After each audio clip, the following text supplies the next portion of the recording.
The world had turned into a kaleidoscope of shadows and whispers, and I was running from everything. After Esty, Jude's, after Seraphina's predatory smile and the cold, ancient hunger, my life was a blur of highways and nightmares. Desperate for a human connection amidst soul-crushing loneliness, I, like an idiot, downloaded Tinder again. I matched with Alex. He seemed achingly normal, with kind eyes and a simple bio. Our surface-level chats offered a fragile hope, a temporary reprieve from the horror. We went on several dates in public places, and I slowly started to relax, daring to believe I could carve out a sliver of normalcy. Then came the invitation to his apartment. Every alarm bell screamed, but the lure of warmth and peace was too strong. Inside, a strange, musty animal smell hit me. Covered, rectangular shapes filled his living room, too many, too uniform. Alex dismissed them as hobbies, but a faint scratching sound, a sweet, decaying scent filled me with dread. He eventually pulled back a sheet, revealing an emaciated, grotesque creature with milky eyes and sharp claws, thrashing in a cage. Other covered forms hinted at more. Alex revealed he collected these remnants, and people like me vulnerable. Open were his new specimens. Terrified, I scrambled away as he lunged, shattering a mug and sending the creatures into a frenzy. I bolted, fumbling with the door, and ran out into the night. I drove away, heart pounding, knowing I would escape Alex, but was still running from a world full of Seraphinas, Silases, and now, human monsters who collected the very horrors I attracted. They knew my name, and I was still utterly alone. My hand still shook when I thought about Alex. It had been weeks, maybe months. I do not even keep track anymore. Time is just a blur of gas station coffee and cheap motel rooms. Every shadow holds a Seraphina. Every creak of the floorboard sounds like Alex's creatures scratching. The world had become a vast, hostile place, and I was just trying to outrun it. But you can't outrun loneliness. That is the real kicker. That is the monster that gets you every single time. It gnaws at you, whispers promises of warmth and connection, until you do something stupid. And I did something stupid. Again, I deleted Tinder after Alex. Swore I would never touch it again. But then the nights got longer, the silence louder. My phone, usually a lifeline to a world I was trying to ignore, became a mirror reflecting my own desperate isolation. So one night, fueled by a potent cocktail of fear and profound, aching emptiness, I re-downloaded it. A different city, a different profile picture, a different name. I told myself it was just for distraction, just to see if I could still connect with a normal human being. A tiny, fragile part of me still hoped for that sliver of normalcy I craved so badly. I matched with a guy named Ethan. His profile was bland, almost aggressively so. A few pictures of him smiling awkwardly at a picnic, a blurry shot of a cat, a bio that read something like, just a normal guy looking for normal conversation. No red flags, no weird hobbies, no cryptic quotes. He seemed utterly, achingly, blessedly normal, which, given my track record, was probably the biggest red flag of all. We chatted for a few days. He was polite, a little quiet, but he asked questions about my day, listened when I answered, or at least pretended to, through text. It was surface level, forgettable stuff, but after Alex, after Seraphina, after everything, forgettable felt like a luxury. It felt safe. I was still terrified, of course. Every time my phone buzzed, my heart leaped into my throat. Every time he asked a follow-up question, I scrutinized it for hidden meanings. But he never pushed. He never asked too many personal questions. He never suggested meeting at his place. He suggested a coffee shop downtown, one with big windows and a constant stream of foot traffic. My paranoia, usually screaming at full volume, dialed down to a nervous hum. Maybe, just maybe, this time would be okay. The coffee shop was bustling, just as I would hoped. The smell of roasted beans and sugar filled the air, a comforting, mundane scent. I found a table by the window and waited, my hands clasped tightly around a lukewarm cup of tea. Every person who walked in, I scanned, looking for any flicker of the unnatural. Then Ethan walked in. He looked exactly like his picture's average height. Kind eyes, a slightly rumpled shirt. He smiled a genuine, if somewhat shy, smile, and my shoulders, which I had not realized were hunched up around my ears, finally relaxed a fraction. "Hey," he said, his voice soft, "you must be Sarah." I would use a different name this time, just in case. "That is me," I said, offering a shaky smile. "You are Ethan." He nodded, pulled out a chair, and sat down. We made small talk. He worked in accounting, which sounded incredibly boring and wonderfully normal. He had a cat, loved hiking, hated reality TV. I told him a sanitized version of my life, a vague story about moving around for a job. The conversation was a bit stilted, but that was fine. I was not looking for fireworks. I was looking for a port in the storm, even if it was just for an hour or two. I found myself actually enjoying the mundane exchange. It was like a balm to my frayed nerves. He seemed genuinely interested, his eyes attentive, though sometimes they would drift to the window, watching people pass by. It was a normal thing to do. I told myself, people watching. We were talking about our favorite books when I heard it. A faint whisper, almost like a sigh of wind through dry leaves. It was barely audible over the clatter of cups and the low murmur of conversations. "Sarah Jenkins."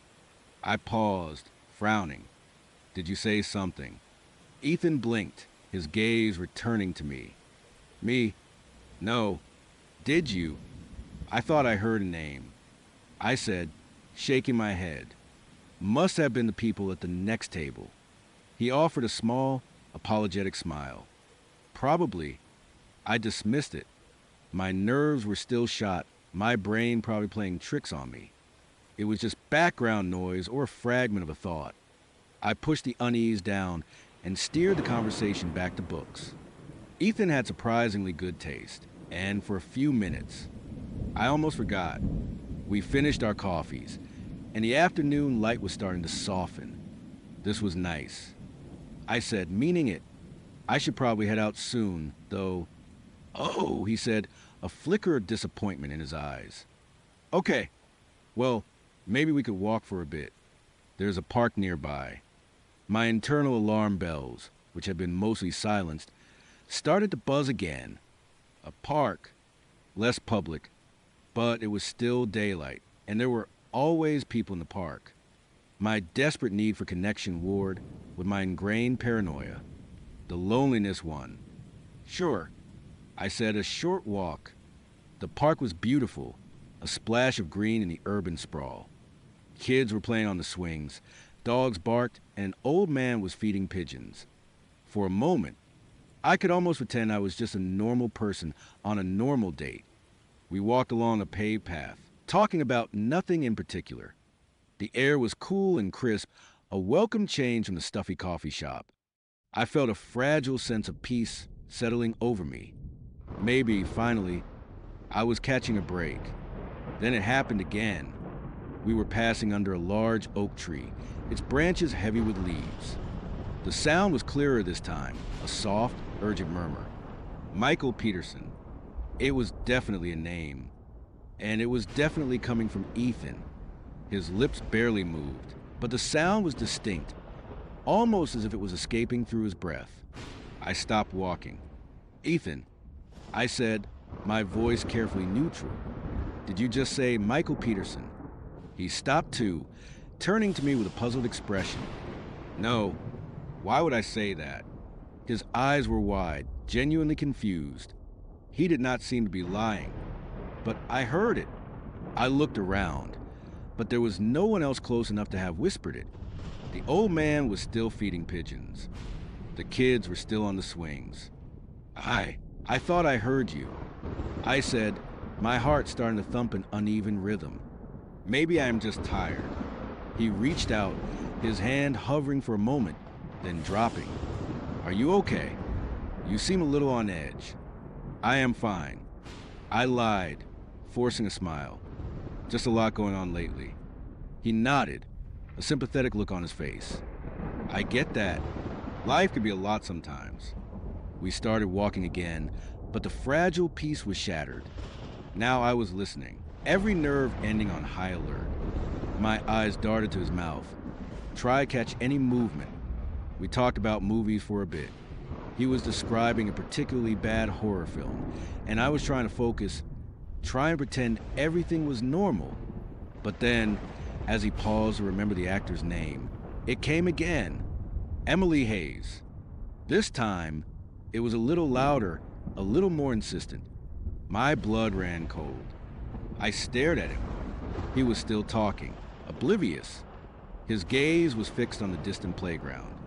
Ethan, I interrupted, my voice sharp. He turned, startled. Yeah, you just said Emily Hayes. I accused, my voice trembling despite my best efforts. He frowned, his brow furrowed in confusion. I did not. I was trying to remember the actor from that movie, the one with the what is his name? No, I insisted. You whispered it. Emily Hayes. I heard it. He looked genuinely distressed. I promise you, I did not. I do not even know anyone by that name. He looked around, as if expecting to find the source of sound. Are you sure you are okay? Maybe you are hearing things. The implication hung in the air you are crazy. And maybe I was.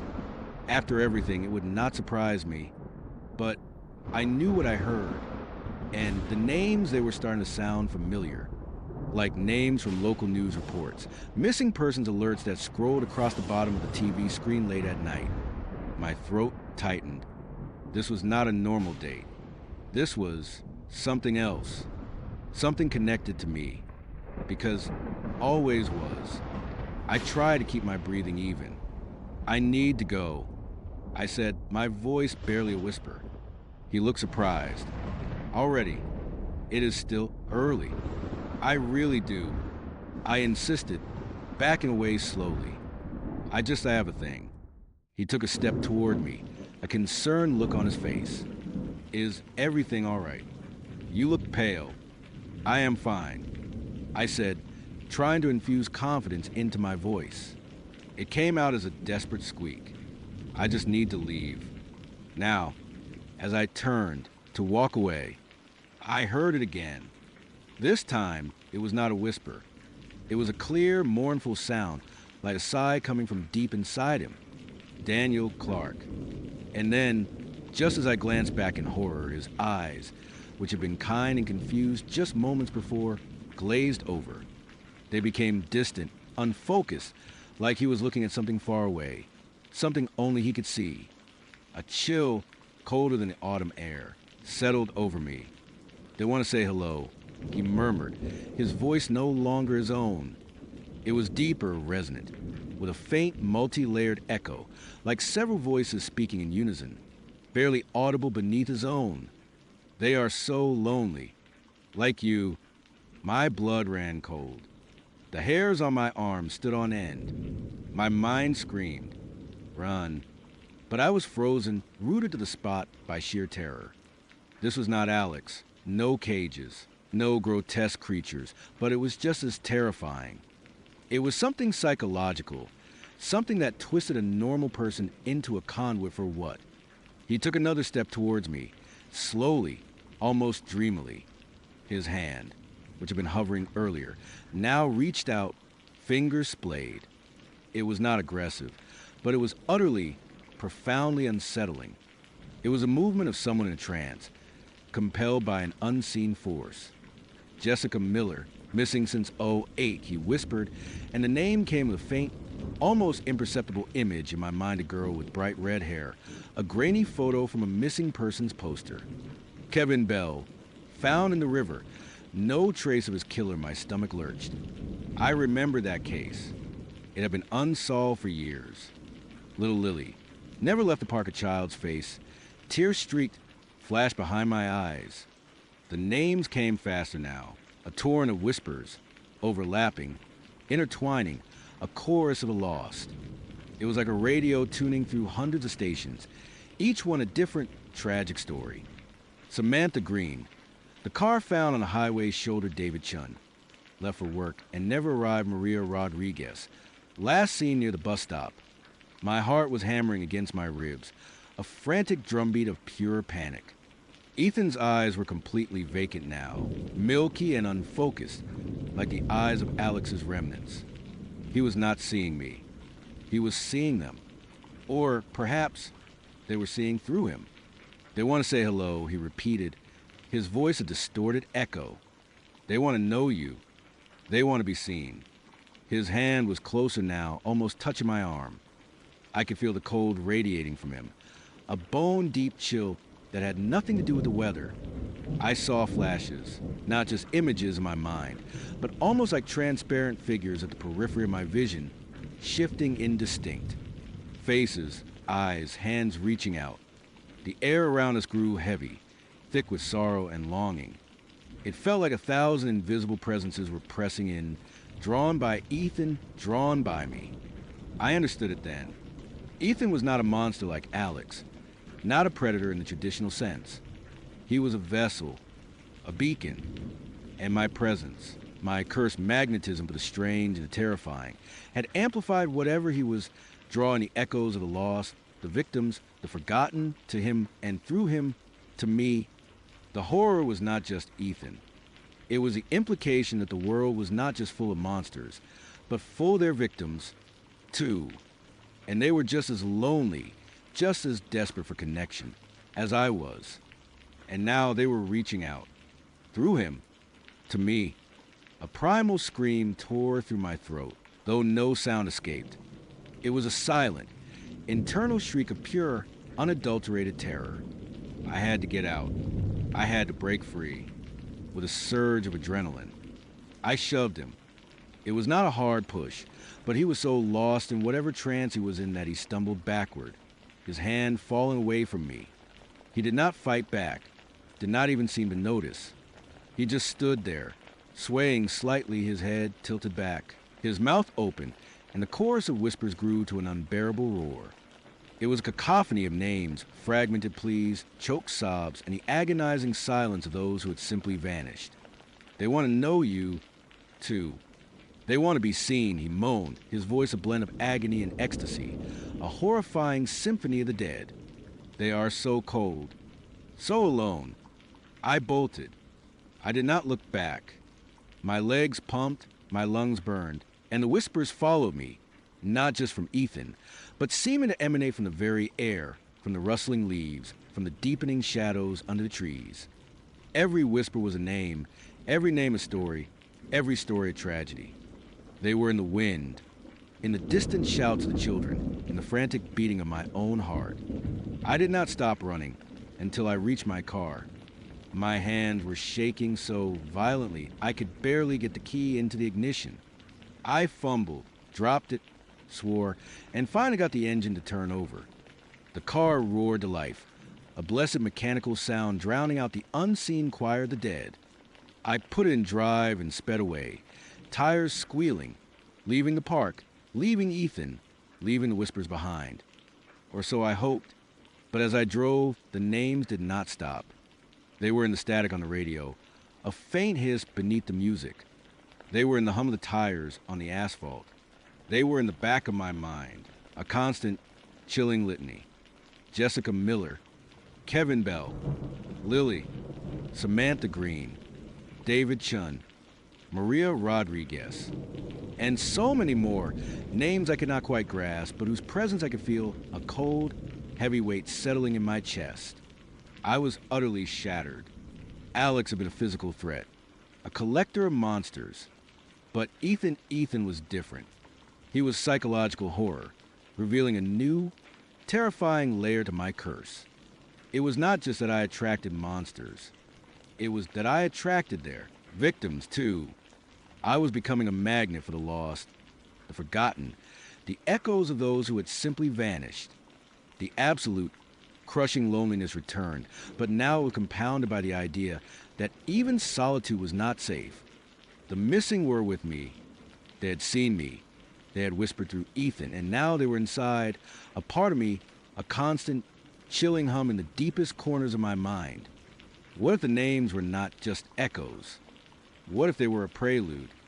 What if the things that made them missing were now drawn to me, too? What if I was becoming not just a magnet, but a destination? The world was not just a kaleidoscope of shadows and whispers. It was a mausoleum of whispers. And I, the girl who ran from everything, was now carrying the burden of the lost, another layer of horror added to my already cursed existence. They knew my name, and I was still utterly alone. But now, I was not just alone. I was haunted by an entire chorus of the vanished, and I had no idea what they wanted or what they would do to get it. You know, I have always been a bit of a skeptic when it comes to online dating. I have heard all the horror stories, seen the memes, lived through enough awkward first dates to fill a small book. But I am also an optimist, or at least I used to be. I kept telling myself that eventually I would find someone decent, someone who was not trying to sell me crypto or convince me that their ex was actually a government agent. So I kept swiping. My name is Sarah, and I am 28 years old. I live alone in a small apartment in the city, working a pretty standard 9-to-5 job that pays the bills but does not exactly set my soul on fire. My social life was, well, it was fine. But after a particularly brutal breakup a year ago, I found myself back on Tinder, reluctantly plunging into the digital dating pool. Most nights, it was a blur of forgettable faces and generic bios. Sometimes, I would get a match, exchange a few pleasantries, and then one of us would inevitably ghost the other. It was exhausting, but a part of me, that stubborn, optimistic part, still believed in the possibility of a real connection. One Tuesday evening, after a particularly draining day at work, I was sprawled on my couch, mindless scrolling through profiles. My thumb was numb from all the swiping left. I was about to give up for the night when a profile popped up that actually made me pause. His name was Mark. He was 29, and his bio read something like, loves hiking, craft beer, and true crime podcasts. Okay, I thought, a man of culture and true crime. We might actually have something to talk about. His pictures were good too. He had a genuine smile, kind eyes, and a slightly rugged look that suggested he actually did go hiking, not just pose with a mountain backdrop filter. There was one picture of him laughing, holding a dog, another of him by a lake, looking genuinely happy. He seemed normal, wholesome, even, and attractive. After countless profiles filled with gym selfies and fish pictures, Mark's felt like a breath of fresh air. I swiped right, and then it happened. Instant match. A little notification popped up on my screen. You matched with Mark. And almost immediately after, another one Mark sent you a message. I felt a little flutter of excitement. This was a good sign, right? An immediate message meant he was actually interested, not just mindlessly swiping. Before I opened his message, I decided to do what I always do when I get a match that seems promising. I went back to his profile, take a closer look at his pictures, just to see if there was anything I would miss, anything that would give me a better sense of who he was. I scrolled through his photos again. The dog one, the hiking one, and then I saw it. A picture of him standing by a lake, holding a fishing rod, his shirt off. He looked good, fit, but my eyes were not on his abs. They were drawn to his inner forearm. There, clearly visible, was a tattoo. A name. My breath hitched. No way. My heart started to pound, a frantic drumbeat against my ribs. I zoomed in, pinching the screen with trembling fingers. The letters came into sharper focus, unmistakable. Sarah. My name, my exact name. For a long moment, I just stared at it, my mind refusing to process what my eyes were seeing. It could not be. It had to be a coincidence. Sarah is a common enough name, right? Maybe his ex was named Sarah, or his sister, or his mom. But why would he have a tattoo of his mom's name on his forearm? And why would he put a shirtless picture showcasing it on a dating app? It just did not make sense. A cold dread began to creep up my spine. My hands were shaking so hard, I almost dropped my phone. I quickly navigated back to his message, the one he would sent just moments ago. I tapped it open. "Hey, Sarah," it began. "Your profile caught my eye. You seem really cool. What is your favorite true crime podcast?" The casual greeting, the use of my name, the perfectly normal question, it all felt like a punch to the gut. The tattoo, my name, his message, calling me by that very name. The pieces clicked into place, forming a picture that was far from wholesome. It was terrifying. How could he have my name tattooed on his arm before we even matched? Before he even saw my profile? Tinder only shows your first name once you match. There was no way he could have known my name, my specific name, before this moment. Unless he already knew me, or knew of me, or had been looking for Sarah.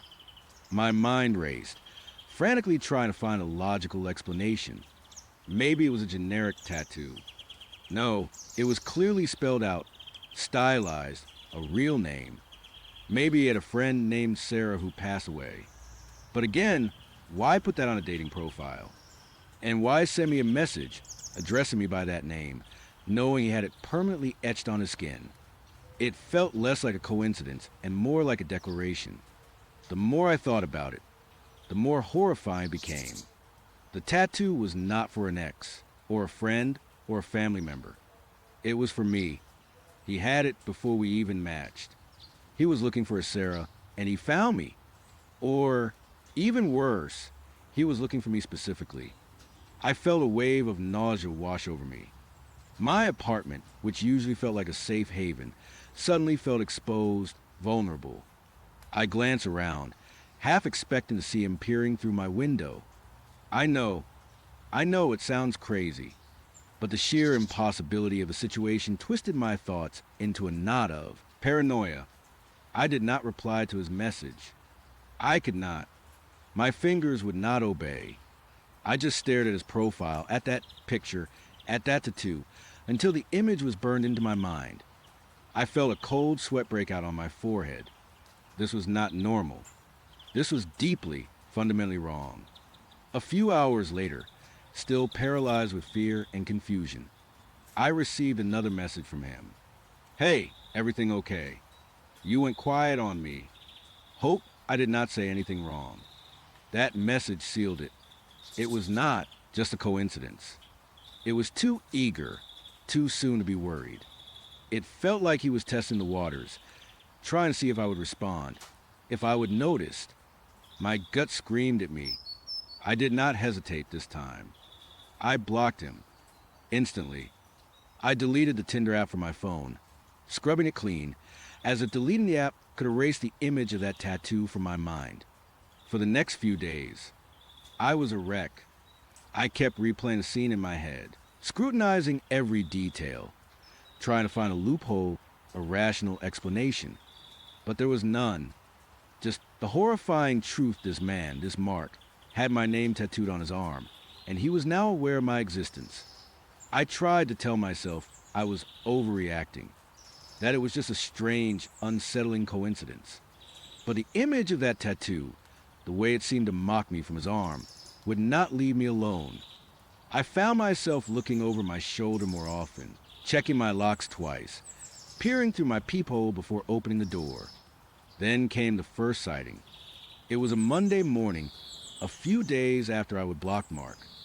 I was on my way to work, grabbing my usual latte from the coffee shop a block from my office. The air was crisp, the city was bustling, and I was trying to convince myself that I was being ridiculous, that the whole Mark thing was just a weird blip. As I waited for my order, I felt a familiar prickle on the back of my neck. That feeling you get when someone's watching you.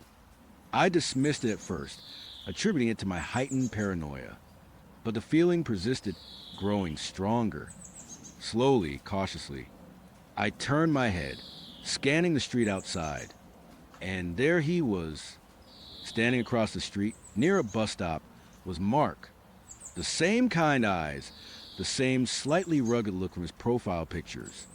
He was not looking at his phone or waiting for a bus. He was just standing there, staring directly at the coffee shop. At me. My blood ran cold. My heart hammered against my ribs, so loud I was sure everyone in the coffee shop could hear it. I instinctively ducked behind a giant menu board, my entire body trembling.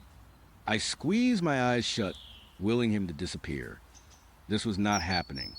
This could not be happening. After what felt like an eternity, I cautiously peeked around the edge of the menu board. He was gone. The bus stop was empty. The street was bustling with anonymous faces. He was just gone. Coincidence. I whispered to myself, my voice barely audible. He could just be waiting for a bus. It is a busy street.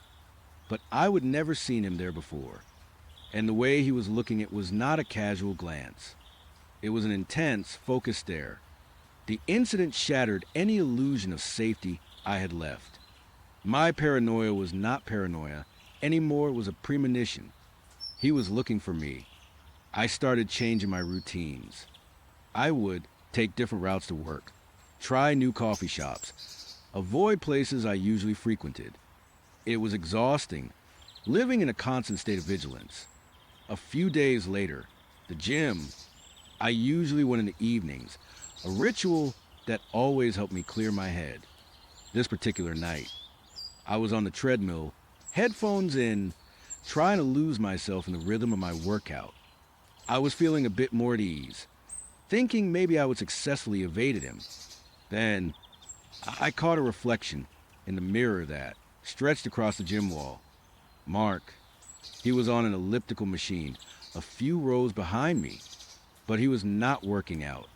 His movements were slow, almost imperceptible. He was just watching me. His gaze was fixed, unwavering. My legs felt like lead. My breath caught in my throat. I completely froze, my heart seizing in my chest. The world seemed to narrow, all sound fading except for the frantic drumming in my ears. He was here. He was watching me. I fumbled with my headphones, ripping them out of my ears. I practically threw myself off the treadmill, stumbling slightly. My bag felt impossibly heavy as I slung it over my shoulder. I did not even bother with the locker room. I just ran. I ran out of the gym, past the front desk, not caring who saw me, not caring how crazy I looked. I burst out into the night air, gasping for breath. I fumbled with my car keys, my hands shaking so violently I could barely insert the key into the lock.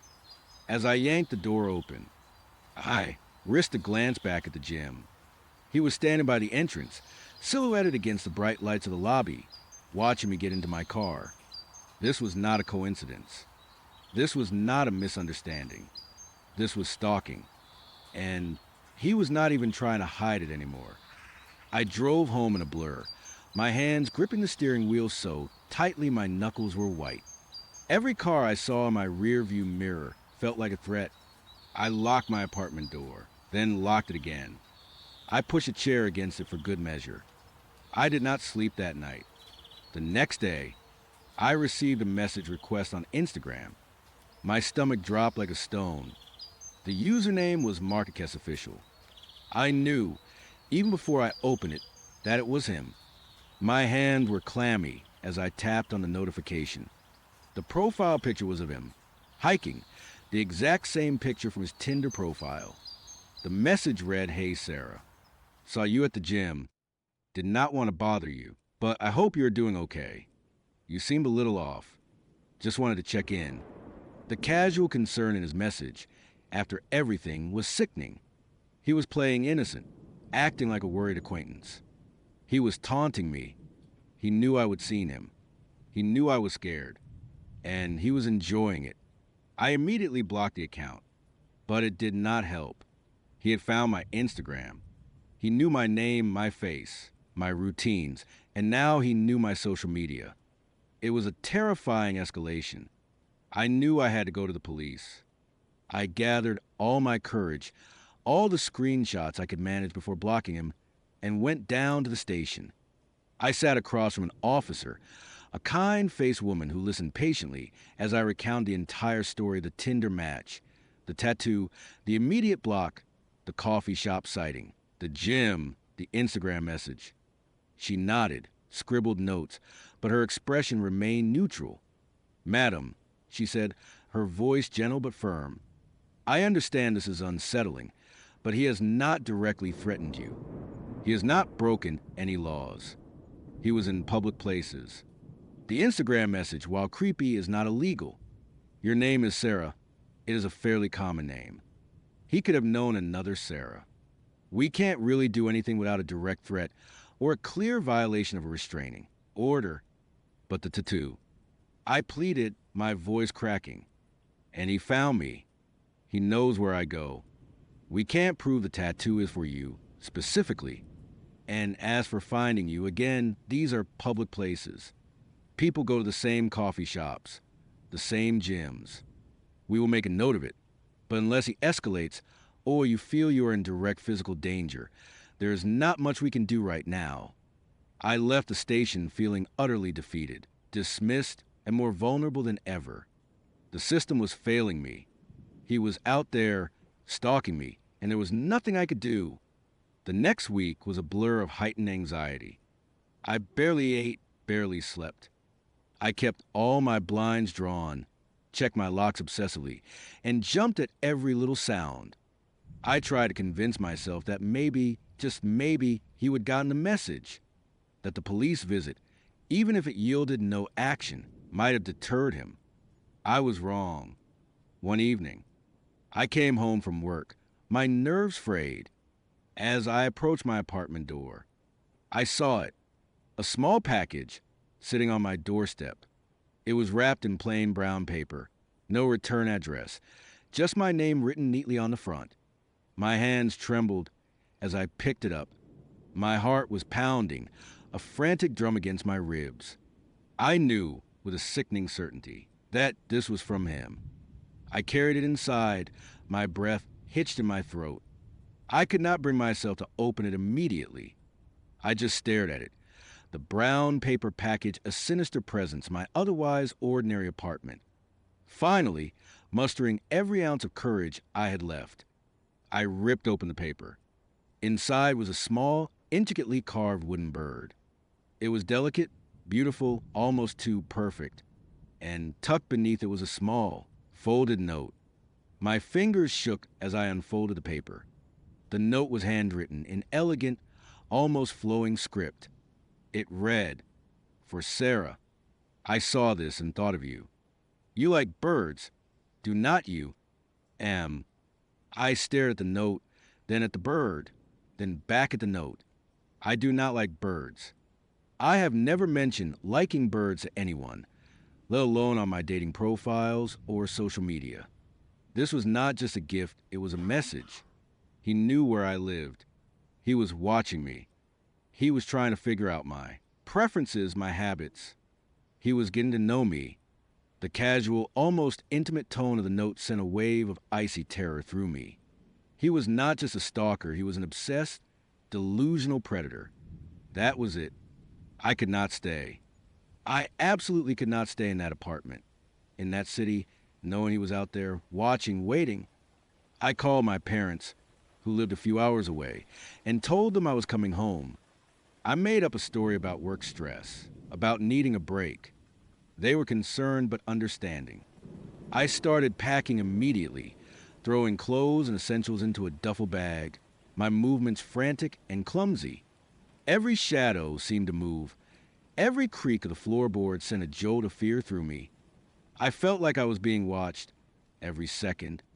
As I was about to leave, my duffel bag clutched in my hand. I glanced at my car, parked just outside my apartment building. And that is when I saw it, tucked neatly under my windshield wiper. Another note. This one was shorter, scrawled in a hurried, almost aggressive hand. It was not the elegant script from the bird note. This was different, more urgent. Leaving so soon. Sarah, I was just getting to know you. My blood ran cold. He had been watching me pack. He knew I was leaving. He was right outside. He had been there probably for hours, watching my apartment, watching me. Panic seized me, a primal, suffocating fear. I dropped my duffel bag, fumbled with my car keys, and practically threw myself into the driver's seat. I locked the doors with a frantic click, my hand shaking so violently I could barely turn the ignition. I peeled out of the parking spot, tires squealing, my heart hammering like a drum against my ribs. I sped down the street, checking my rearview mirror every few seconds. My breath hitched as I saw a dark sedan, pulling out from a side street a block or two behind me. Was it him? Or was I just completely paranoid, seeing threats everywhere? I tried to lose him. I took a sudden, sharp turn, then another, weaving through the evening traffic. The sedan seemed to follow, maintaining a steady, unnerving distance. My mind screamed at me. He was chasing me. He was trying to stop me. I gripped the steering wheel, my knuckles white, my eyes darting from the road to the rearview mirror. I could not go home. I could not go to my parents' house yet. I needed help. Real help. I drove straight to the police station. The one I would visited before, the one that had dismissed my fears. I pulled into the parking lot, practically skidding to a halt. As I jumped out of my car, I risked one last glance back. The dark sedan drove past the station entrance, slowly, deliberately, then sped up and disappeared into the night. I ran inside, hysterical, sobbing, barely able to speak. This time, they took me seriously. This time, they saw the genuine terror in my eyes. I ended up moving back in with my parents, at least temporarily. I changed my phone number, deleted all my social media accounts, and tried to disappear from the digital world entirely. The police investigated, but Mark was gone. His apartment was empty. He seemed to have vanished without a trace, leaving behind only the ghost of his terrifying obsession. I got a restraining order, but it felt like a hollow victory. What good was a piece of paper against someone who could disappear and reappear at will? The fear never truly leaves me. Every new face I see, every car that looks vaguely familiar, sends a jolt of terror through me. I still check my locks multiple times a night. I still flinch at unexpected noises.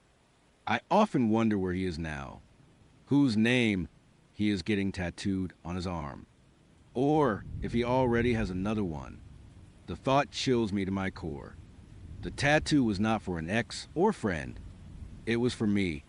He had it before we even matched. He was looking for a Sarah, and he found her. And for a brief, terrifying moment, he made me his.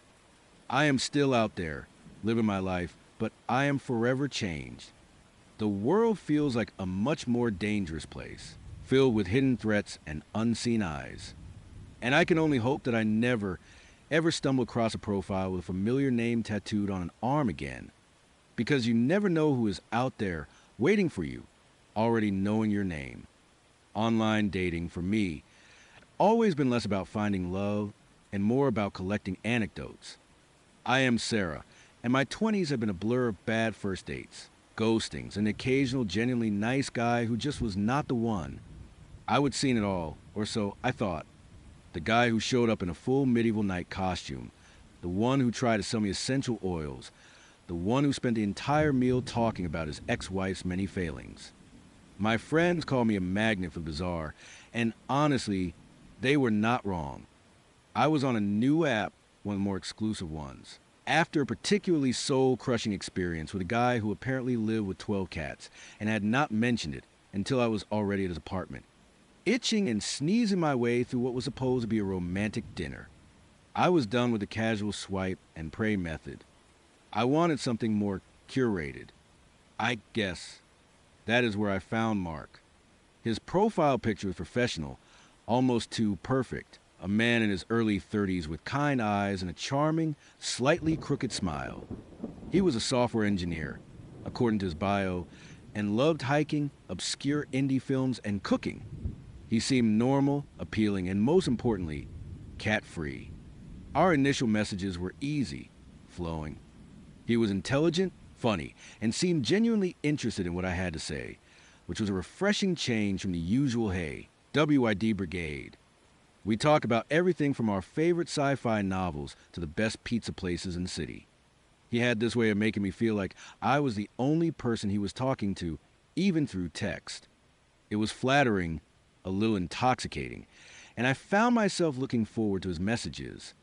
After a week of non-stop texting, he suggested we meet. There's this amazing little Italian place downtown. He wrote, "Best carbonara you will ever have. My treat." I agreed, feeling a flutter of genuine excitement. My friends, ever the skeptics, gave me the usual warnings. "Make sure someone knows where you are," my best friend Chloe texted. "Have an exit strategy," my other friend Jess added. I rolled my eyes, but I still sent him his name, a screenshot of his profile, and the restaurant's address. Old habits die hard, especially when you are me. The first date was surprisingly fantastic. Mark was even more handsome in person, his eyes a warm hazel, his smile just as engaging. He listened intently, laughed at my jokes, and shared stories about his work and his passion for coding that, even though I understood very little of it, I found captivating. He was articulate, thoughtful, and just normal. Dangerously normal. Almost. He paid, walked me in my car, and left me with a lingering feeling of hope, something I had not felt in a long time. We made plans for a second date before I even pulled out of the parking lot. Our second date was a hike, as he would suggested, followed by a casual dinner. It was even better than the first.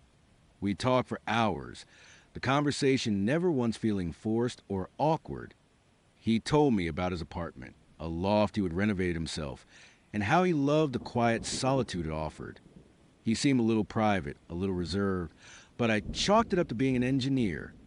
I am an extrovert, so I am used to people being a little more guarded than I am.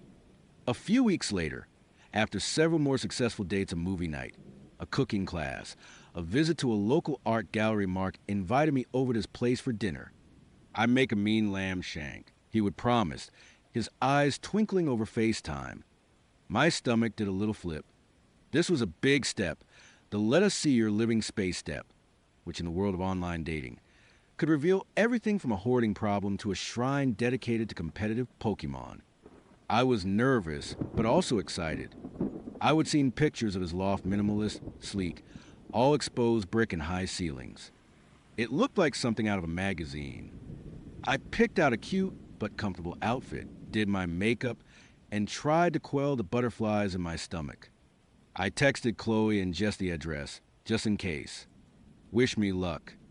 I wrote, "He is making lamb shank." Chloe replied with a string of heart emojis. Jess with a slightly more ominous. "Do not forget the exit strategy." Mark's apartment building was in a trendy, up-and-coming part of the city, an old industrial building converted into lofts. The lobby was modern, secure with a concierge. Everything seemed perfectly normal, perfectly Mark. He met me at the door of his unit on the 5th floor, a wide smile on his face, a glass of red wine already poured for me. The apartment itself was stunning, just as I would imagined. Hardwood floors, high ceilings, massive windows overlooking the city skyline. It smelled faintly of spices and something metallic, almost sterile, but I dismissed it as the newness of the building or perhaps a cleaning product.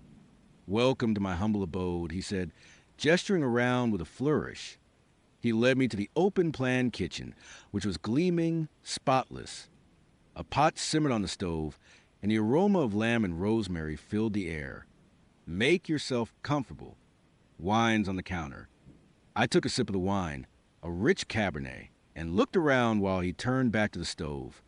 The living area was sparsely furnished, a large, comfortable-looking sofa, a sleek coffee table, a minimalist bookshelf filled with technical manuals, and a few classic novels. There was a large, abstract painting on one wall, all dark blues and grays, which was a little stark for my taste, but not overtly unsettling. That is, when I saw them.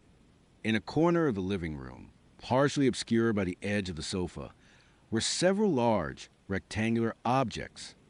They were covered completely by thick, dark sheets, draped so that their shapes were indistinct, but undeniably boxy, angular. There were at least 3, maybe 4, stacked against the wall. They were too big to be side tables, too uniform to be just random clutter. My eyes snagged on them, a small prickle of unease starting the back of my neck. "What are those?" I asked, trying to sound casual, gesturing vaguely towards the covered objects. Mark glanced over his shoulder, a slight hesitation in his movements. "Oh, those." He chuckled, a sound that did not quite reach his eyes. "Just some projects. I tinker a lot, you know? Sometimes I build things. Prototypes." He waved a hand dismissively. "They are not very aesthetically pleasing, so I keep them covered. Prototypes." I tried to keep my voice light, but my curiosity was definitely piqued. "For what?" He turned back to the stove, stirring the pot. "Oh, little gadgets. Home automation stuff. Smart devices. It is mostly just a hobby." He offered another quick, charming smile. "Do not worry about them. They are harmless." His explanation was plausible. He was a software engineer. After all, tinkering made sense. But the way he would dismiss them, almost too quickly, fell off. And the sheets were not just any sheets, they were heavy, opaque, like moving blankets. Why cover prototypes so thoroughly? Would not anyone show them off, even a little, if they were for a hobby? A small seed of doubt, no bigger than a poppy seed, began to sprout in my mind. I tried to shake it off. I was overthinking things. As usual, this was Mark, the charming, intelligent Mark who made amazing lamb shank. I took another sip of wine, forcing myself to relax. Dinner was delicious. The lamb shank was indeed fantastic, slow cooked to perfection, falling off the bone. We talked about our day, about a movie we both wanted to see, about his upcoming trip for a conference. Everything felt normal again, the covered objects fading into the background of my awareness. But as the evening wore on and the light outside faded, replaced by the soft glow of the city, my eyes kept drifting back to that corner. The shadows deepened around them, making them seem larger, more imposing. I noticed a faint, almost imperceptible scratching sound, very soft, like fingernails on wood, coming from that direction. It was so faint. I wondered if I was imagining it. "Did you hear that?" I asked, lowering my voice. Mark paused, a forkful of lamb halfway to his mouth. "Hear what, darling?" He looked genuinely confused. "A scratching sound." I said, feeling a little foolish. "From over there." I gestured towards the covered objects. He listened for a moment, head tilted. "No, I do not hear anything. Sarah, probably just the building settling. Old buildings make all sorts of noises at night." He smiled, then took another bite of lamb, dismissing my concern. I tried to convince myself he was right. Old buildings do make noises, and I was probably just being paranoid, letting my overactive imagination get the better of me. But the seed of doubt had taken root, and it was starting to grow. After dinner, we moved to the sofa. Mark put on a movie, a quirky indie film he would recommended. I tried to focus on the screen, but my attention kept getting pulled back to the covered shapes. I could practically feel their presence, a silent, heavy weight in the room. The scratching sound returned, this time a little clearer, a little more rhythmic, like something was trying to dig its way out. It was faint, but undeniable. My heart began to beat a little faster. Mark was engrossed in the movie, his gaze fixed on the screen. I subtly shifted my position, trying to get a better angle, a clearer view. One of the covered objects, the smallest one, seemed to be vibrating ever so slightly. Or was it just my imagination? My mind was playing tricks on me. Surely, I needed to know. I needed to see. "I just need to use the restroom," I said, excusing myself. Mark nodded, not taking his eyes off the screen. Down the hall, first door on the left. I walked past covered objects, my skin prickling with unease. The scratching was definitely there now, a soft, insistent rustling from one of the larger ones. I paused for a fraction of a second, my hand hovering near the edge of a sheet. My gut screamed at me to just go to the bathroom and leave it alone, but my curiosity, that fatal flaw of mine, was overwhelming. I hurried to the bathroom, splashed some cold water on my face, and tried to calm my racing heart. I looked at myself in the mirror. My eyes were wide, a little wild. "You are being ridiculous." "Sarah," I whispered to my reflection, "it is just Mark's weird hobby stuff." But even as I said it, I did not believe it. I decided I would just take a quick peek. A tiny corner, just enough to satisfy my curiosity. If it was just wires and circuit boards, I could laugh at myself later. I opened the bathroom door, then paused, listening. The movie sound was fairly loud, Mark's voice occasionally interjecting with a comment about the plot. I tiptoed back into the living room, my gaze fixed on the covered objects.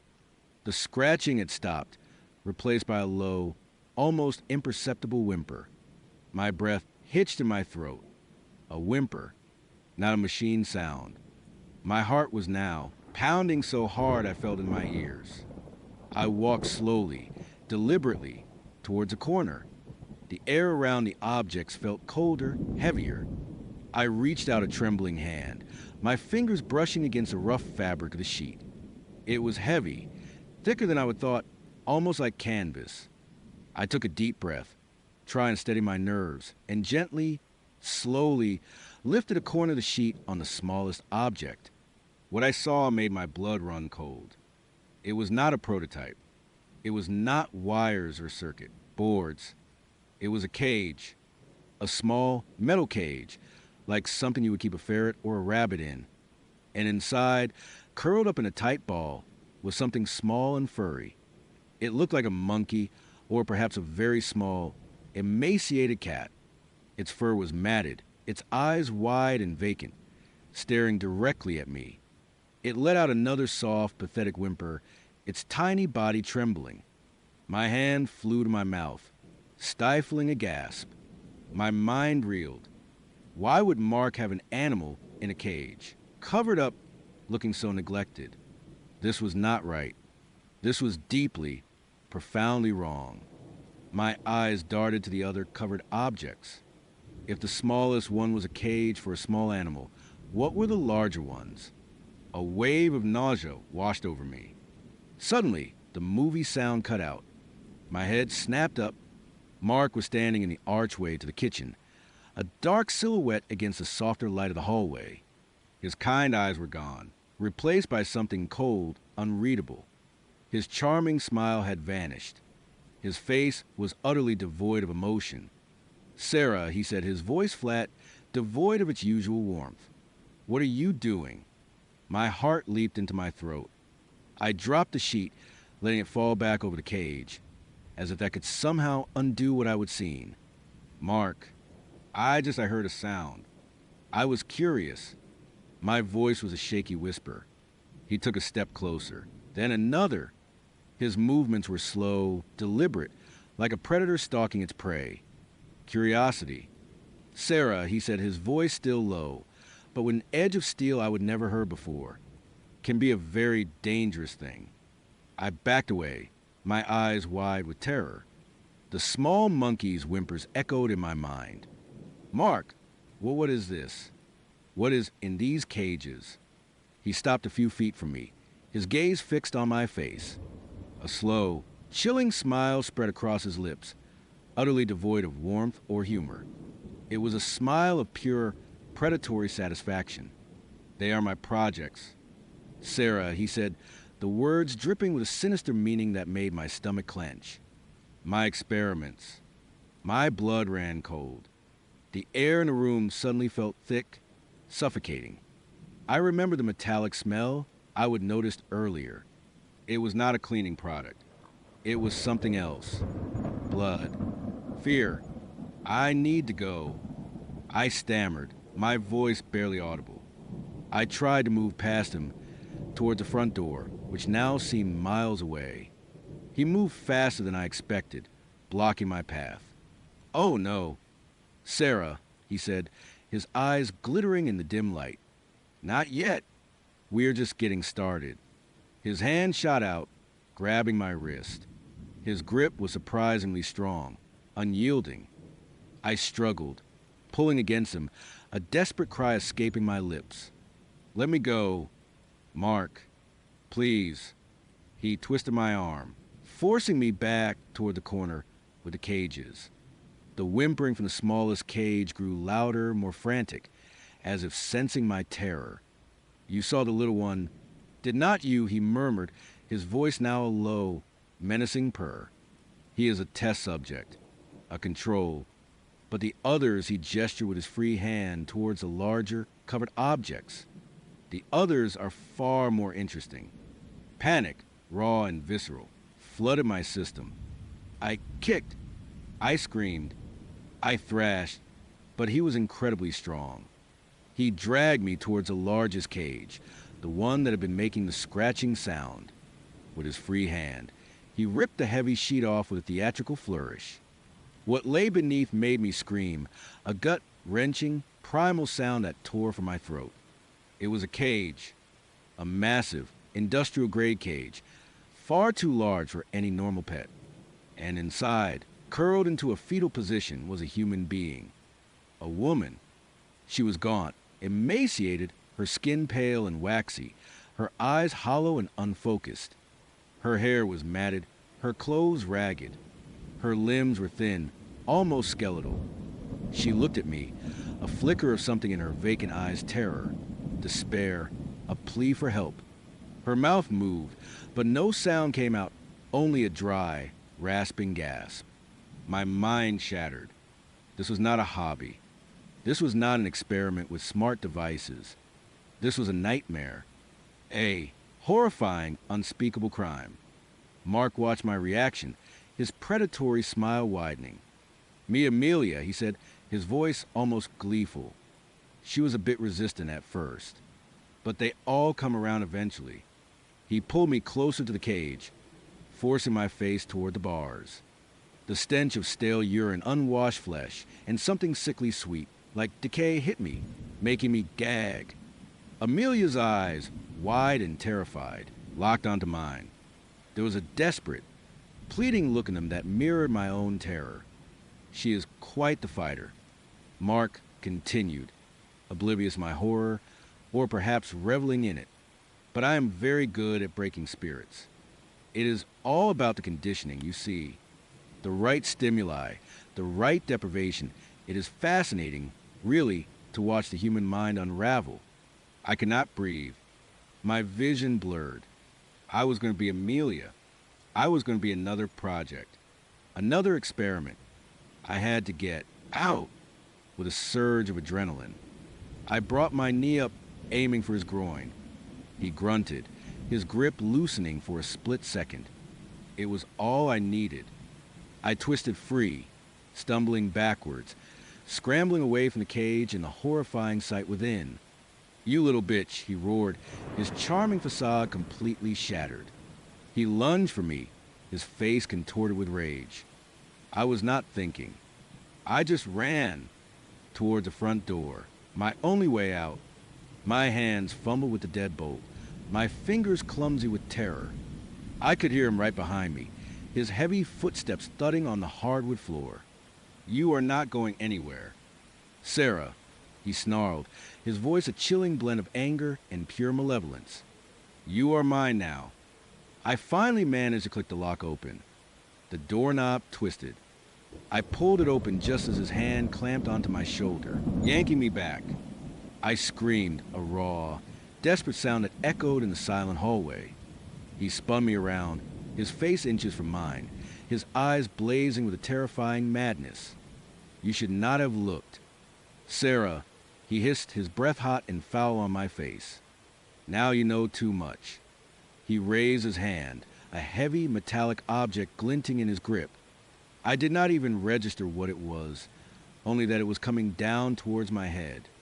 Instinct took over. I ducked, twisted, and kicked out again, catching him in the shin. He roared in pain, momentarily off balance.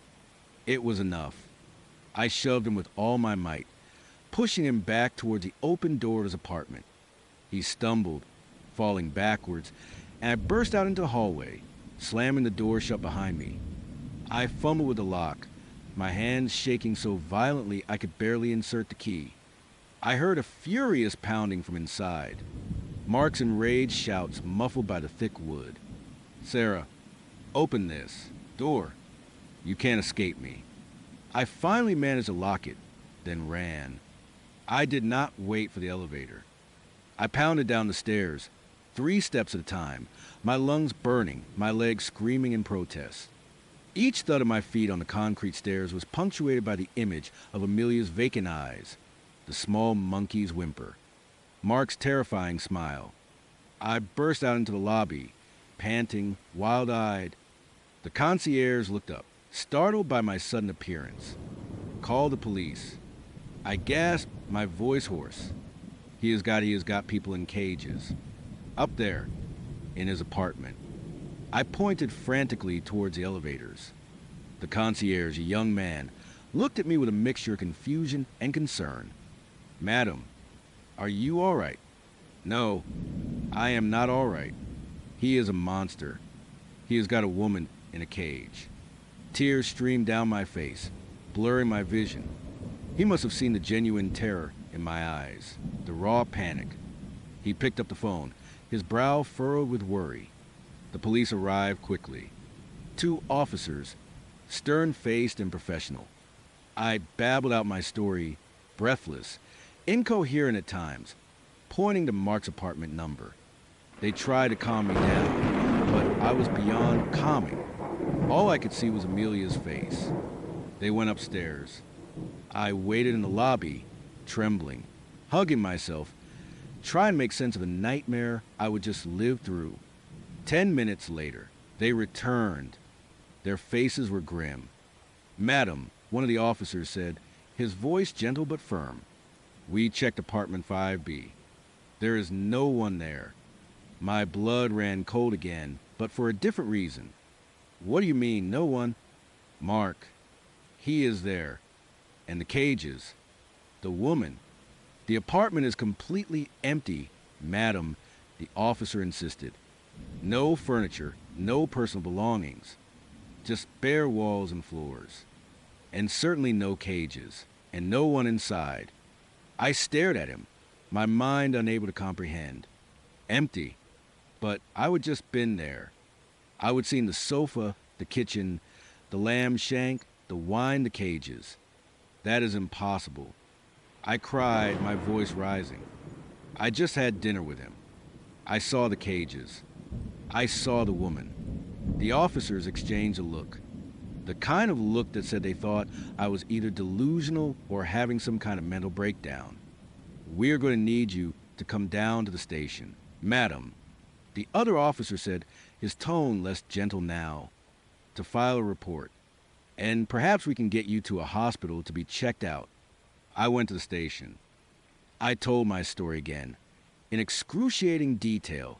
The images burned into my memory. They took notes. They were polite, but I could feel their skepticism, their quiet disbelief. They searched Mark's name in their database. Nothing. No Mark. No apartment 5 be associated with him. No records of anyone matching his description living in that building. They even called the building manager, who confirmed that apartment 5B had been vacant for months, undergoing renovations, and was currently unfurnished. It was like he would vanished, like he would never existed. I left the police station that night, my mind a chaotic mess. They sent me home in a cab, advising me to seek counseling. My friends, Chloe and Jess, rushed over as soon as I called them. They listened, their faces pale with horror. But even they, my closest friends, looked at me with a flicker of doubt in their eyes. How could an entire apartment, a person, and multiple cages disappear without a trace?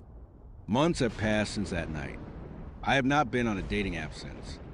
I jump at every shadow, every unexpected sound. I see Mark's face in strangers, his predatory smile haunting my dreams. I wake up in a cold sweat, convinced I can still smell that metallic, sickly sweet odor. Hear Amelia's silent plea. The police investigation went nowhere. They eventually closed the case, citing a lack of evidence. They suggested I might have suffered a severe panic attack, hallucinating under extreme stress. But I know what I saw. I know it. Sometimes late at night, when the city is quiet and the only sound is the frantic beating of my own heart, I wonder about Amelia. Is she still there? Did Mark move her? Or was she, like Mark, a phantom, a figment of a nightmare that somehow crossed into reality? I do not know. All I know is that the world suddenly feels colder, darker. And every time I see a covered object, a draped sheet, my breath catches in my throat, and I remember Mark's chilling smile. His words echoing in my mind. Curiosity can be a very dangerous thing. And I know, deep down, that he is still out there. And somewhere, someone else might just be swiping right on a charming, normal-looking man named Mark. And their curiosity, just like mine, might just lead them straight into a cage. You know, dating in your late 20s, early 30s, it is a special kind of hell. It is not the Wild West of your college years, where everyone's just figuring things out, and a bad date is just a funny story for brunch. No, by now you've got baggage, hopes, a fully formed personality, and a very finely tuned BS detector. Most of the time, that detector is blaring like a fire alarm. Because let us be real, a lot of the people on these apps are either actively terrible, secretly married, or just, well, they are not you. I am Chloe, by the way, and I would been through my fair share of digital duds. The guy who only talked about his crypto portfolio, the one who brought his mom on the second date, the one who had a collection of porcelain dolls that he insisted on showing me via FaceTime. Yeah, it was a jungle out there, and I was starting to think I should just adopt a dozen cats and call it a day. Then Julian popped up. His profile picture was professional, but not stiff, a warm smile, kind eyes, a hint of a dimple. His bio was witty, intelligent, and did not mention CrossFit or a spiritual journey. We matched, and our initial messages were genuinely engaging. He was not trying too hard, was not sending unsolicited compliments or creepy late-night texts. He seemed normal, refreshingly, wonderfully normal. We chatted for about a week, mostly about books, travel, and our shared love for obscure documentaries. He had a dry wit that made me laugh out loud more than once. Finally, he suggested dinner. Not coffee, not drinks, but a proper dinner date. I appreciated the old school charm.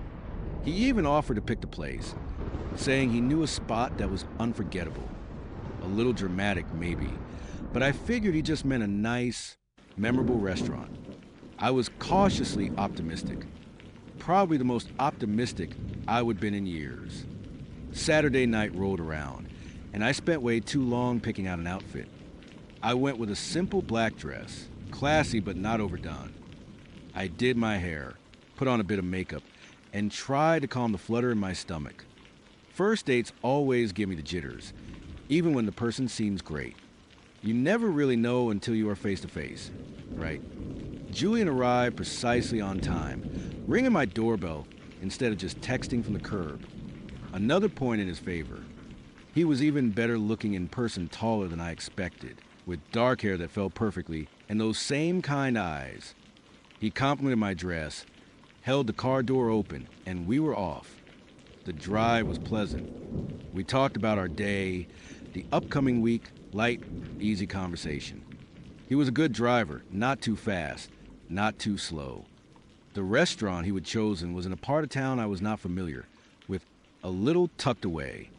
As we approached, I noticed it was an older building, stone and dark wood, with a single, elegant lantern casting a warm glow over a discreet sign that read simply, "The Hearth." It looked exclusive, a little old world, definitely not a chain. "Wow, this looks fancy," I said, a little impressed. Julian just smiled. "It is unique. I think you will like it." Inside, the ambience was dim, rich, and hushed. Velvet banquettes lined the walls, and heavy tapestries depicting what looked like abstract, organic patterns hung between them. The lighting was provided by flickering gas lamps, giving the whole place a warm, almost medieval feel. It was quiet, but not empty. There were other patrons, mostly couples, scattered throughout the room, their conversations a low murmur that blended into the soft, melancholic string music playing faintly in the background. It felt intimate, almost conspiratorial. A maitre d', with a perfectly pressed suit and an unreadable expression, led us to a secluded booth in a corner. The table was set with heavy silverware and pristine white linen. Julian pulled out my chair, and I slid in, feeling a strange mix of elegance and a growing, subtle unease. There was something about the place that felt ancient. Not just old, but ancient, like it had seen centuries of hushed conversations and strange meals. "So, what do you think?" Julian asked, his voice a low rumble across the table. "It is beautiful, and definitely unique. I have never been anywhere quite like it." He chuckled. "Good. I knew you would appreciate it." A waiter, silent as a shadow, appeared at our table. He was gaunt, with pale skin and eyes that seemed to hold a deep, distant knowledge. He did not speak, just placed two menus in front of us. The menus themselves were thick, bound in dark leather, and surprisingly heavy. I opened mine.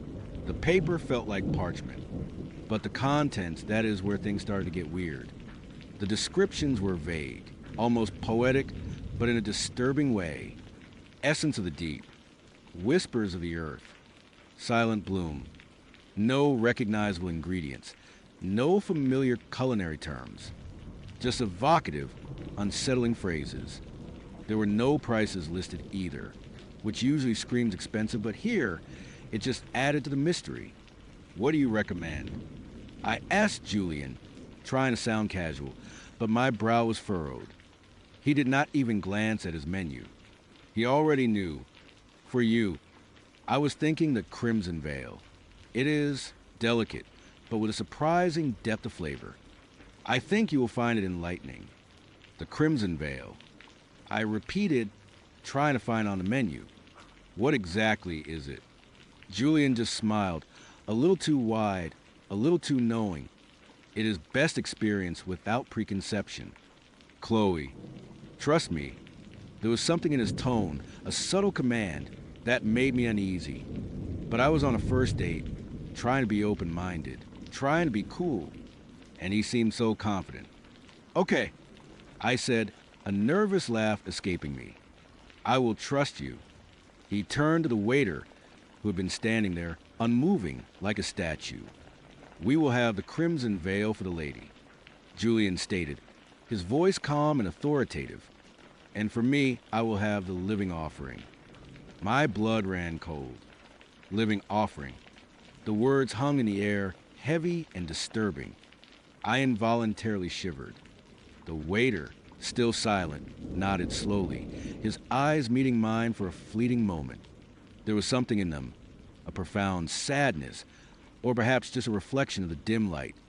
Then he turned and glided away. Living offering. I asked Julian, trying to keep my voice light, but failing. "That sounds intense." Julian leaned forward, his eyes gleaming in the low light. It is a house specialty. A true test of appreciation for the natural world." He winked. It felt less like a playful gesture and more like a predator assessing its prey. We continued to talk, but my mind was racing. I tried to push down the growing unease. Maybe it was just a name, a theatrical flourish for an exotic dish. Maybe living just meant fresh. Maybe I was overthinking it.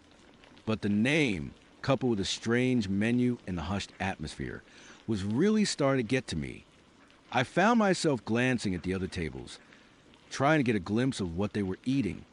But the lighting was too dim, and most of the dishes were obscured by decorative covers or shadow corners. Everyone seemed to be eating with a strange solemnity, a focused intensity that bordered on reverence. After what felt like an eternity, the waiter returned, accompanied by another, equally silent server. They carried two large, silver dome platters.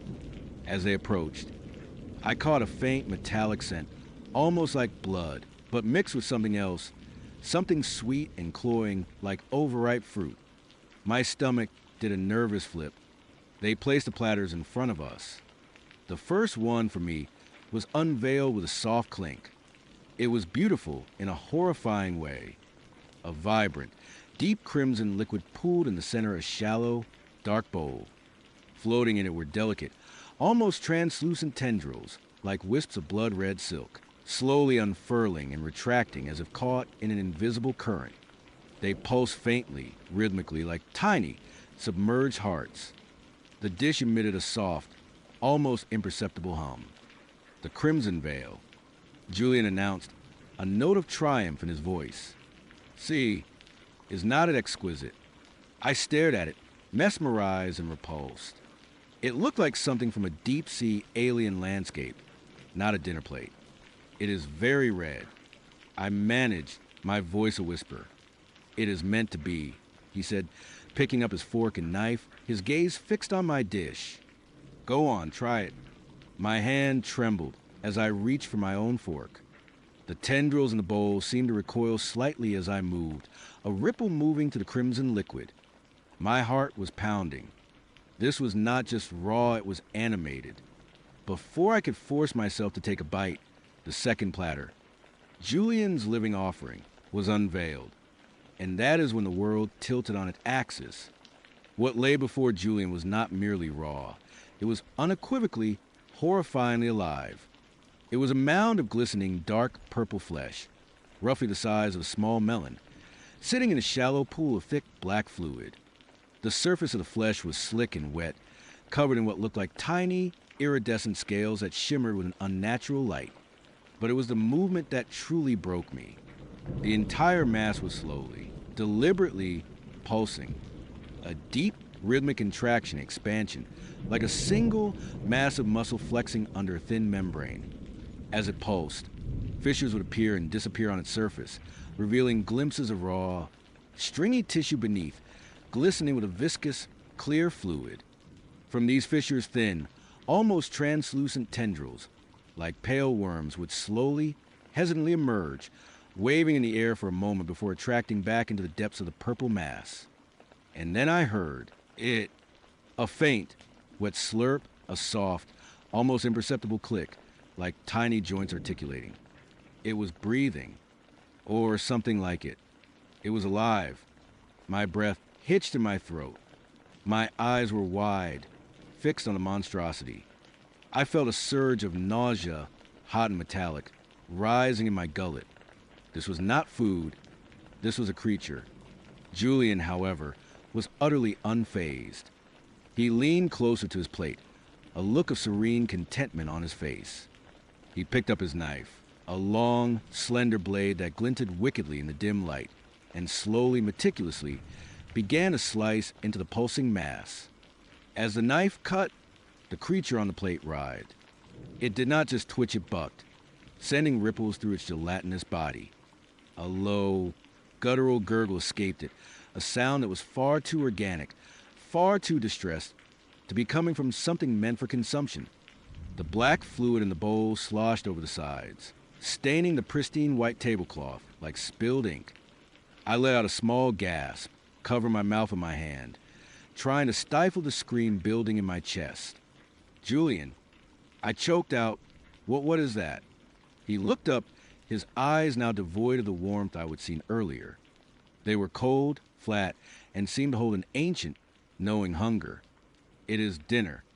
Chloe, he said, his voice completely calm, almost bored. He brought a piece of the still twitching flesh to his mouth, its tendrils still wriggling. He chewed slowly, deliberately, his gaze never leaving mine, a faint, satisfied smile playing on his lips. The sound of his chewing, wet and squelching, was almost as horrifying as the sight of the food itself. I felt lightheaded, my vision blurring at the edges. I wanted to scream, to run, to throw up, but I was frozen, paralyzed by a terror so profound I could not move. I glanced around the restaurant, desperate for a normal face, a shared look of horror. But no one seemed to notice. The other patrons continued their hushed conversations, their solemn meals. Some of them even glanced our way, but their expressions were not of surprise or disgust, but of knowing, a quiet, unsettling understanding. It was as if I was the one who was out of place. "You are not eating your crimson veil," Julian observed, his voice a low purr. He wiped a drop of black fluid from the corner of his mouth with a napkin, a gesture of unsettling normalcy. "It is getting cold." Or restless. I looked back at my own plate. The tendrils in the crimson liquid seemed to be moving with more agitation now, coiling and uncoiling faster, almost as if sensing my fear, or perhaps Julian's consumption. The low hum it emitted grew slightly louder, a faint, almost subliminal vibration that resonated in my teeth. I can't. I stammered, pushing my plate away slightly. "Julian, this is not right. This is alive." He chuckled, a dry, humorless sound. "Of course it is alive. Chloe, that is the point.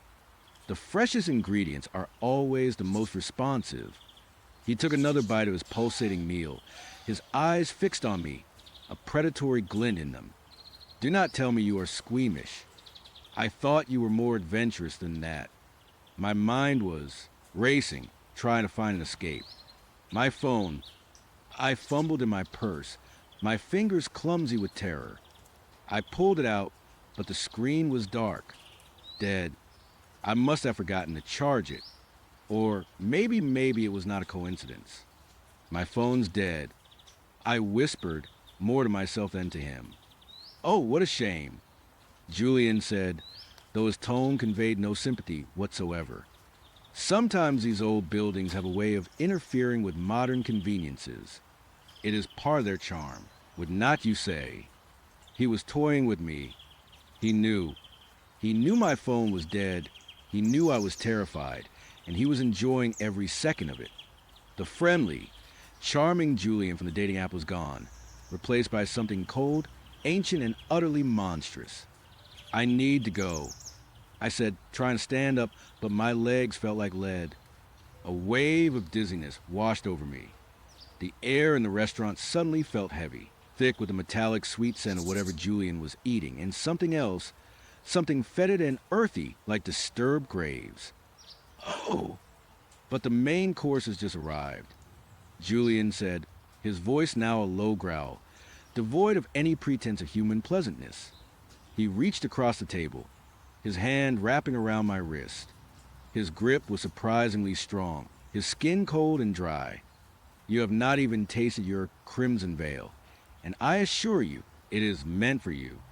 You were chosen for it." Chosen. The word echoed in my mind, sending a fresh wave of panic through me. What did he mean, chosen? I tried to pull my hand away, but his grip tightened, his long fingers digging into my flesh.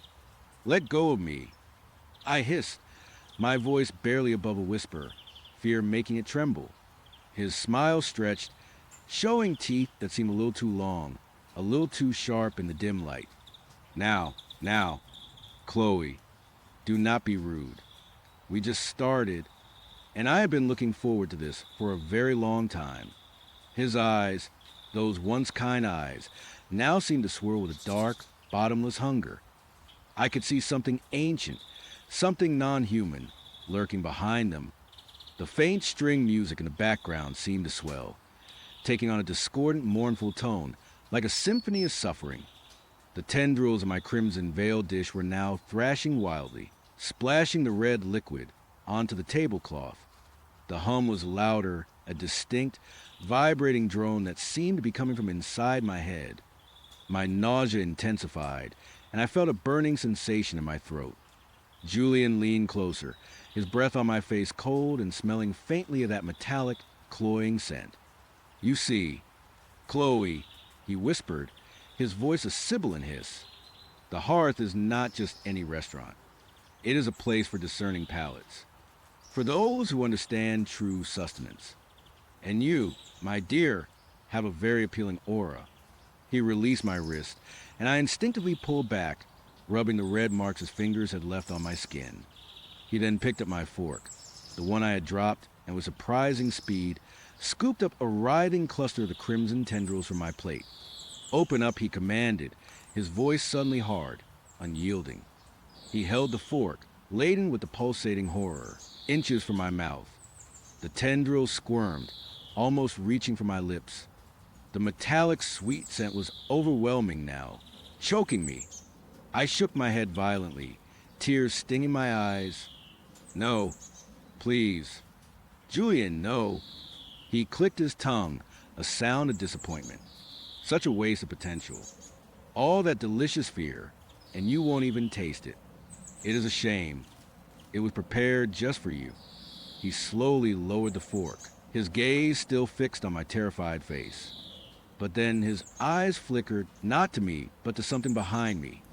His expression changed, subtly.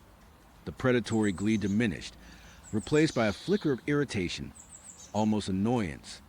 "It seems our time is cut short tonight, my dear," he said, his voice losing some of its chilling edge, though still cold. He did not sound happy about it. A pity. I had such high hopes for us. I risked a glance over my shoulder. Standing a few feet away, almost blending into the shadows, was the gaunt waiter. But he was not alone. Another figure, taller, broader, with a face obscured by shadow, stood beside him. They both looked at Julian with an air of quiet authority, a silent, disapproving judgment. Julian sighed, a sound of genuine exasperation. He pushed his own plate, the still pulsating living offering, away from him with a disgusted flick of his wrist. "Very well. Another time. Then..." He stood up, his movements fluid and graceful, but with an underlying tension. He gave me one last, chilling smile, a promise of future horrors rather than an apology. "Do not forget me. Chloe. Some tastes linger longer than others." Then, without another word, he turned and strode out of the restaurant, disappearing into the dim light and the hushed murmurs. I was left alone at the table, trembling, staring at the two plates of actively moving, horrifying food. My own crimson veil was still thrashing, the hum now a frantic whine. Julian's living offering continued its slow, deliberate pulse, its tendrils occasionally emerging and retracting, as if confused by its abandonment. The gaunt waiter and the shadowy figure approached my table. The taller figure, I now saw, was a woman dressed in a long, dark gown that seemed to absorb the light. Her face was stern, ancient, her eyes like chips of obsidian. "Are you all right, child?" Her voice was deep, resonant, like stones grinding together. It was the first human voice I would heard in what felt like an eternity. I could only nod, tears streaming down my face. I could not speak. My throat felt raw, my mouth dry and tasting of bile. "You were lucky," the woman continued, her gaze unwavering. "He grows impatient. And careless." She gestured to the dishes. "These are not for you." "Not yet." The waiter silently reached for the platters. As his hands touched them, the movement in the food instantly ceased. The tendrils went limp, the pulsing stopped, the hum died. They became just grotesque, raw meat. The magic or the horror was gone. He whisked them away, leaving behind only the stained tablecloth and the lingering, metallic sweet odor. "Go home. Chloe," the woman said, her voice softer now, but still holding an undeniable command. "And forget this place. Forget him. If you can." What was that? I finally managed to croak, my voice hoarse. "What is this place?" She looked at me, a flicker of something almost like pity in her ancient eyes. "A place where the hungry come to feed, and where the unwary are sometimes mistaken for sustenance themselves." She paused, her gaze piercing. "You have a light, child, a vulnerability. It attracts certain appetites. Be more careful with whom you share your table." With that, she turned and glided away, the gaunt waiter following her like a shadow. I watched him disappear into the deeper recesses of the restaurant, swallowed by the oppressive darkness. I sat there for a long time, trying to regain some semblance of composure.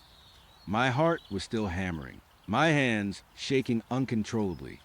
The memory of the pulsing flesh, the wriggling tendrils, Julian's cold, hungry eyes, it was all burned into my mind. Finally, I managed to stand, my legs still wobbly.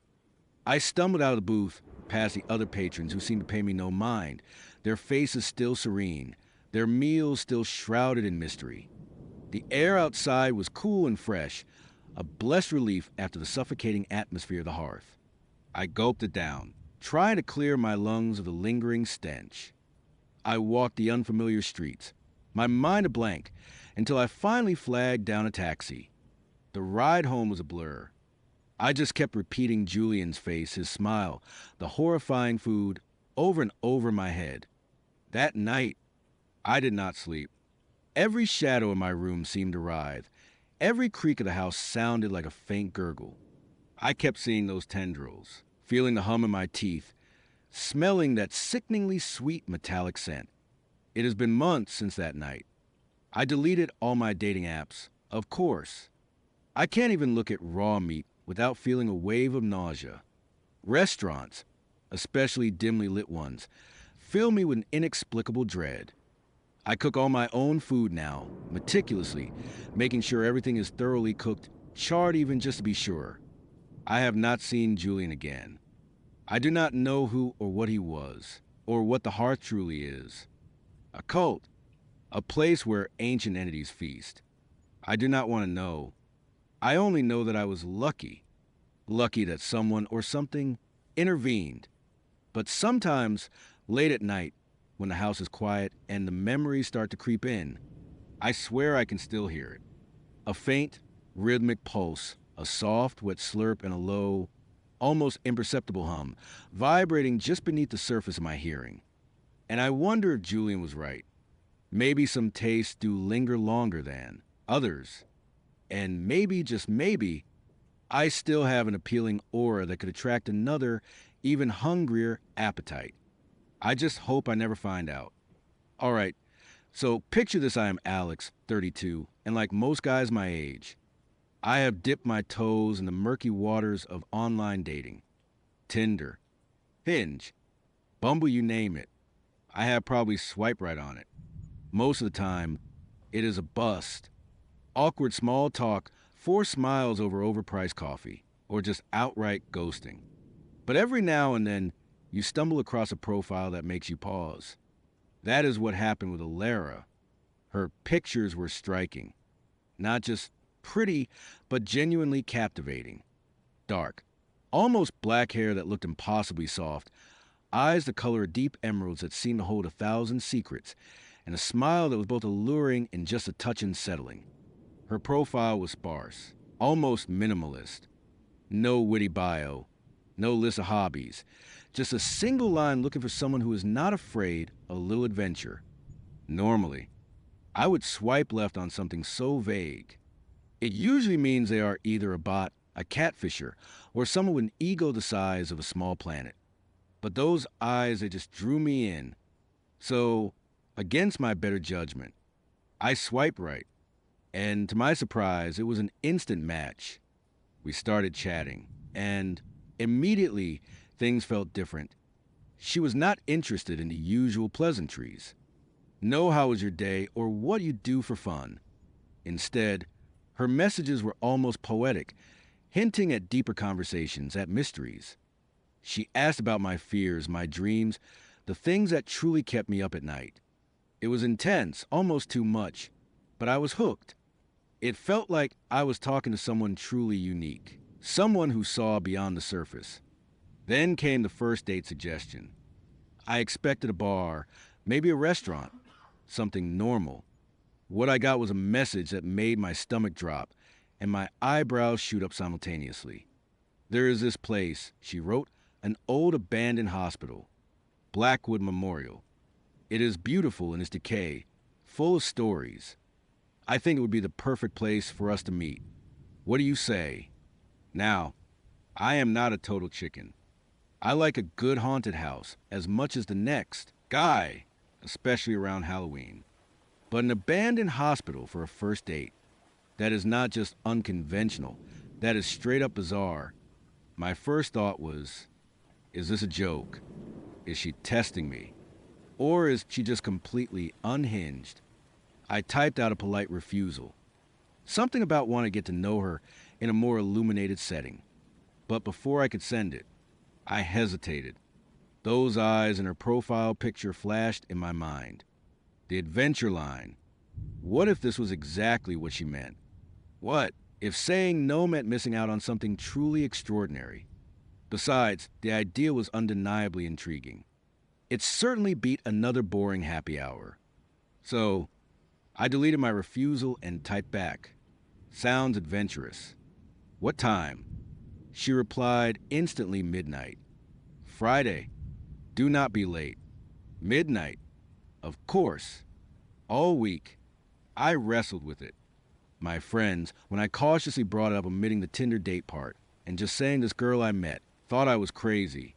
An abandoned hospital. Alex, are you trying to get murdered? My buddy Mark even joked. Make sure you bring a flashlight and a will. Man. But the more they tried to talk me out of it, the more I felt a strange pull. It was like a dare, a challenge I could not back down from. Friday rolled around, and I was a bundle of nerves. I did my research on Blackwood Memorial. It had been shut down about 20 years ago, deemed unsafe and beyond repair. Rumors swirled around it, of course. Patient neglect, malpractice suits, even a few unexplained deaths. The usual stuff you hear about old, abandoned institutions. Nothing overtly supernatural, just a general air of decay and forgotten misery. I packed a decent flashlight just in case and wore sturdy shoes. I even told Mark where I was going, just in case I did not come back. He laughed, but I could tell he was a little weirded out too. I pulled up to Blackwood Memorial just before midnight. The hospital sat on a hill, shrouded by overgrown trees, looking like a skeletal beast silhouetted against a sliver of a crescent moon. The windows were mostly boarded up or shattered, gaping like empty eye sockets. A rusted, wrought iron fence, half collapsed in places, surrounded the property. The air was cold, damp, and carried the faint, musty smell of decay and forgotten memories. It was exactly as creepy as you would imagine. My headlights cut through the gloom, illuminating a cracked, weed-choked parking lot. I killed the engine, and the silence that descended was heavy, oppressive.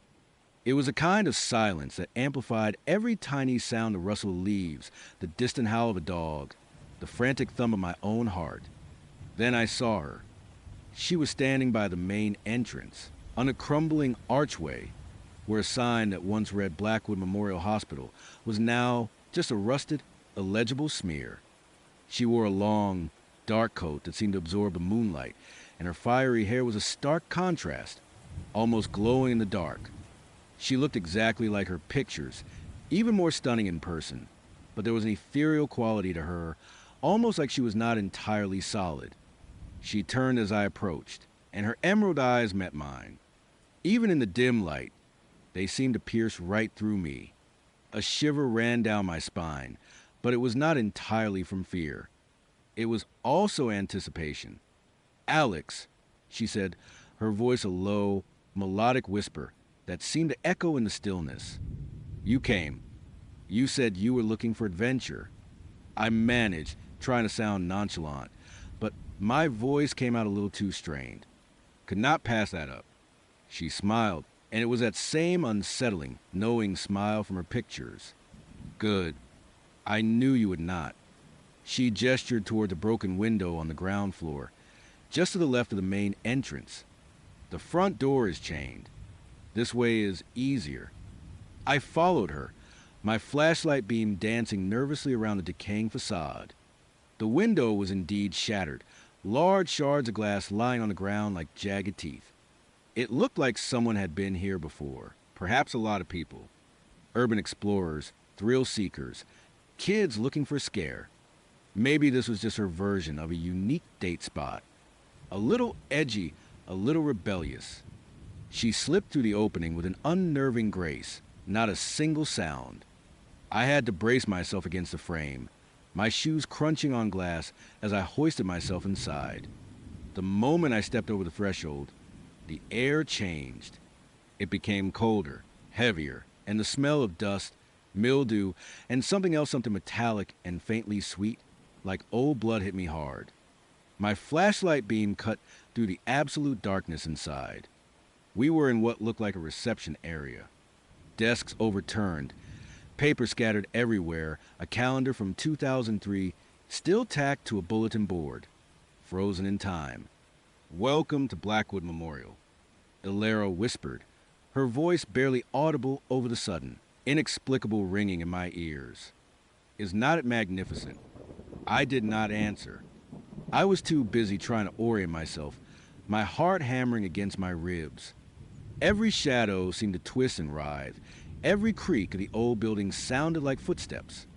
This was the main lobby, she continued, moving with an almost unnatural lightness. Patients would check in here, full of hope or fear. Sometimes both. She ran a gloved finger along a dust-covered counter. And sometimes they never checked out. That last part, the way she said it, it sent another shiver down my spine. It was not a joke. It sounded like a statement of fact, delivered with a chilling nonchalance. We moved deeper into the hospital. The layout was a classic, sprawling design. Long, wide hallways stretching into darkness, flanked by countless doors. Most of them were ajar, revealing glimpses of patient rooms, offices, examination rooms. My flashlight beam picked out rusted gurneys, overturned wheelchairs, for stands that looked like skeletal figures. Dust motes danced in the light, thick as fog. Ilera did not use a flashlight. She seemed to navigate the darkness with an innate sense of direction, her eyes glowing faintly in the gloom, always fixed on something I could not see. This was Ward C, she said, pausing in front of a particularly dilapidated corridor. Geriatrics. A lot of lonely old souls ended their days here. They say some of them never truly left. I tried to laugh it off. Just the usual ghost stories, right? She turned to me, her smile thin. Are they? Her gaze made me uncomfortable. It was too direct, too penetrating. I felt like she was not just looking at me, but into me. We explored the first floor for what felt like an hour, though it was probably only 20 minutes. Each room was a snapshot of a forgotten life. Patient charts, some with faded photographs of smiling faces that had long since passed. Personal belongings, a single, worn slipper, a child's drawing, a half-finished crossword puzzle. It was all so sad, and increasingly unsettling. Ilera would stop at random objects, picking them up, examining them with an almost reverent touch. An old stethoscope, a tarnished silver locket. She would tell me little snippets of stories about them, about the people they belonged to. Stories that felt too specific, too personal, for someone who was just exploring an abandoned building. This belonged to a little girl named Lily, she said, holding up a faded plush rabbit. She was here for a long time. She missed her parents terribly. Ilera's voice was soft, mournful. She used to talk to her rabbit, telling it all her secrets. How could she possibly know that? I asked her, my voice a little shaky. How do you know these things? She just smiled, a hint of something dark in her eyes. Oh, I have spent a lot of time here. You learn things if you listen closely enough. My unease was growing into genuine apprehension. This was not a quirky date anymore. This was something else. I felt an invisible weight pressing down on me, a chill that had nothing to do with the temperature. Maybe we should head back, I suggested, trying to keep my voice steady. It is getting pretty late, and well, it is getting kind of creepy, do not you think? Ilera turned her back to me and started walking further down the hall. But we have barely scratched the surface. Alex, the real stories are deeper down. The basement, the morgue, that is where the truly interesting things happened. My blood ran cold. The basement, the morgue. No, absolutely not. Look, Ilera, I appreciate the tour, but I am really not comfortable going down there. I said, my voice firmer this time. It is late, and I think we should just call it a night. She stopped, slowly turned to face me. The flashlight beam caught her eyes, and for a moment, they seemed to glow with an unnatural intensity. Her smile had vanished, replaced by a strangely blank expression. But you wanted adventure, did not you, Alex? Her voice had lost its melodic quality, becoming flat, almost hollow. You swiped right. You came here. You knew what this was. I thought it was a date. I countered, my hands clenching into fists. A weird one, sure, but a date. Not whatever this is. She took a step towards me, then another. Her movements were fluid, silent. Too silent. It is a date. Alex. My kind of date. And we are not leaving until we have finished. A prickle of pure terror started to spread through my chest. This was not a game. This was not a quirky girl. This was something genuinely sinister. I am leaving, I stated, turning on my heel and heading back the way we came, my flashlight beam bouncing wildly. You can stay here if you want, but I am out. I started walking faster, then jogging, adrenaline flooding my system. I could hear my own ragged breathing, the frantic thumping of my heart, the reception area, the broken window that was my way out. But as I rounded a corner, I stopped dead in my tracks. The hallway was gone. Instead, there was a solid, unblemished wall where the corridor should have been. It looked like it had always been there, perfectly seamless. My mind reeled. Had I taken a wrong turn? Was I disoriented? Looking for something? Alex. Ilara's voice came from directly behind me, soft and chilling. I spun around, my flashlight beam cutting through the darkness. She was standing barely 5 feet away, her eyes fixed on me.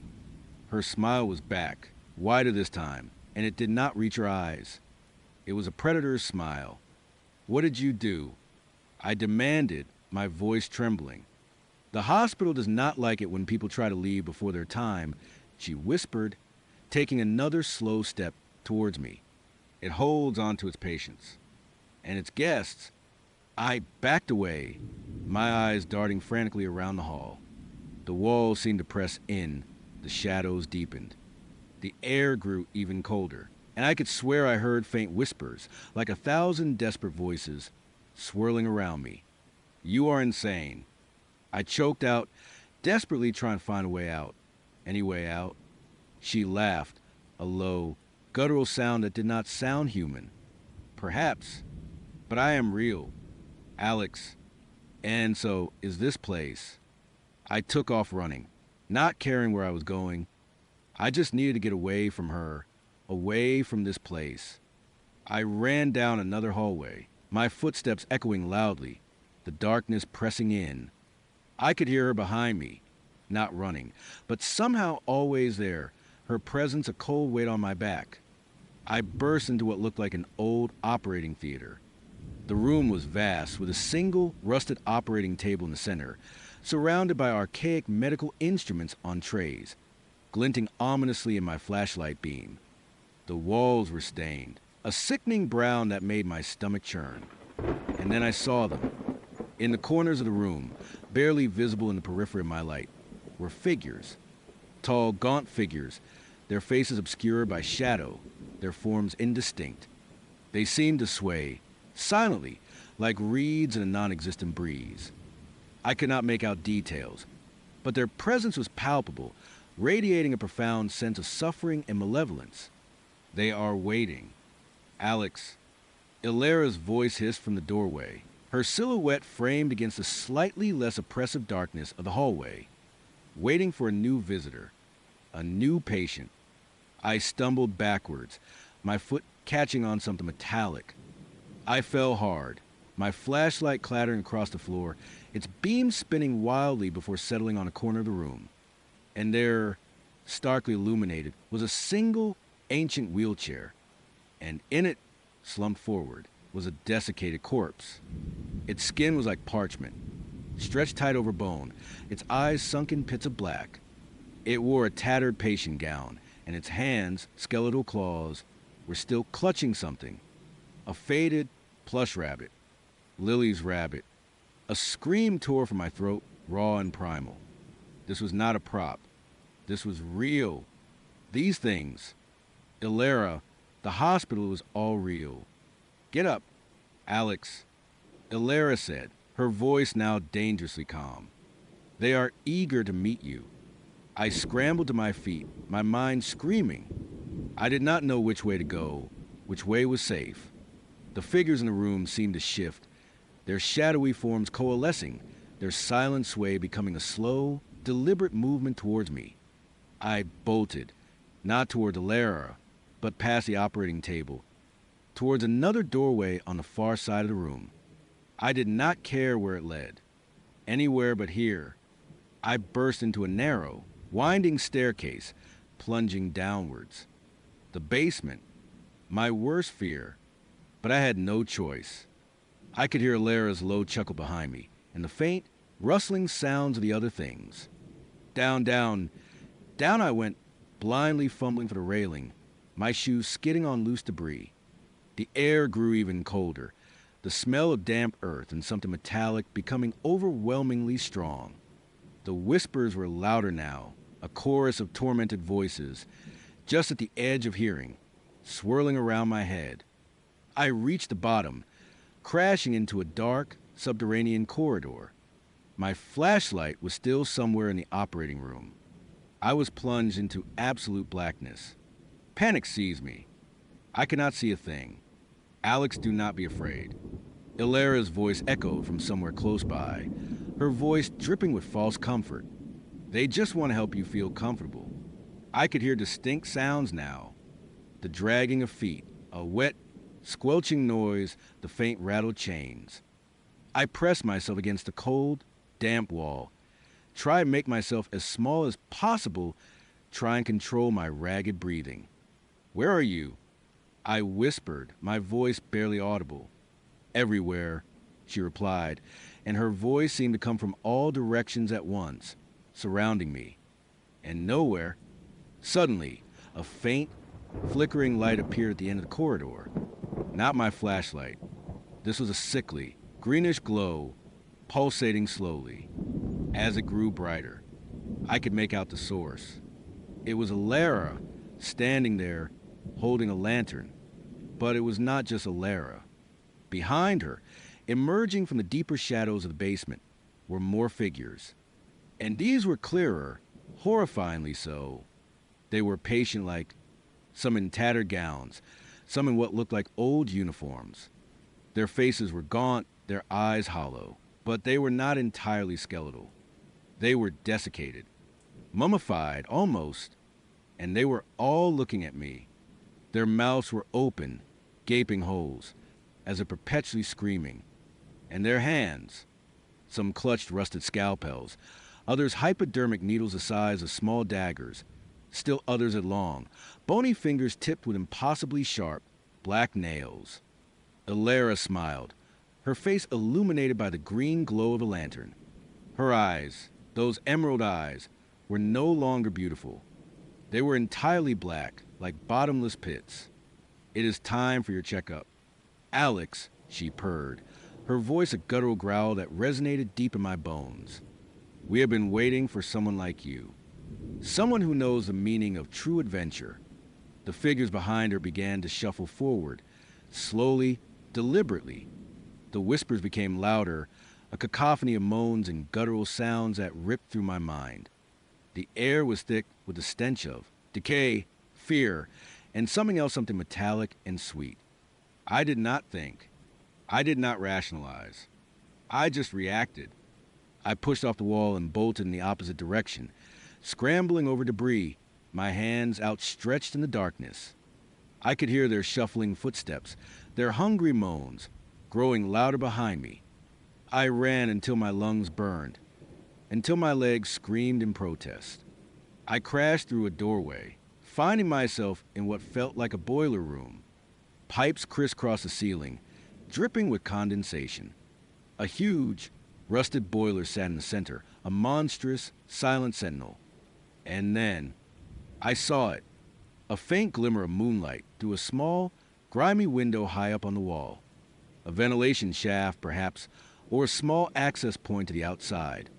It was too small, too high, but it was hope. I scrambled onto a pile of old crates, then onto a rusted workbench, pushing myself upwards. My fingers scraped against the cold, rough concrete of the wall, searching for purchase. The sound of the creatures of Alara were right behind me now, their presence filling the room. I could feel their cold breath on my neck. With a desperate surge of adrenaline, I lunged, my hand grabbing the edge of the window frame. It was loose, rusted. I pulled, straining every muscle, and with a groan of tortured metal, it gave way, swinging inward. I squeezed the narrow opening, tearing my clothes, scraping my skin on the jagged edges of the frame. I fell out onto the damp grass, hitting the ground hard, gasping for air. I did not stop. I scrambled to my feet, ignoring the pain, and ran. I ran through the overgrown weeds, through the broken fence, toward my car. I fumbled with my keys, my hand shaking so violently I could barely insert it into the ignition. The engine roared to life, and I slammed the car into reverse, tires spitting gravel as I peeled out of the parking lot. I did not look back. I just drove, speeding down the dark, deserted road, not caring about speed limits, not caring about anything but putting as much distance as possible between myself and that place. I drove for what felt like hours, until the sun began to paint the sky with streaks of orange and purple. I finally pulled over at a roadside diner, my body shaking uncontrollably, my mind a jumbled mess of fear and disbelief. I tried to explain it to the police, to my friends. They listened, their faces a mixture of concern and skepticism. They suggested I was stressed, that I had a vivid imagination, that maybe I would have had a bad reaction to something. They searched Blackwood Memorial, but found nothing. No Alara, no bodies, no evidence of anything other than dilapidated, abandoned building. But I know what I saw. I know what I felt. It has been months now. I have deleted Tinder, changed my number, even moved to a new apartment. But I can still feel it. That cold, heavy presence. I still smell the decay, hear the whispers, even in the quiet of my new home. Every shadow seems to hold a shape. Every creak of the floorboard sounds like a dragging footstep. Sometimes, late at night, when the world is silent, I catch a glimpse of something in my peripheral vision, a flash of emerald green, a wisp of dark hair. And I hear it, a low, guttural whisper, right in my ear, as clear as if she were standing beside me. You never really forgot me, did you, Alex? And you never will. I know she is still out there. Or maybe she is in here, with me, a permanent resident in the abandoned hospital that is now my mind. And I know, with a chilling certainty, that sooner or later she will come calling again. And this time there might be no escape. So yeah, I was on Tinder. Do not judge. Everyone's doing it, right? And honestly, after a string of duds, ghostings, and just generally awkward coffee dates that felt more like job interviews, I was pretty much ready to throw my phone into the ocean. My late 20s were supposed to be about, I do not know, finding the one or at least someone who did not exclusively communicate in memes. Instead, it was just a parade of guys who peaked in high school or had an unhealthy obsession with their crypto portfolio. I was tired, beyond tired. I was at the point where I would swipe left on a guy just because his profile picture had too many filters. Then Derek popped up. He was different. His profile was not flashy. Just a couple of well-lit photos, one of him hiking. One with a dog, always a good sign, right? And a genuinely warm, easy smile.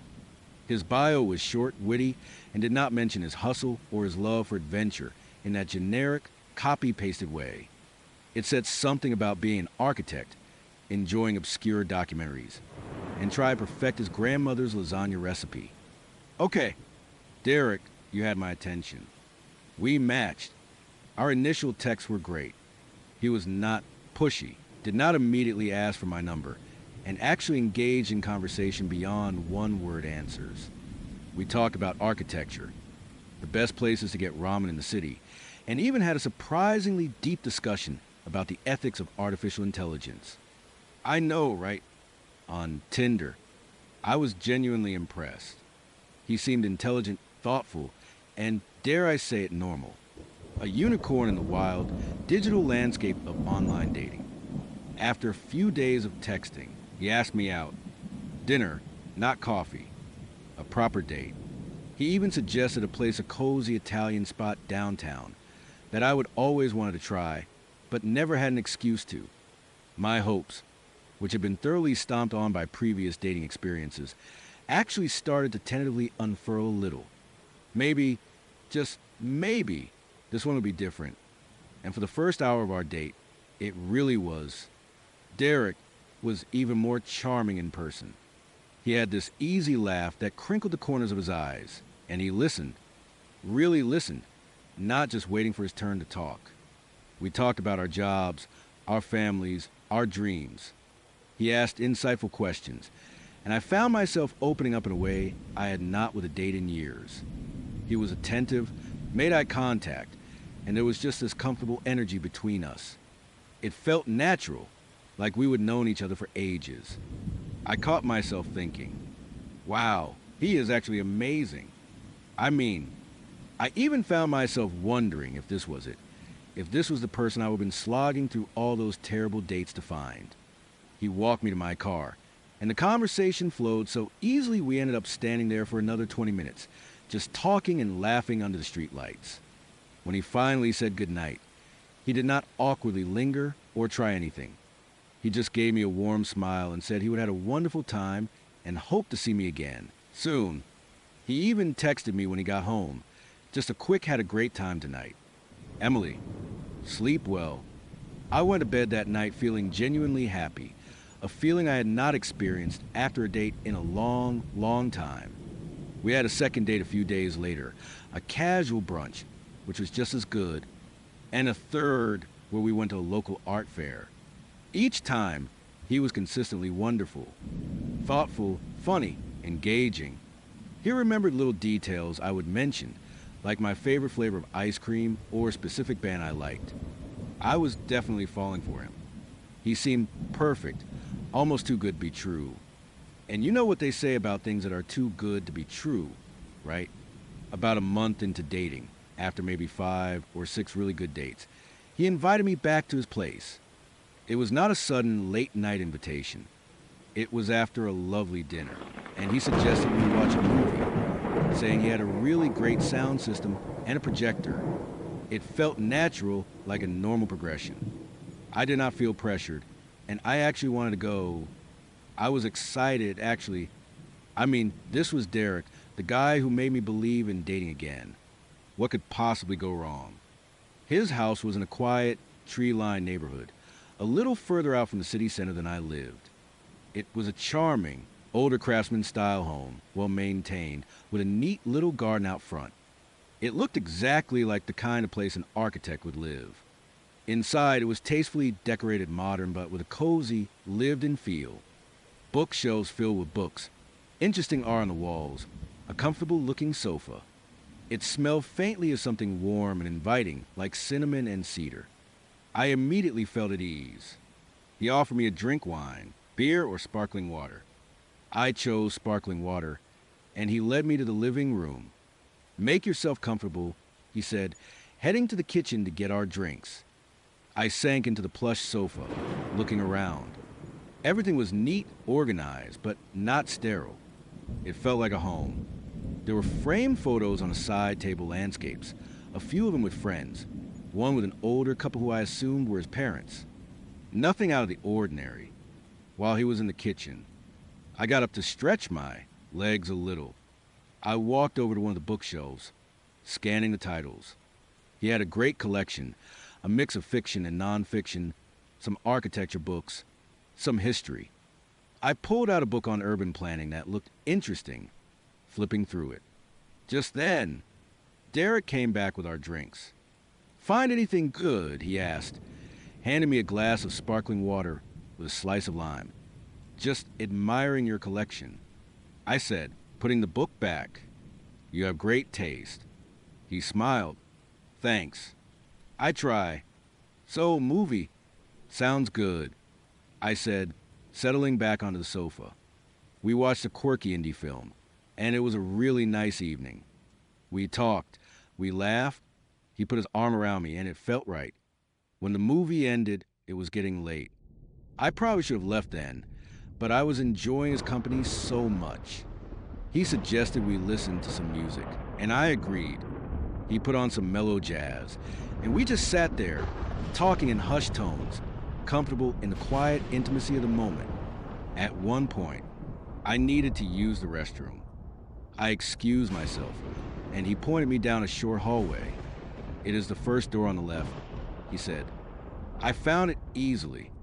It was a small, neat bathroom, nothing remarkable. I washed my hands, looked at my reflection in the mirror, and for a fleeting second, I thought about how happy I was. This was really happening. I was finally connecting with someone. As I was leaving the bathroom, I noticed a door at the end of the hallway that was slightly ajar. It looked like an office or a study. My curiosity, which I now deeply regret, got the better of me. I mean, it was not like I was snooping. Just a quick glance. I paused at the doorway, peeking in. It was an office, just as I suspected. A large wooden desk, a computer monitor, more bookshelves. It was a little messier than the living room, with stacks of papers and blueprints. But what immediately caught my eye was a corkboard hanging on the wall above the desk. It was covered, absolutely covered. I took a step inside, my eyes scanning the board. It was a collage, meticulously arranged. My breath hitched. It was me, not just one or two photos. Dozens, hundreds. My stomach dropped faster than a lead weight in the ocean. My heart, which had been so light just moments before, began to pound a frantic rhythm against my ribs. There were photos of me walking out of my apartment building. Me grabbing coffee at my usual cafe. Me laughing with my friend Sarah at the park. Me leaving my office building, my tote bag slung over my shoulder. Me browsing books at that independent bookstore downtown I frequented. Me even walking my neighbor's dog last Tuesday, a chore I only did occasionally. These were not photos from my social media.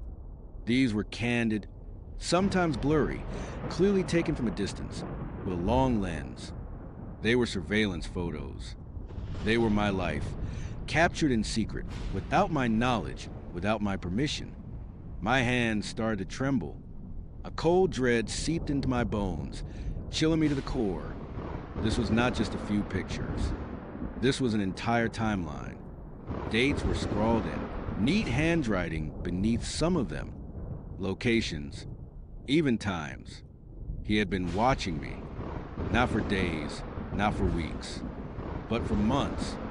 Before we even matched on Tinder, I stumbled backward, my gaze darting around the room, a frantic search for any other evidence, any explanation. My eyes landed on the desk. There was a file folder, slightly open. The top sheet of paper was visible. It was a printed out copy of my Tinder profile. Not just the main picture, but all of them. And then beneath that, a printout of my LinkedIn profile. My full name, my company, my job title, my university. Oh God, he had not just found me on Tinder. He had found me. He had researched me. He had stalked me. And then, only after all of that, had he matched with me. The whole organic meeting, the easy connection, the charming persona, it was all a carefully constructed lie. A trap. A wave of nausea washed over me. My mind raced, trying to process the enormity of what I was seeing. The comfortable, safe feeling I would have just minutes ago evaporated, replaced by a raw, primal fear. Every kind word, every thoughtful gesture, every laugh we would shared suddenly felt tainted, sinister. It was all part of an elaborate performance, designed to lure me in. I heard a floorboard creak from the living room. Derek, he was probably wondering where I was. My breath hitched. I had to get out. I had to get out now. Panic threatened to consume me, but a sliver of rationality cut through. I could not let him know I would seen anything. I had to act normal. Play it cool. Get to my car. Drive away. And then call the police. Or scream. Or just drive until I ran out of gas. My heart was hammering so hard against my ribs. I was sure he could hear it from the other room. My palms were sweating. I forced myself to take a deep, shaky breath, trying to slow my racing pulse. I backed out of the office, slowly, quietly, pulling the door shut behind me, making sure it did not click. I walked back towards the living room, trying to project an air of nonchalance. My legs felt like jelly, each step a monumental effort. I could feel a cold sweat trickling down my back. Derek was on the sofa, scrolling through his phone. He looked up, a warm smile on his face. "Everything okay?" he asked, his voice calm, innocent. "Yeah, fine." I managed, my voice sounding unnaturally high and strained even to my own ears. Just, got a little lost." He chuckled. "It is an old house, can be a bit of a maze. You want another drink?" No, I am good," I said quickly, perhaps too quickly. "Actually, I should probably get going. It is getting pretty late." His smile faltered, just for a split second. His eyes, which had seemed so kind, now held a glint I had not noticed before. A flicker of something cold and possessive. "Oh, already," he said, his tone still light, but with an underlying edge. "I thought we were having a good time." "We are. I am." I stammered, trying to sound convincing. "It is just I have an early morning tomorrow. Big meeting." I hated myself for lying, for making excuses, but what else could I do? Tell him I just found his shrine to me, and I was terrified. He stood up, slowly, deliberately. He was taller than me, and the way he moved now, with a subtle predatory grace, made my blood run cold. "A meeting," he repeated, his voice lower now, almost a purr. "That is a shame. I was hoping we could talk a little more." He took a step towards me. Every fiber of my being was screaming at me to run. But I could not just bolt. Not yet. I had to maintain the facade. "Yeah, well, you know how it is." I tried to laugh, but it came out as a weak, strangled sound. Work never ends. I started to edge towards the front door, which was still a good 10 feet away. It felt like a mile. He watched me, his eyes unblinking. The warmth had completely vanished from his face, replaced by an expression that was chillingly blank. "You know," he said, taking another slow step, "I have been looking forward to this for a long time. Emily." My breath hitched. The way, he said, my name, it was not endearing anymore. It was a declaration, a claim. Looking forward to what?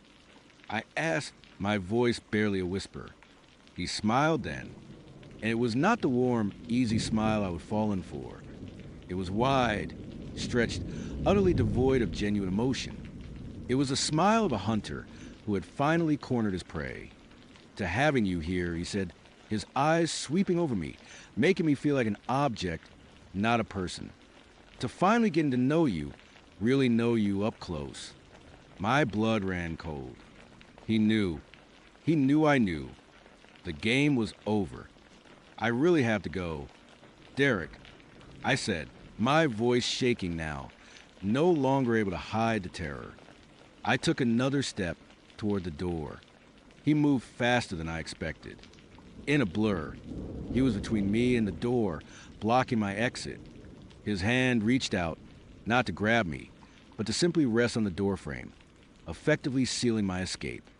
"Oh, I do not think so," he said, his voice now entirely devoid of its earlier charm, replaced by a calm, chilling certainty.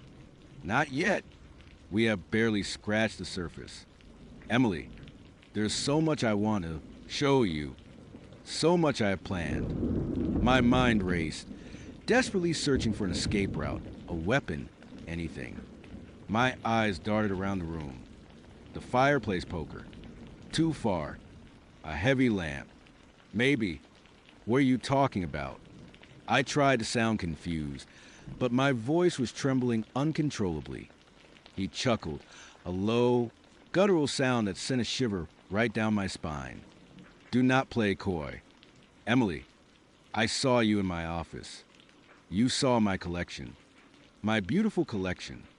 He gestured vaguely towards the hallway. You know how much work I put into it. Into us. Us. The word felt like a physical blow. There was no us. There was just him and his sick obsession. Let me go. Derek, I said, my voice gaining a desperate edge. Please. I just want to leave. His smile widened. Leave. After all this. After all the time I have spent getting to know you, understanding your routines, your preferences. No, Emily, we are just getting started. He took a step closer, and I instinctively recoiled, bumping into the coffee table behind me. My heart was pounding so hard, I thought it might burst through my chest. Every nerve ending in my body was screaming. You are not going anywhere, he said, his eyes fixed on mine, completely devoid of warmth. Not until I am ready for you to. My gaze snapped to the front door again, then to a large window nearby. Could I break it? Could I scream loud enough? This was not happening. This could not be happening. Derek, please. I pleaded, tears stinging my eyes. Do not do this. He just shook his head, a strange, almost pitying look on his face. You do not understand. Emily, this is not a choice. This is destiny. I knew the moment I saw you, walking out of that coffee shop 6 months ago, that you were the one. I just had to make sure you knew it too. 6 months ago. That confirmed it. He had been watching me for half a year. The realization sent a fresh wave of terror through me. I had to fight. I could not just stand there and let this happen. My eyes scanned the room again, frantically. The lamp. It was heavy, made of ceramic. If I could just grab it. He seemed to sense my thoughts. Do not even think about it, he said, his voice suddenly sharp, commanding. You do not want to make this difficult. Emily, for either of us. I was trapped. He was between me and the door. The windows were probably locked. My phone was in my purse, which was on the sofa, too far away. What do you want? I asked, my voice a strangled whisper. He tilted his head, a strange, almost childlike curiosity in his eyes. I want to get to know the real you. Emily, the one I have been watching. The one I know better than anyone else. He took another step, closing the distance between us. I could smell his cologne, which had seemed so pleasant earlier, now smelled cloying, suffocating. My mind was a blur of panic and adrenaline. I had to create a diversion. I had to. I need to use the restroom again. I blurted out the first thing that came to mind. He paused, his eyes narrowing slightly. You just went. I know. I said, try to sound genuinely distressed. But I am really nervous. My stomach, I just need a minute. He considered me for a long, agonizing moment. I held my breath, praying he would buy it. Finally, he nodded, a slow, deliberate movement. All right, but I am coming with you. And no funny business. My heart sank. This was not going to be easy, but it was a chance. A tiny, desperate chance. He stepped aside, allowing me to pass. I walked stiffly down the hallway, acutely aware of him right behind me, his presence a heavy weight on my back. We reached the bathroom door. I pushed it open and stepped inside, leaving the door ajar. He stood in the hallway, watching me. I turned on the faucet, splashing some cold water on my face, trying to clear my head. My reflection stared back at me, pale and terrified. I could not break down now. My eyes swept the small bathroom. There was a small, ornate soap dish on the sink. Ceramic. Heavy enough. Maybe. I pretended to splash more water on my face, my hand hovering near the soap dish. Are you almost done? Derek's voice came from a hallway, impatient now. Almost. I called back, my voice still shaky. This was it. My only chance. In one swift, desperate motion, I grabbed the ceramic soap dish. It was heavier than I thought. I turned, swinging it with all my might at the doorway, aiming for his head. He must have anticipated something, or maybe he just reacted instinctively. He ducked, and the soap dish crashed against the doorframe with a sickening thud, shattering into pieces. "You little bitch," he roared, his voice filled with sudden, furious rage. The charm was completely gone. This was the real him. He lunged into the bathroom. I screamed a raw, piercing sound and scrambled past him out into the hallway. He grabbed my arm, his fingers digging into my flesh-like talons. "You are not going anywhere." The pain was excruciating, but the adrenaline coursing through me was even stronger. I twisted, pulling my arm with all my strength. He was strong, but my desperation was stronger. My arm ripped free from his grasp, leaving a searing pain and, I knew, a nasty bruise.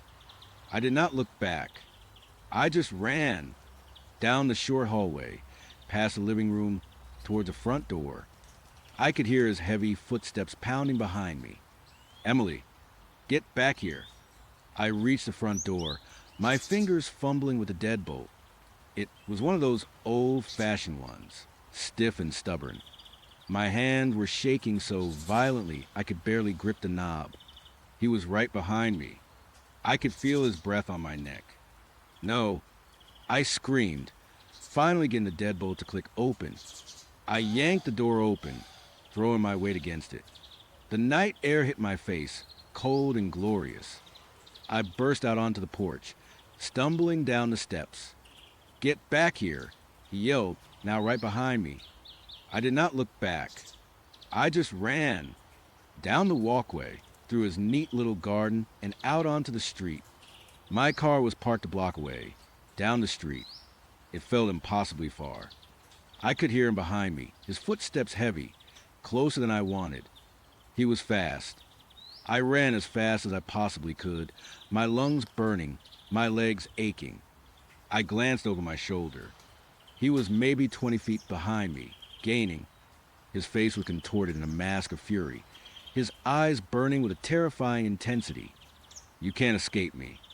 "Emily," he bellowed, his voice echoing in the quiet street. "I know everything about you." His words, instead of paralyzing me, fueled my terror and pushed me harder. I knew he knew everything. That was why I had to escape. I reached my car. My hands were shaking so badly, I almost dropped my keys. I fumbled with the remote, pressing the unlock button. The car chirped and the lights flashed. He was almost on me. I could hear his heavy breathing. I ripped open the driver's side door, practically throwing myself inside. My fingers scrambled for the ignition, jamming the key in. He was at the car door, pulling on the handle. It was locked. Thank God. He started banging on the window, his face pressed against the glass, his eyes wild. "Emily, do not do this. Get out of the car." The engine roared to life.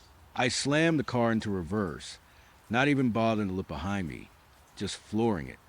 The tires squealed as the car shot backward, narrowly missing a parked car. He was still banging on the window, yelling, but his voice was fading as I sped away. I did not stop. I drove, blindly, tears streaming down my face. The image of his enraged face burned into my mind. I drove until I was miles away, until I was sure he could not possibly follow me. I pulled over on the side of a deserted road, my body shaking uncontrollably. I gripped the steering wheel, my knuckles white. My arm throbbed where he had grabbed me. I pulled out my phone, my fingers still trembling, and called 911. I need help. I choked out, my voice hoarse from screaming. He tried to keep me. He has photos of me everywhere. He was watching me. The police arrived quickly. They took my statement, trying to piece together my frantic, tearful explanation. I showed them the bruise on my arm. They seemed to take me seriously. Thank God. 2 officers went to Derek's house. I waited in my car, shivering, even though the night was not cold. They came back about 20 minutes later, their faces grim. MS. Miller. One of the officers said, "We found exactly what you described. The photos, the files." My stomach twisted. It was real. All of it. They arrested him. I had to go to the station to give a more detailed statement, to look at mugshots, even though I knew exactly what he looked like. It was a blur of paperwork, questions, and the chilling realization that I had been so close to something truly horrific. The next few days were a nightmare. I could not sleep. Every shadow seemed to hold a threat. Every unexpected noise made me jump. I changed my locks, installed security camera, and even considered moving. I could not look at my own reflection in a window without wondering if someone was watching me from the other side. My dating apps were deleted. My social media privacy settings cranked up to maximum. The police told me he was charged with stalking, unlawful surveillance, and attempted kidnapping. They found even more evidence in his house journals filled with obsessive entries about me, more photos, detailed maps of my neighborhood, and my usual routes. He had been planning this for a long, long time. The thought that he had been watching me, observing my life, before I even knew he existed, still sends a shiver down my spine. That he had crafted this entire persona, this perfect Tinder date, just to lure me into his twisted fantasy. It is a violation that goes deeper than just physical harm.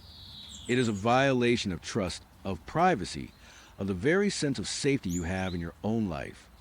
To this day, I still get jumpy when I see a car parked a little too long on my street. I still feel a prickle of fear when I am walking alone at night and hear footsteps behind me. I still double-check my locks multiple times before bed.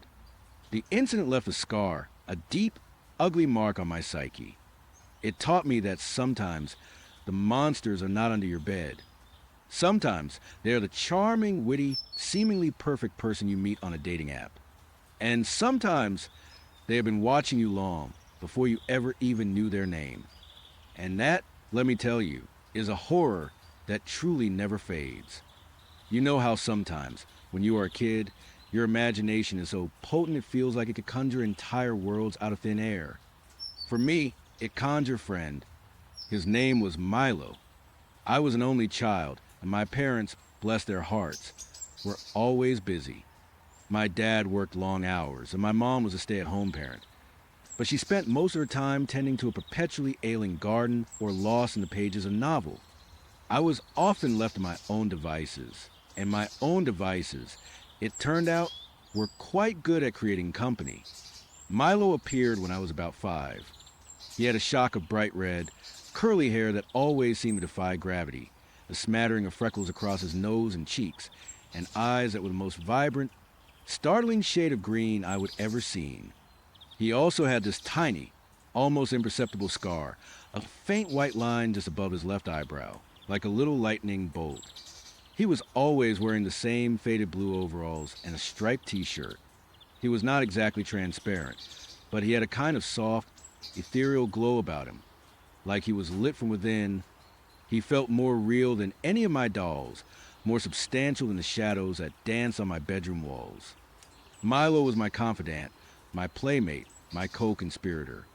We explored the woods behind our house, built elaborate forts out of fallen branches and old blankets, and whispered secrets to each other under the cover of darkness. He knew all my fears of creaking stairs, the monster under my bed which he assured me was just a dust bunny, the old oak tree at the edge of the property that looked like a giant, grasping hand in the twilight.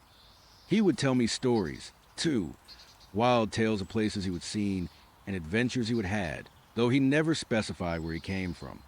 He just was. He was always there, a steady, comforting presence through the lonely stretches of my childhood. As I got older, though, Milo started to fade. Not suddenly, not dramatically, but subtly like a forgotten photograph. The games became less frequent, his voice less clear, his vibrant colors a little dimmer. By the time I was 10 or 11, he was mostly a memory, a sweet, slightly wistful echo of a simpler time. I told myself it was just part of growing up, a testament to a vivid imagination that had finally started to make way for the more mundane realities of school and budding friendships. I kept a small, smooth river stone, which Milo had once told me was a magic wishing stone, hidden in a box under my bed. It was the only tangible thing I had left of him. Life went on. I went to college, moved to a new city, got a job in marketing, and navigated the choppy waters of adult relationships. I was a rational person, grounded in logic and facts. The idea of an imaginary friend was a quaint, almost embarrassing childhood anecdote I sometimes share with close friends, always with a self-deprecating laugh. Fast forward to a few months ago. I was 32, living in a decent apartment, and, like so many others, dabbling in the delightful cesspool that is modern dating. Tinder. It is a necessary evil, right? Endless swiping, the occasional promising profile, mostly just faces. I would have my fair share of terrible dates, good dates, and forgettable dates. My finger was tired, my eyes glazed over, flicking left, left, left, and then it stopped. It was not a particularly remarkable photo at first glance. Just a standard headshot, a guy smiling into the camera. But something about it made me pause. A flicker, a jolt, like static electricity, prickling my skin. I zoomed in. My breath caught in my throat. The man in the photo had a shock of bright red, curly hair that seemed to defy gravity. He had a smattering of freckles across his nose and cheeks. And his eyes were the most vibrant, startling shade of green I would ever seen. And there, just above his left eyebrow, was a tiny, almost imperceptible scar, a faint white line, like a little lightning bolt. It was Milo. An adult Milo, of course. His face was mature, etched with the lines of experience. But every single feature, every detail down to that faint scar, was identical to the friend I would conjure in my childhood imagination. My heart started to pound, a frantic drumbeat against my ribs. This was impossible. This was insane. My mind immediately raced through explanations, a bizarre coincidence, a trick of the light, my brain playing games with me, projecting a childhood memory onto a random stranger. I scrolled down to his name. Miles. Miles. Not Milo, but so close. Too close. It felt like a deliberate echo. My thumb hovered over the screen. Swipe left.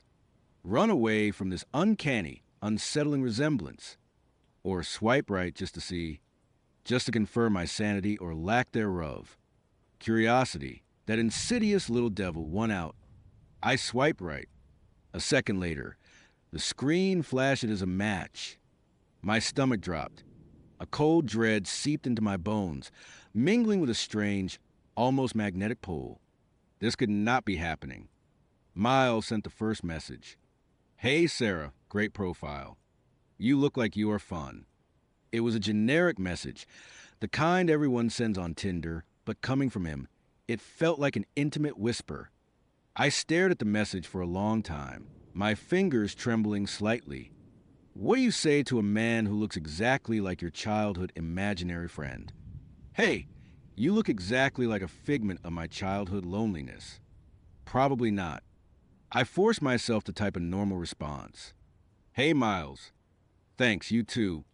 What brings you to Tinder? Standard. Safe.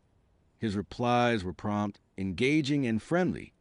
He asked about my job, my hobbies, my favorite movies. He had a quick wit and a charming way of turning a phrase that made me genuinely laugh a few times.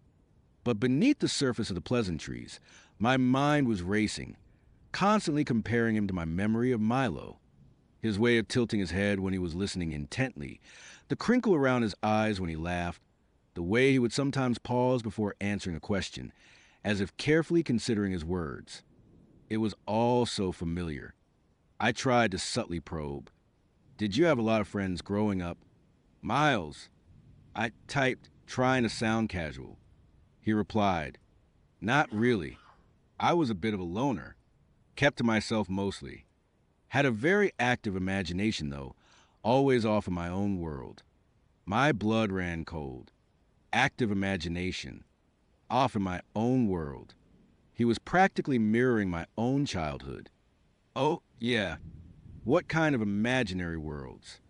I pressed, trying to keep my voice even though I was talking to my phone. He sent back a laughing emoji. Oh, the usual adventures, secret hideouts, saving the world from imaginary villains. Nothing too exciting. Nothing too exciting. For me, it was everything. Every fiber of my being screamed that this was more than coincidence. But my rational adult brain fought back, reminding me that many lonely kids invent imaginary friends. Many people have active imaginations. It was a common trope. After a few days of texting, he asked me out for coffee.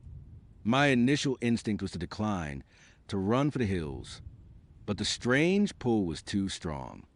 I needed to see him in person. I needed to confirm one way or another that this was just a bizarre, unsettling coincidence. We agreed to meet at a small, independent coffee shop downtown. As I waited at a table near the window, sipping my lukewarm latte, my heart hammered like a trapped bird. Every time the door chimed, I flinched, my eyes darting up. This was insane. I was insane. Then the door chimed again, and there he was. He walked in, looking around for me, a slight smile playing on his lips. My breath hitched. In the flesh, the resemblance was even more profound, more unsettling. The way his red curls framed his face, the intensity of his green eyes, the exact curve of his smile, the faint scar was all there. He was Milo, an adult, flesh and blood Milo. He spotted me and walked over, his gait easy and confident. Sarah. Hey. His voice. It was deeper, obviously, but the cadence, the subtle inflection, the way he emphasized certain words was all there. The voice that had whispered secrets and told stories to me in the dark. Miles. I managed, my voice a little shaky. I stood up, feeling a surreal out-of-body sensation as we shook hands. His grip was firm, warm, real. We sat down and the conversation flowed easily, surprisingly so. He was charming, intelligent, and genuinely funny. We talked about our jobs, our shared love for obscure indie films, our travel aspirations. He seemed genuinely interested in what I had to say, and I found myself relaxing, almost forgetting, for brief moments, the unsettling truth of his appearance. Almost. But then he would say something, or make a gesture, and the chilling familiarity would wash over me again. He would tap his fingers on the table in a specific rhythm that Milo used to do when he was deep in thought.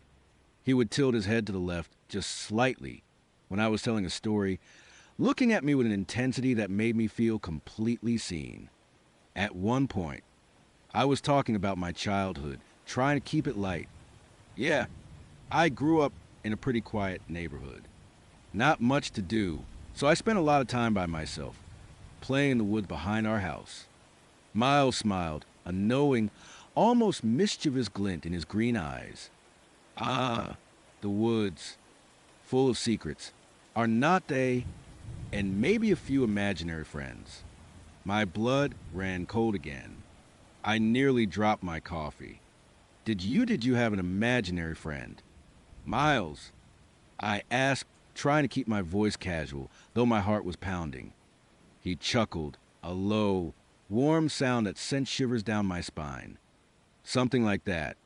More like a constant companion. Someone who knew all my secrets. He paused, his gaze fixed on mine, and for a fleeting second, it felt like he was peering directly into my soul. Someone who knew about the old oak tree that looked like a monster, and the hiding spot for your magic wishing stone. My breath hitched. The old oak tree, the magic wishing stone. Only Milo knew about those. Only Milo. What are you talking about? I asked, my voice barely a whisper. My mind was reeling, trying to process this impossible information. Miles just smiled, a gentle, almost sad smile, just reminiscing. Sarah, childhood memories. We all have them, do not we? He smoothly changed the subject, asking about my current favorite book. I tried to push the thoughts away, to rationalize it. He could have heard me mention the oak tree in passing earlier. The wishing stone. Maybe I would told another friend, who then told someone else, and it somehow got back to him. It was a ludicrous stretch, but I clung to it like a life raft.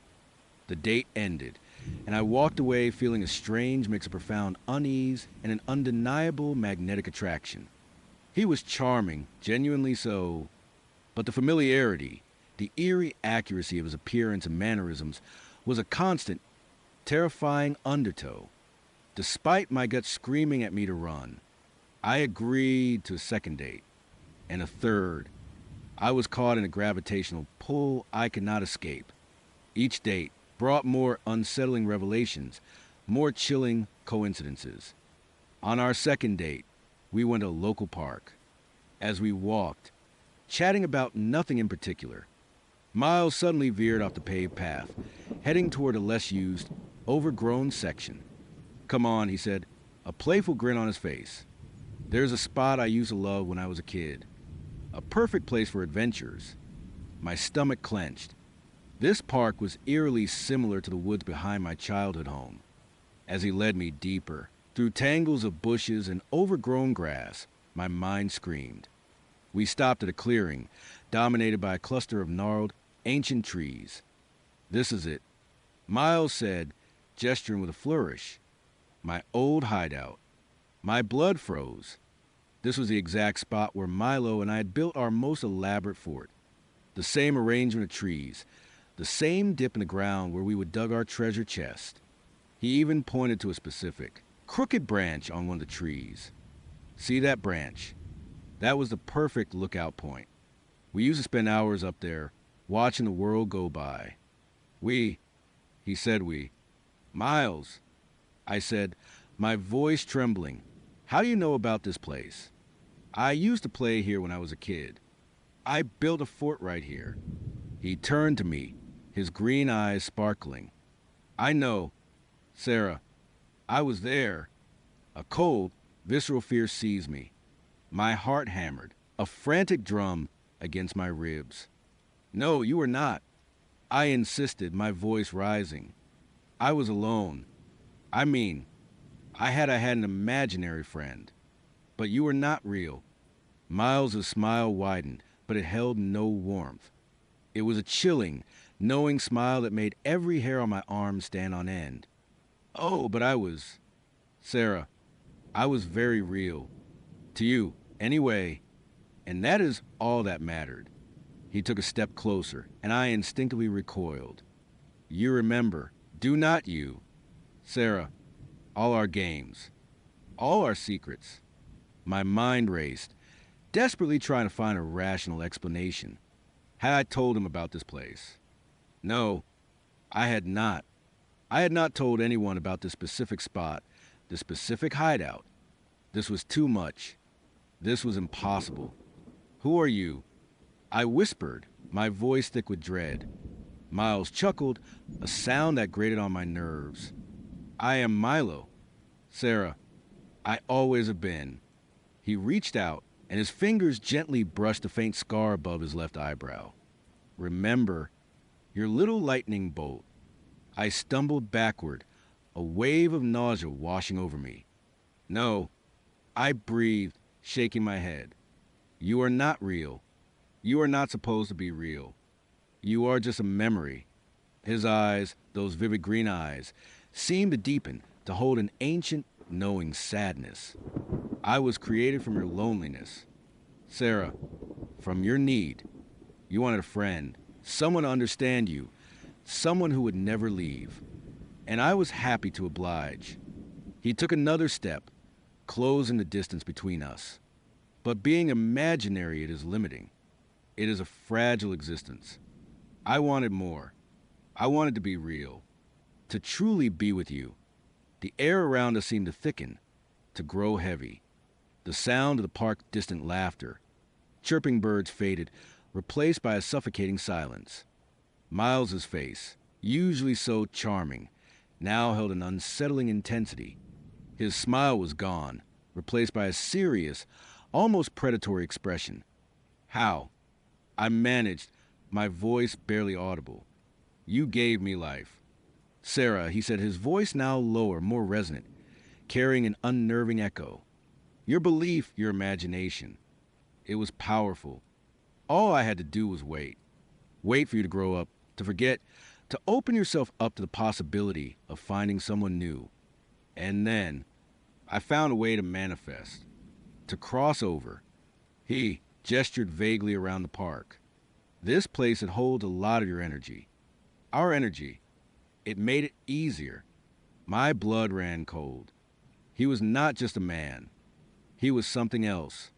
Something that had been born in my own mind, and now it was here in the flesh. And it wanted something. You are not real.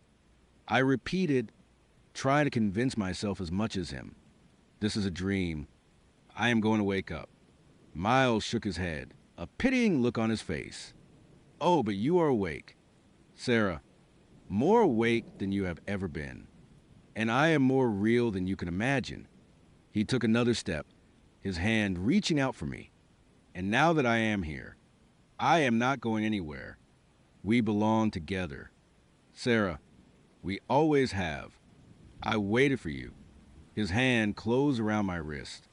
His grip was surprisingly strong, unyielding. Not the gentle touch of a charming date, but the possessive grasp of something ancient and powerful.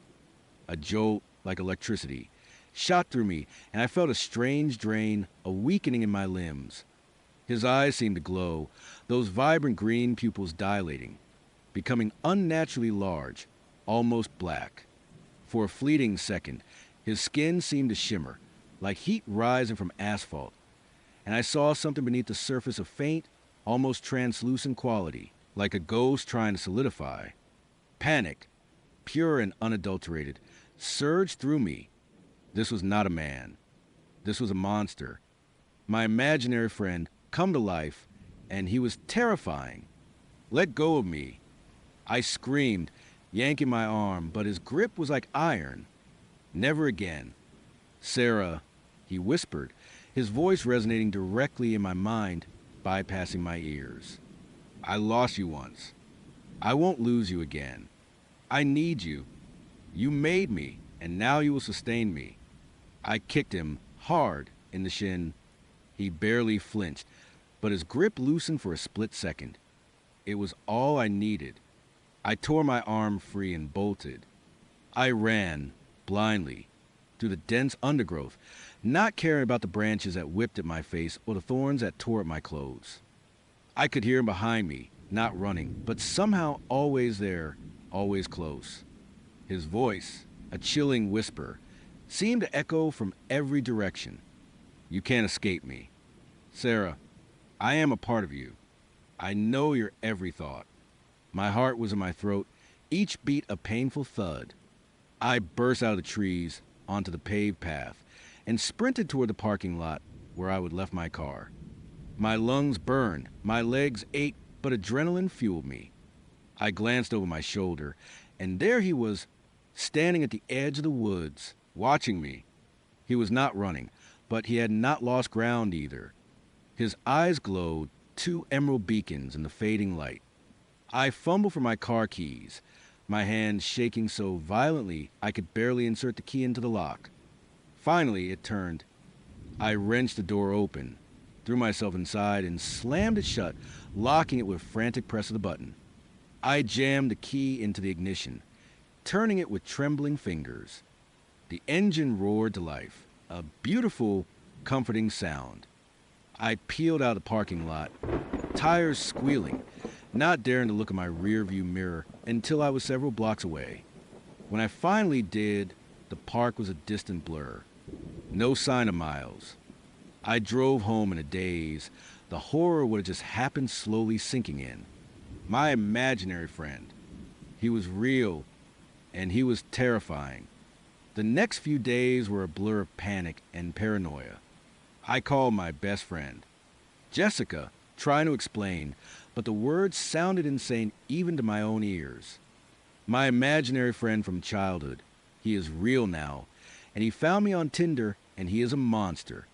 Jessica, bless her heart, listened patiently, suggesting I was overtired, stressed, maybe even having a breakdown.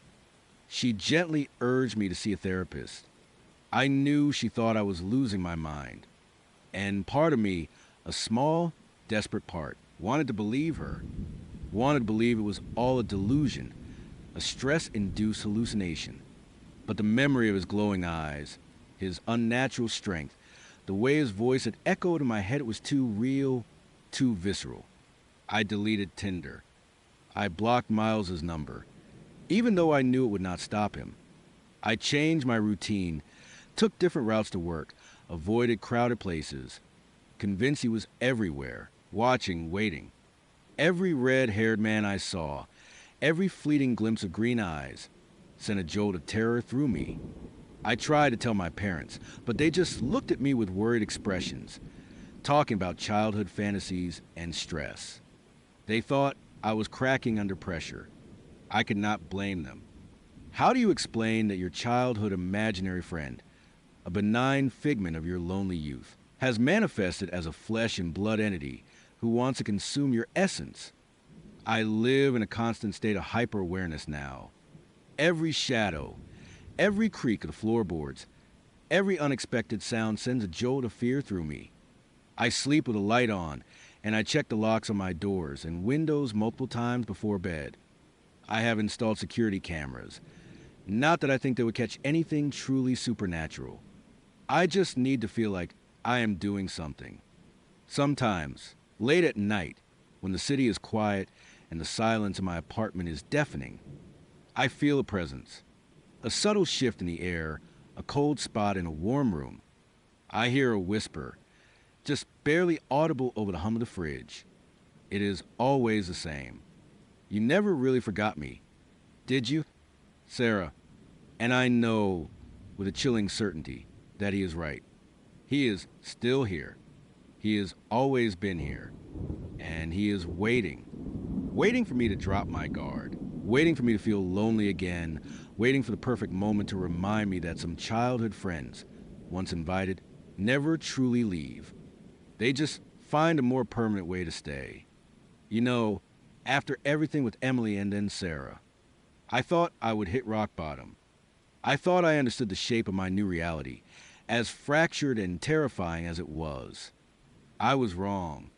The bottom, it turned out, was a lot deeper, and the cracks in reality were not just cracks, they were gaping maw, ready to swallow me whole.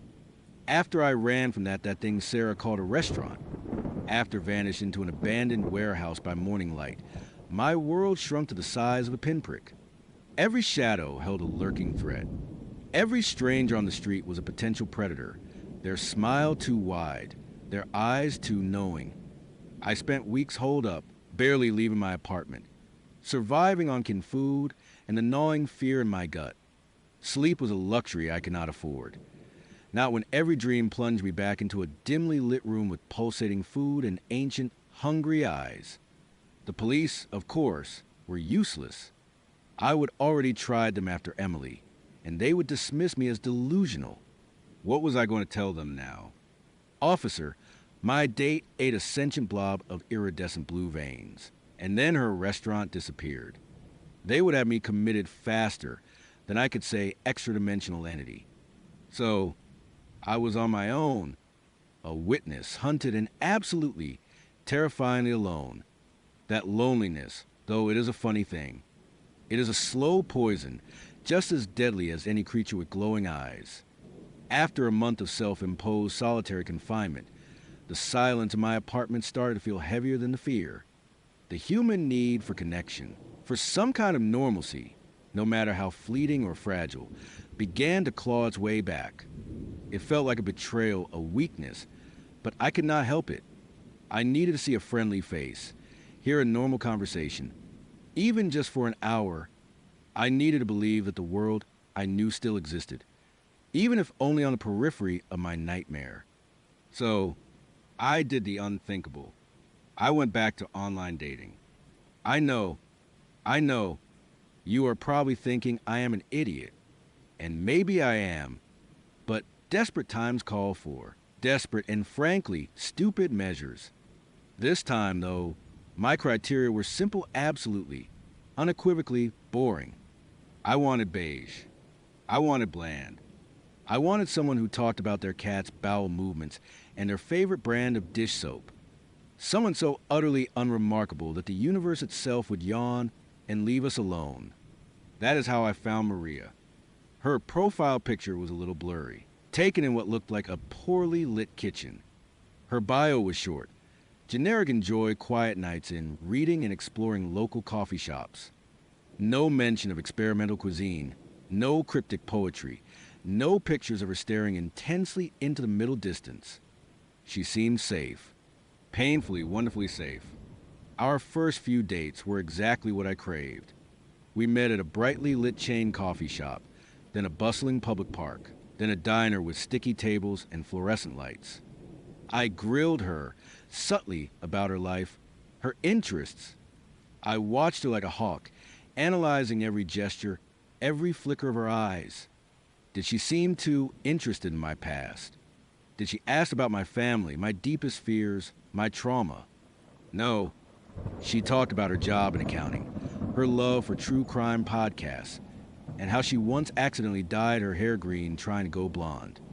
She was normal, almost aggressively normal. I started to let my guard down a tiny fraction at a time. It felt like walking on thin ice, but the warmth of her presence, the sheer ordinariness of it all, was like a balm to my frayed nerves. Maybe, just maybe, Sarah had been an anomaly, a rare, horrific exception. Maybe I could still salvage some semblance of a life. The thought was a dangerous one, a tiny spark of hope that felt like it could ignite the entire tinderbox of my fear. On our fifth date, Maria suggested we try a new brunch spot she had heard about. It was in a trendy part of town, all exposed brick and reclaimed wood, bustling with Sunday morning chatter. It felt safe, normal. We got a table by the window, and the light streamed in, making everything feel bright and airy. I ordered pancakes. She ordered an omelet. We talked about a ridiculous movie we would both seen. I even managed a genuine laugh, the first one in months that did not feel forced or tinged with hysteria. That is when it happened. The wall behind Maria was adorned with a large, ornate mirror framed in dark, polished wood. It was not a modern, sleek mirror. It looked like something salvaged from an old mansion, slightly distressed, with a faint antique haze to the glass. As Maria was telling a funny story about her co-worker, she leaned forward slightly, her face animated, her eyes sparkling with amusement. I was watching her, smiling, feeling that fragile sense of peace settle over me. And then my gaze drifted past her, to her reflection in the mirror. Her face was there, perfectly mirrored. Her hair, her clothes, the tilt of her head. Everything was identical, except for one thing. Her face, looking at me directly from the mirror, was not smiling. Not the warm, genuine, slightly goofy smile she was currently showing me. The reflection's lips were drawn back in a slow, impossibly wide grin, stretching her mouth further than humanly possible. It was not a smile of amusement. It was a smile of ancient, cold, predatory hunger. Her eyes in the reflection were not sparkling with laughter. They were dark, bottomless pits, glinting with malicious intelligence that sent a fresh wave of ice through my veins, just like Emily's, just like Sarah's. My blood ran cold. My breath hitched. The laughter died in my throat. I blinked, hard, my eyes darting back to Maria's actual face. She was still smiling, still talking, completely oblivious. I looked back at the mirror. The reflection was gone. Just Maria's normal, smiling face, perfectly mirrored. My heart was hammering against my ribs, a frantic drumbeat of pure terror. Did I imagine it? Was it a trick of the light? The antique glass? My own exhausted, traumatized mind playing games with me. I forced myself to take a shaky breath, to nod along with whatever Maria was saying, my mind racing a mile a minute. Are you all right? Maria asked, her brow furrowing slightly. You went a little pale. I managed a weak, forced smile. Yeah, just a little tired. Long week. She gave me a sympathetic look. You work too hard. You need to relax. Her real smile was back, full and warm. But I could not shake the image of that other smile, the one in the mirror, burned into my retina. For the rest of brunch, I was on high alert. Every time Maria laughed, I instinctively glanced at the mirror, trying to catch it again, but it never reappeared. Her reflection remained perfectly normal, a faithful copy of her physical self. The experience had been so fleeting, so quick, that I started to convince myself it had to be my imagination. My mind was wired for paranoia now. I was seeing monsters where there were none. It was a symptom of my trauma, not a new threat. This was Maria, boring, wonderful Maria. But the seed of dread had been planted, and once it takes root, it is impossible to ignore. I started watching her more closely, even when there was not a mirror around. I found myself scrutinizing her eyes, searching for that ancient glint, listening to her voice, trying to detect a strange cadence, a subtle shift in tone. For a while, nothing. She remained perfectly normal, and that, paradoxically, started to make me even more uneasy. It was too perfect, too consistent. My paranoia was a constant companion now, whispering doubts in my ear. A few days later, we were at her apartment for the first time. It was small, cozy, filled with books and plants. Exactly what I would expect from her. We were watching a movie, a light comedy, and she got up to get us some more tea. As she walked past a tall, freestanding mirror in her hallway, she paused, adjusting a stray strand of hair. I watched her, my breath held. Her reflection adjusted her hair, too. Normal. Then, just as she turned to walk back to the couch, she caught my eye in the mirror. She gave me a quick, sweet smile, and for a split second, it was there again. That other smile. Wider, colder, more knowing than any human smile should be. It was only for an instant, a flicker, like a glitch in a video feed, but it was enough. The dark, ancient hunger in the reflected eyes, the predatory curve of the lips, it was unmistakable. And this time, it was not just a mirror in a public place. It was her home. It was her mirror. When she sat back down, she looked at me with genuine concern. You are really quiet tonight. Is everything okay? I forced myself to meet her gaze, to swallow the lump of fear in my throat. Yeah, just thinking about work. I was a terrible liar. She reached out and took my hand, her touch surprisingly warm and soft. You know, you seem really stressed. You have been through a lot, have not you? My heart pounded. How much did she know? Was this a trap? Was she probing? I pulled my hand away subtly, pretending to adjust my position on the couch. Everyone's got their baggage, right? I tried to keep my voice light, casual. She chuckled, a soft, pleasant sound. True, but yours feels heavier, like you are carrying the weight of the world. She leaned closer, her eyes fixed on mine. Tell me about it. Maybe I can help. The hair on the back of my neck stood up. This was too much. This was exactly what Emily had done, what Sarah had done. They preyed on vulnerability, on the desperate need to confide, to be understood. They lured you in with empathy, only to twist it into something grotesque. No, really. I am fine, I said, my voice a little too sharp. It is nothing you need to worry about. A flicker of something crossed her face, Too fast to identify. Disappointment, annoyance, or something else entirely. Her smile remained, but it felt fixed, like a mask. I started making excuses to leave shortly after. A sudden headache. An early morning meeting. She did not press, but her eyes held a strange, lingering quality as I gathered my things. From that night on, my life became a constant, exhausting vigil.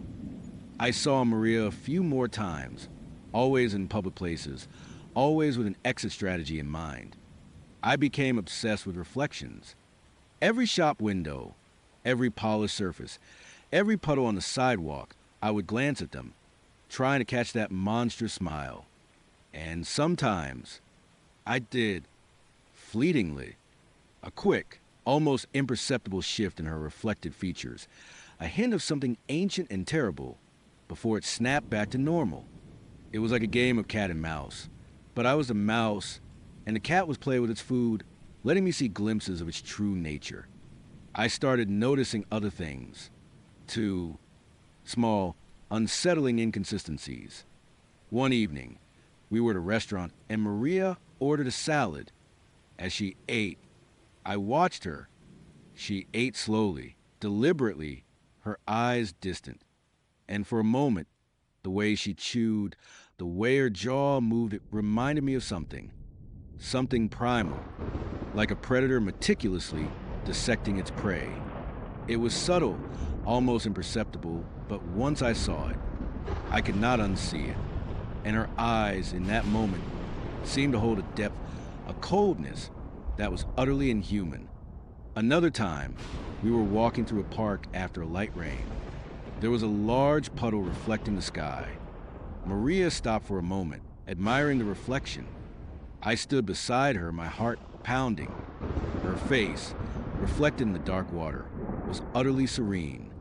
But her eyes in the reflection, they glowed with a faint, iridescent blue light, just like the veins in Sarah's meal.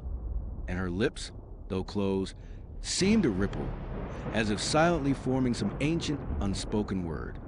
I gasped, a small, involuntary sound. Maria turned to me, her face perfectly normal, her eyes a warm brown. "What is wrong?" she asked, her voice filled with concern. I stammered. "Nothing, just the light. It is beautiful." I forced a smile, but my hands were shaking. I knew, without a shadow of a doubt, that I was not imagining it. They were real, and Maria was one of them. The terror that had been a dull ache in my chest now flared into an all-consuming fire. She was not just a new date, she was a new hunter.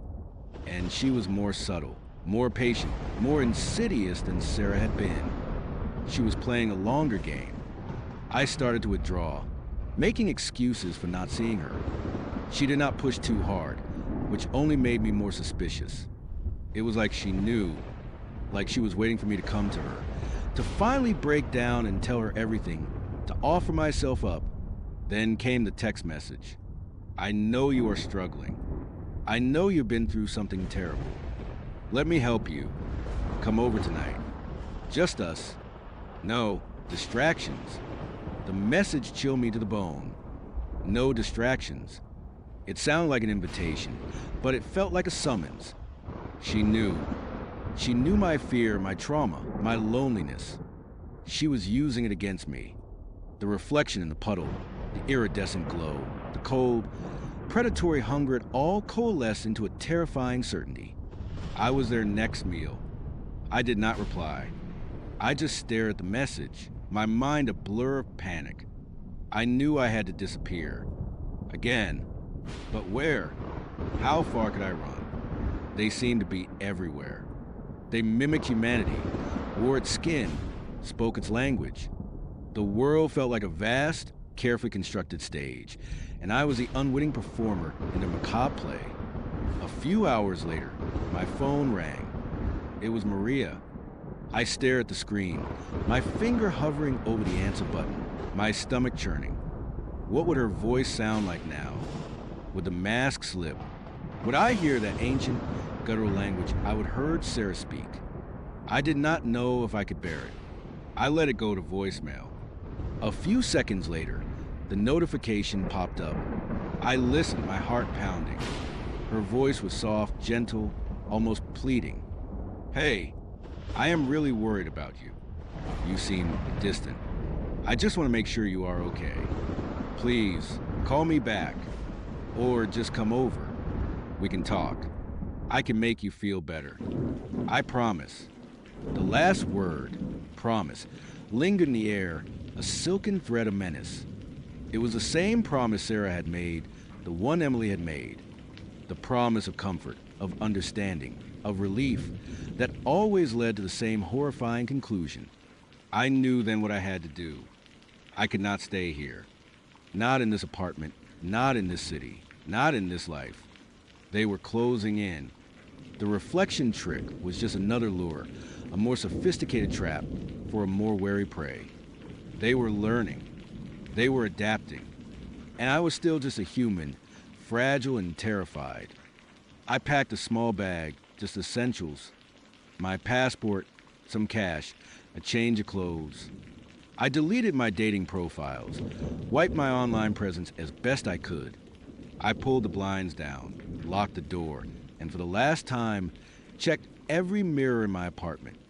My own reflection stared back, haggard and terrified. But it was my reflection. For now, as I slipped out of my apartment building into the dead of night, the city lights seemed to shimmer with an unnatural glow. Every shadow seemed deeper, every sound amplified. I knew they were out there, waiting, watching. They were everywhere. And I was just one man, running from a horror that wore a human face, and smiled a monster smile in the mirror. I do not know where I am going. I do not know if I will ever truly be safe. But I know one thing, I will never look at a reflection the same way again. And I will never, ever trust a smile. Because sometimes the most beautiful smile is just a prelude to the most ancient hunger. And sometimes the monster is not just behind you. It is looking back at you from a glass, just waiting for you to see it. And once you do, it will never let you go. Online dating, man, it is a minefield. You scroll through endless profiles, swipe left on the obvious red flags, and occasionally you land on someone who seems normal, or at least normal enough to warrant a first date. That is what I thought I would find with Clara. Her profile picture was stunning bright, intelligent eyes, a genuine smile, none of that duck-faced nonsense or blurry group shots where you could not tell who she was. Her bio was witty, mentioned a love for obscure indie films and hiking, all things I could genuinely connect with. We exchanged a few messages, and her replies were quick, engaging, and articulate. She seemed like a breath of fresh air after a string of dates that had ranged from awkward to downright bizarre. So, when she suggested a quiet Italian place downtown for our first meeting, I was genuinely optimistic. I even put on a decent shirt, something I usually only reserve for weddings or court appearances. The restaurant was cozy, dimly lit, with the kind of low murmur that made conversation easy without feeling like you were shouting. I got there a few minutes early, ordered a sparkling water, and tried to look nonchalant, like I was not silently rehearsing opening lines in my head. Then she walked in, and she was even more beautiful in person. Her hair was a rich auburn, falling in soft waves around her shoulders, and those bright eyes from her profile picture sparkled under the restaurant's warm light. She had a confident stride, a genuine smile that reached her eyes, and she radiated an energy that just drew you in. I stood up, feeling a little clumsy, and she laughed, a soft, melodic sound, as she extended her hand. "Alex, right? Clara, it is so good to finally meet you." The first hour flew by.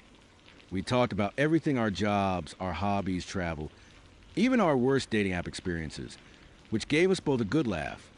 She was incredibly engaging, a fantastic listener, and had this way of making me feel like I was the most interesting person in the room. I found myself completely captivated, forgetting all my usual first date anxieties. I thought this could actually be something special. Our food arrived, pasta for her, a steak for me. We continued our conversation, dipping in and out of topics. finding surprising common ground. There was a moment, as I was describing a particularly disastrous camping trip I would taken, when she leaned forward, her eyes wide with amusement. The restaurant was a little louder then, a group at the next table laughing boisterously. As she leaned in, her gaze seemed to drift past my shoulder for a split second, and I heard it. Just a whisper, barely audible like a sigh. Emily Carter. It was so faint. I almost dismissed it as the background noise, or maybe a trick of the acoustics. I paused, mid-sentence about a rogue squirrel. "Sorry, did you say something?" She blinked, her smile returning instantly. "Oh, no. I was just thinking about how much I hate squirrels. They are so sneaky." She laughed, and the sound was so natural, so charming, that I immediately chided myself. "Alex, you are hearing things. Relax."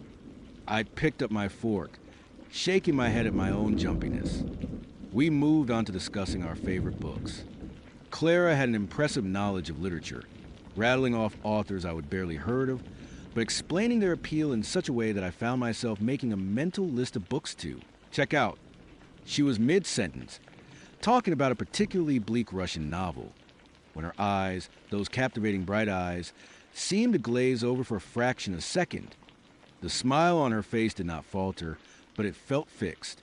Her gaze again drifted, this time toward the window, where the city lights twinkled. And then I heard it again. Clearer this time, though still soft, like a secret share of the air itself. Michael Jenkins. Age 32. My fork clattered against my plate. It was undeniable. I heard it, and it was not some random sound. It was a name, a full name with an age. My blood ran cold, just for a second. I forced myself to take a breath. "Clara," I said, my voice a little too loud, cutting into her literary monologue. "Did you just say something?" She turned her head back to me, her eyes refocusing.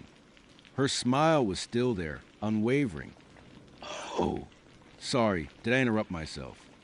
I do that sometimes when I get passionate about a book." She chuckled, a light, airy sound. What was I saying? I stared at her, trying to read her expression. There was no hint of anything unusual. No flicker of recognition that she would just whisper two names, completely out of context, in the middle of our date. My mind raced. Was she messing with me?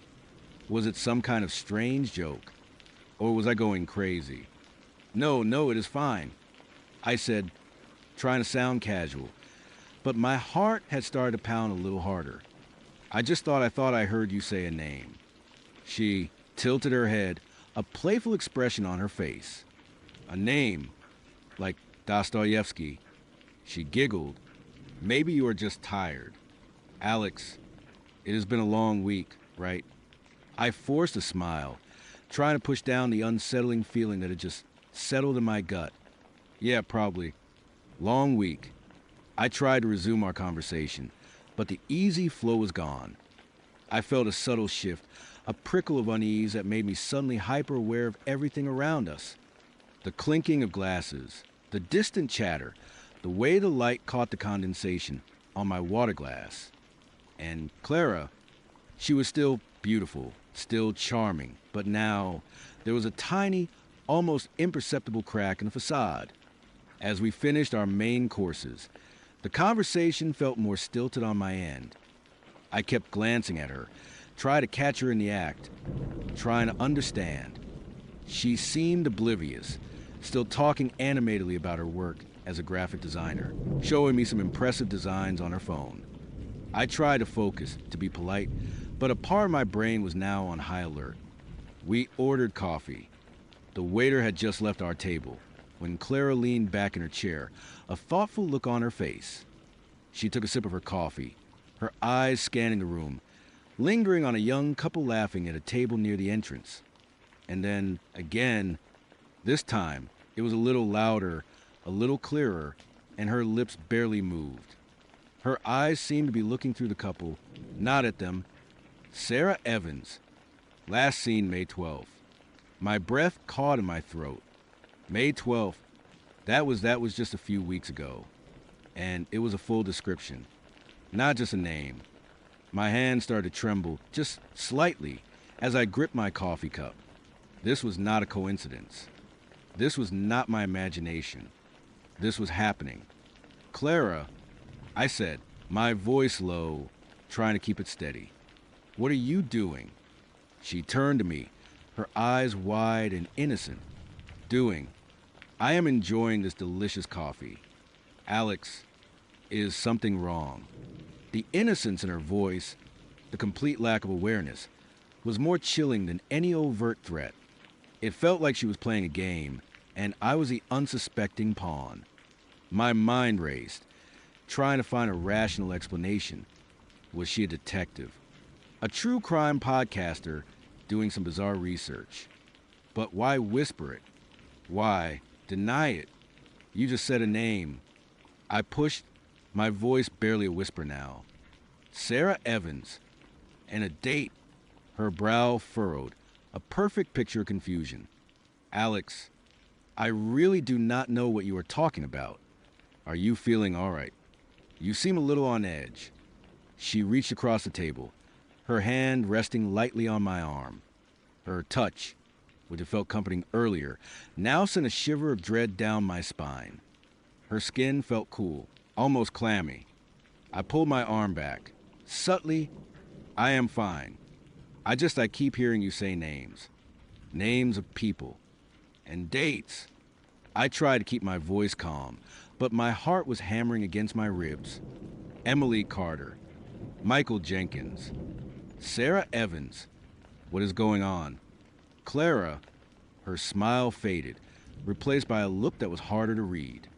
It was not anger or fear, or even surprise. It was something else. A kind of blankness, an emptiness behind her eyes that contradicted the warmth I would seen earlier.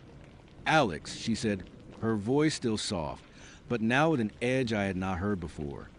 Maybe you should go home. You are clearly not yourself. The dismissal, the immediate turning of the tables, sent a jolt of adrenaline through me.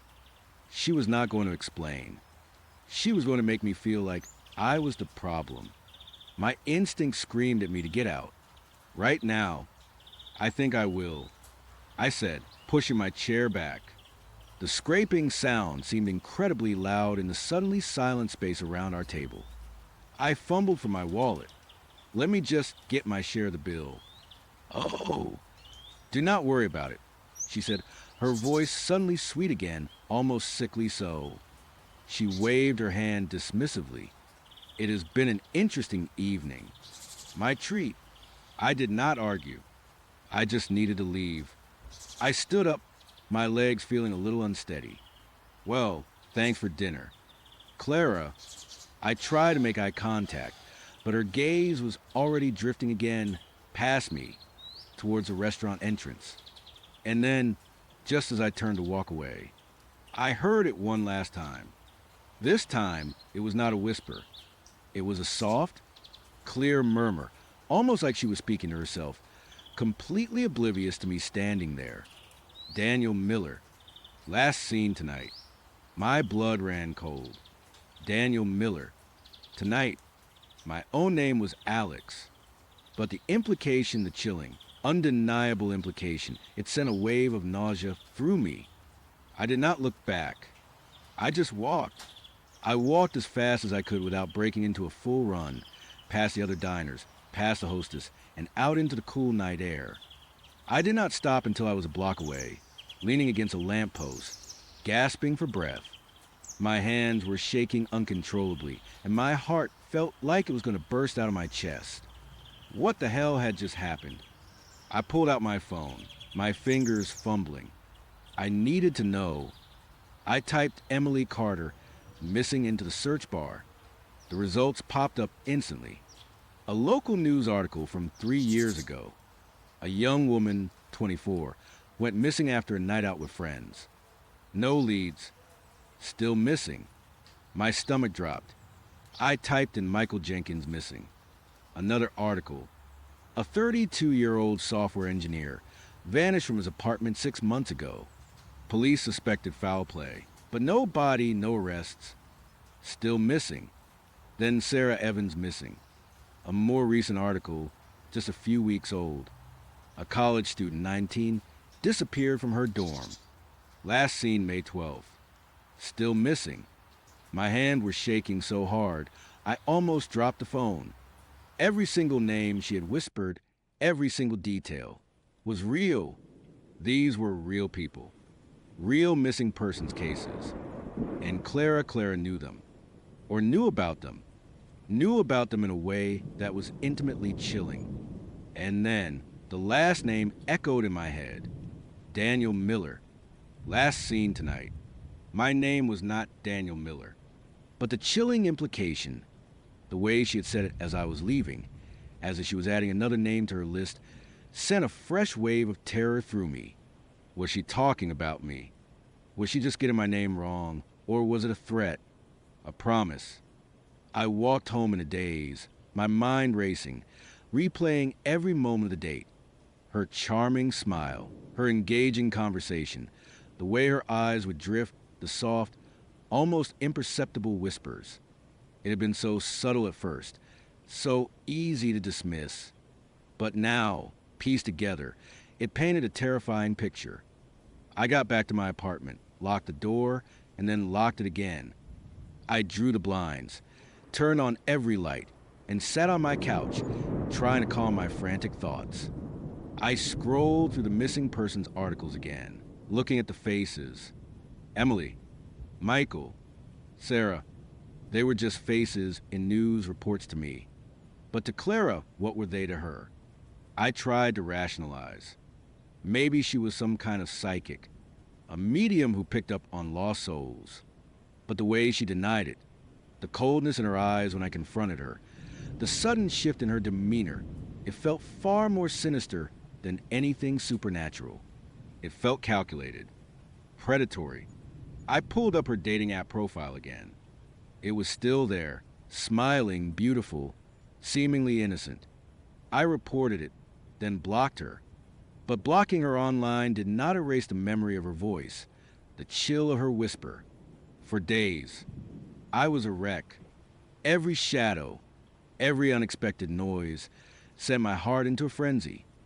I kept looking over my shoulder, convinced I would see her again, those bright, empty eyes watching me. I changed my routine, took different routes to work, avoided places I usually frequented. I even thought about going to the police, but what would I say? My date whispered names of missing people and then denied it. They would think I was crazy, just like Clara had suggested. The fear gnawed at me, a constant, low-level hum of dread.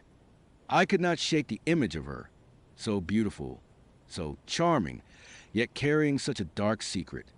Who was she? What did she do to those people? And why did she whisper their names?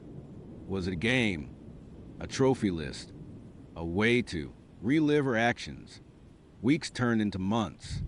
The initial panic slowly faded, replaced by a lingering sense of unease. I still checked local news for missing persons reports, a morbid fascination mixed with desperate need to know if any new names Clara might have whispered had appeared. No Daniel Miller surfaced, which brought a small, cold comfort. I stopped online dating. The thought of putting myself out there again, of meeting a stranger who might harbor such a terrifying secret, was unbearable. Every new face I saw on the street, every fleeting glance from a stranger, made me wonder. Was it her? Was it someone like her? The memory of Clara, her charming smile, her bright eyes, and the chilling whispers, is a constant companion. It is a reminder that beneath the veneer of normalcy, there could be something truly monstrous lurking. And the scariest part, she is still out there, smiling, whispering, and somewhere, someone else might be on a first date with her, completely oblivious, just like I was. And I can't help but wonder whose name she is whispering now. Dating in my late 20s had become less a romantic quest and more of a psychological endurance test. It felt like I was constantly sifting through a digital junkyard of mismatched expectations, ghosting, and just plain weirdos. I would have my fair share of dinner dates that felt like job interviews, coffee dates that ended with a hasty escape plan forming in my head, and even one memorable encounter where the guy spent 20 minutes explaining his elaborate conspiracy theory about the true origins of gluten. So, when Sarah popped up on my feed, a genuine smile, warm eyes, and a profile that did not immediately scream red flag factory, I allowed myself a cautious flicker of optimism. We chatted for a week, and it was surprisingly easy. She was witty without being sarcastic, intelligent without being pretentious, and her taste in movies actually aligned with mine. We decided on a low-key dinner in a new bistro downtown, a place with exposed brick, soft lighting, and a menu that promised artisanal burgers and craft beer. It felt like a safe bet, a neutral territory where we could gauge our in-person chemistry without any high-stakes pressure. When I walked in, she was already there, tucked into a booth by the window. My first thought was, wow, she actually looks better than her pictures.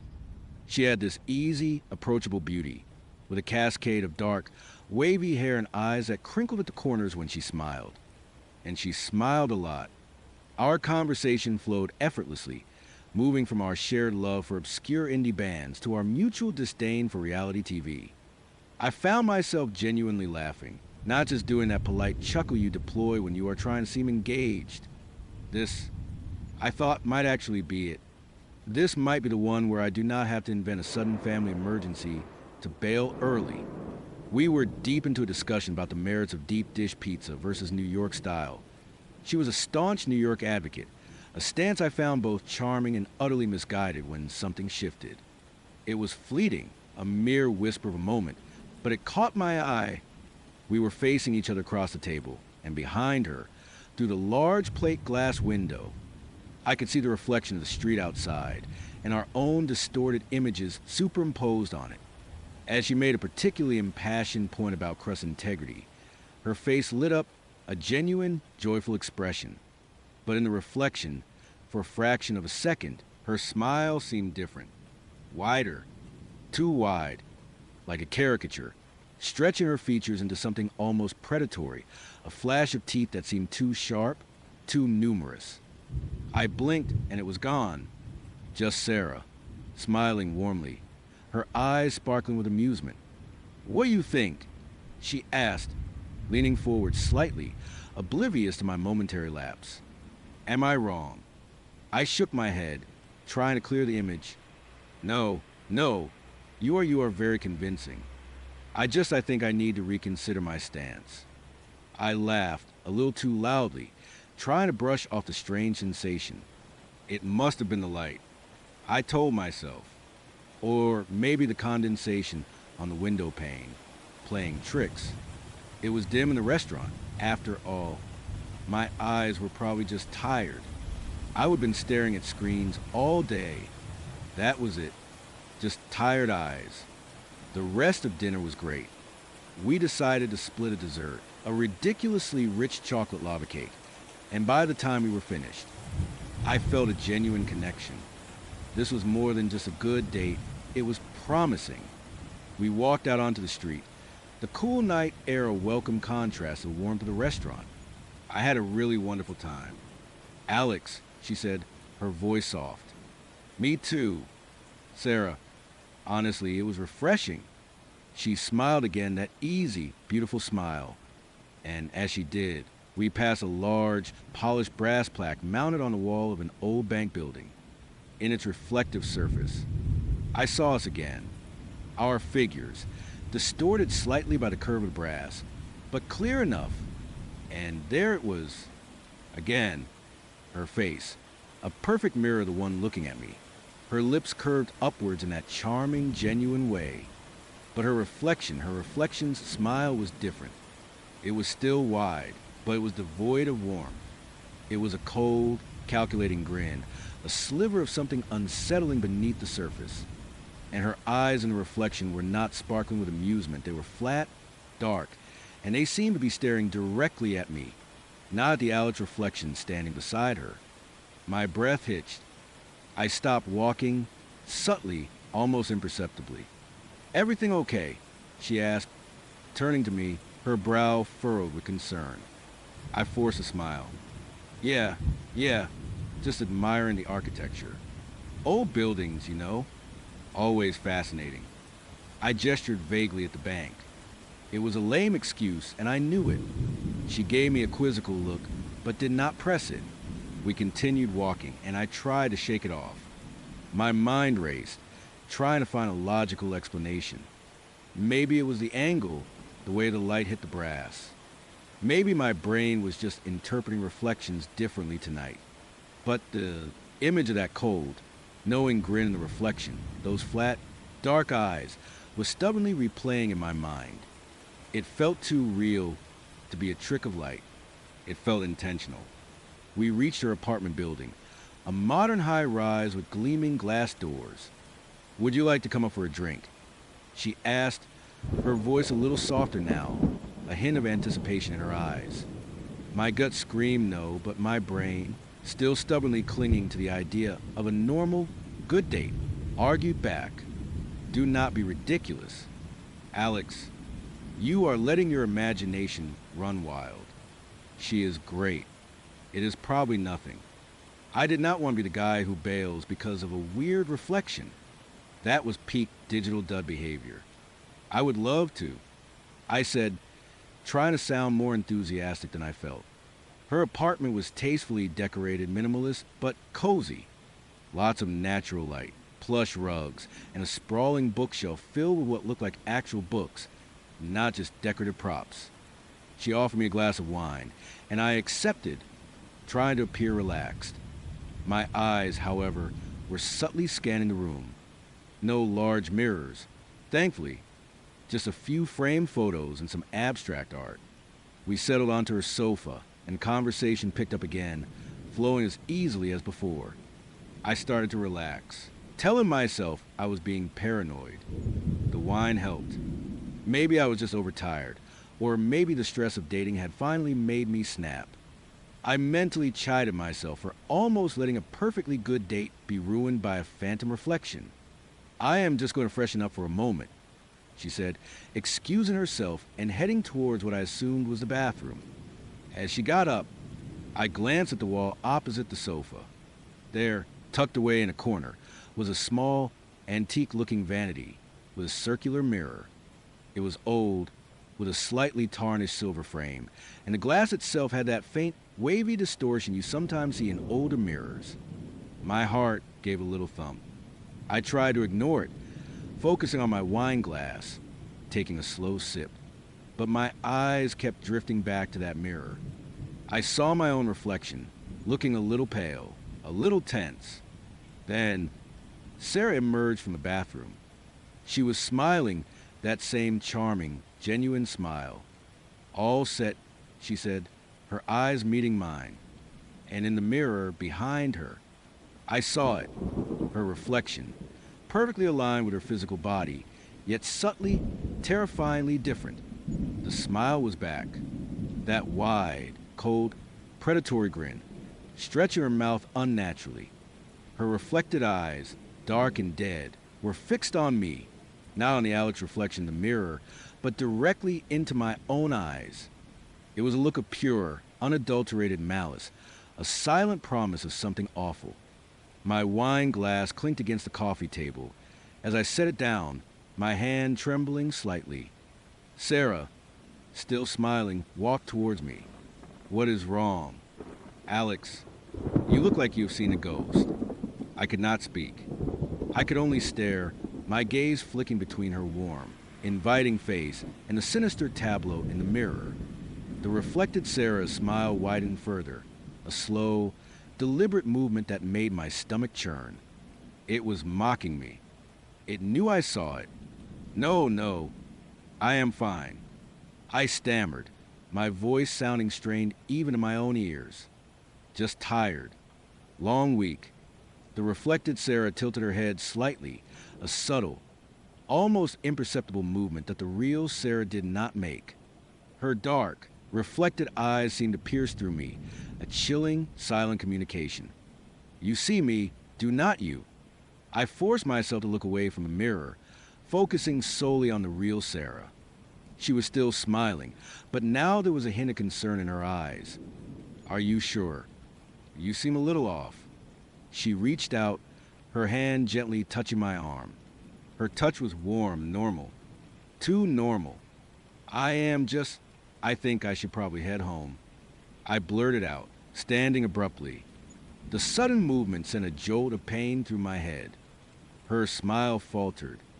Oh, really? I thought we were having a good time. She sounded genuinely disappointed. My eyes involuntarily darted back to mirror. The reflected Sarah was no longer smiling.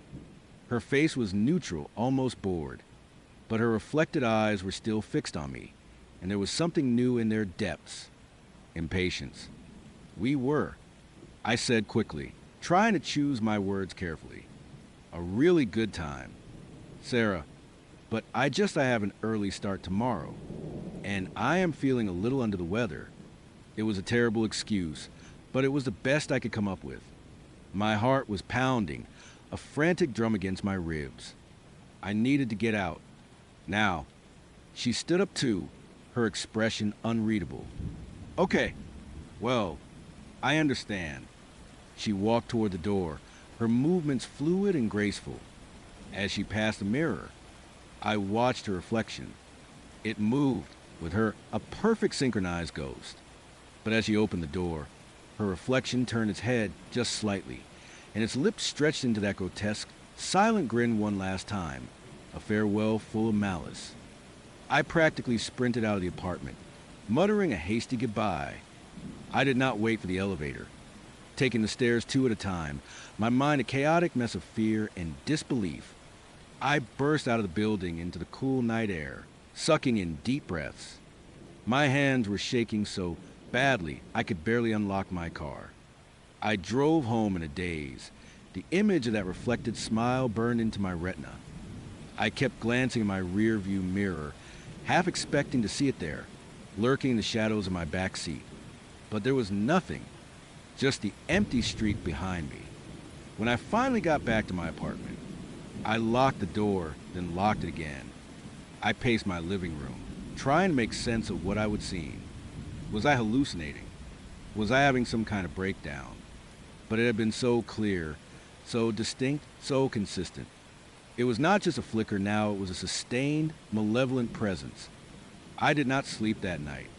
Every time I closed my eyes, I saw at Sarah's beautiful, kind face and then superimposed that cold, dead reflection, staring at me with those vacant, dark eyes and that impossibly wide, cruel smile. The next day, I felt like a zombie. I called in sick to work, claiming a sudden stomach bug. I knew I needed to process what happened, to find some logical explanation. I started researching optical illusions, psychological phenomena, anything that could explain what I would witness. But nothing fit. Nothing could explain the sheer malice I would see in those reflected eyes. I debated reaching out to Sarah. Part of me, the rational part, wanted to apologize for my abrupt departure, to try and salvage what had initially been a great date. But another, much stronger part, the primal, terrified part, screamed at me to stay away. Far, far away. I tried to convince myself it was all a delusion, a trick of my own stressed-out mind. But the memory was too vivid, too persistent. And then, a few days later, something else happened. I was at home, trying to distract myself with a movie when my phone buzzed. It was a text from an unknown number. Hey Alex, it is Sarah. Hope you are feeling better. I was wondering if you would like to try again sometime. My blood ran cold. How did she get my number? I had not given it to her. We had only exchanged numbers on the dating app. A quick check of the app showed that her profile was gone. Deleted. I did not reply.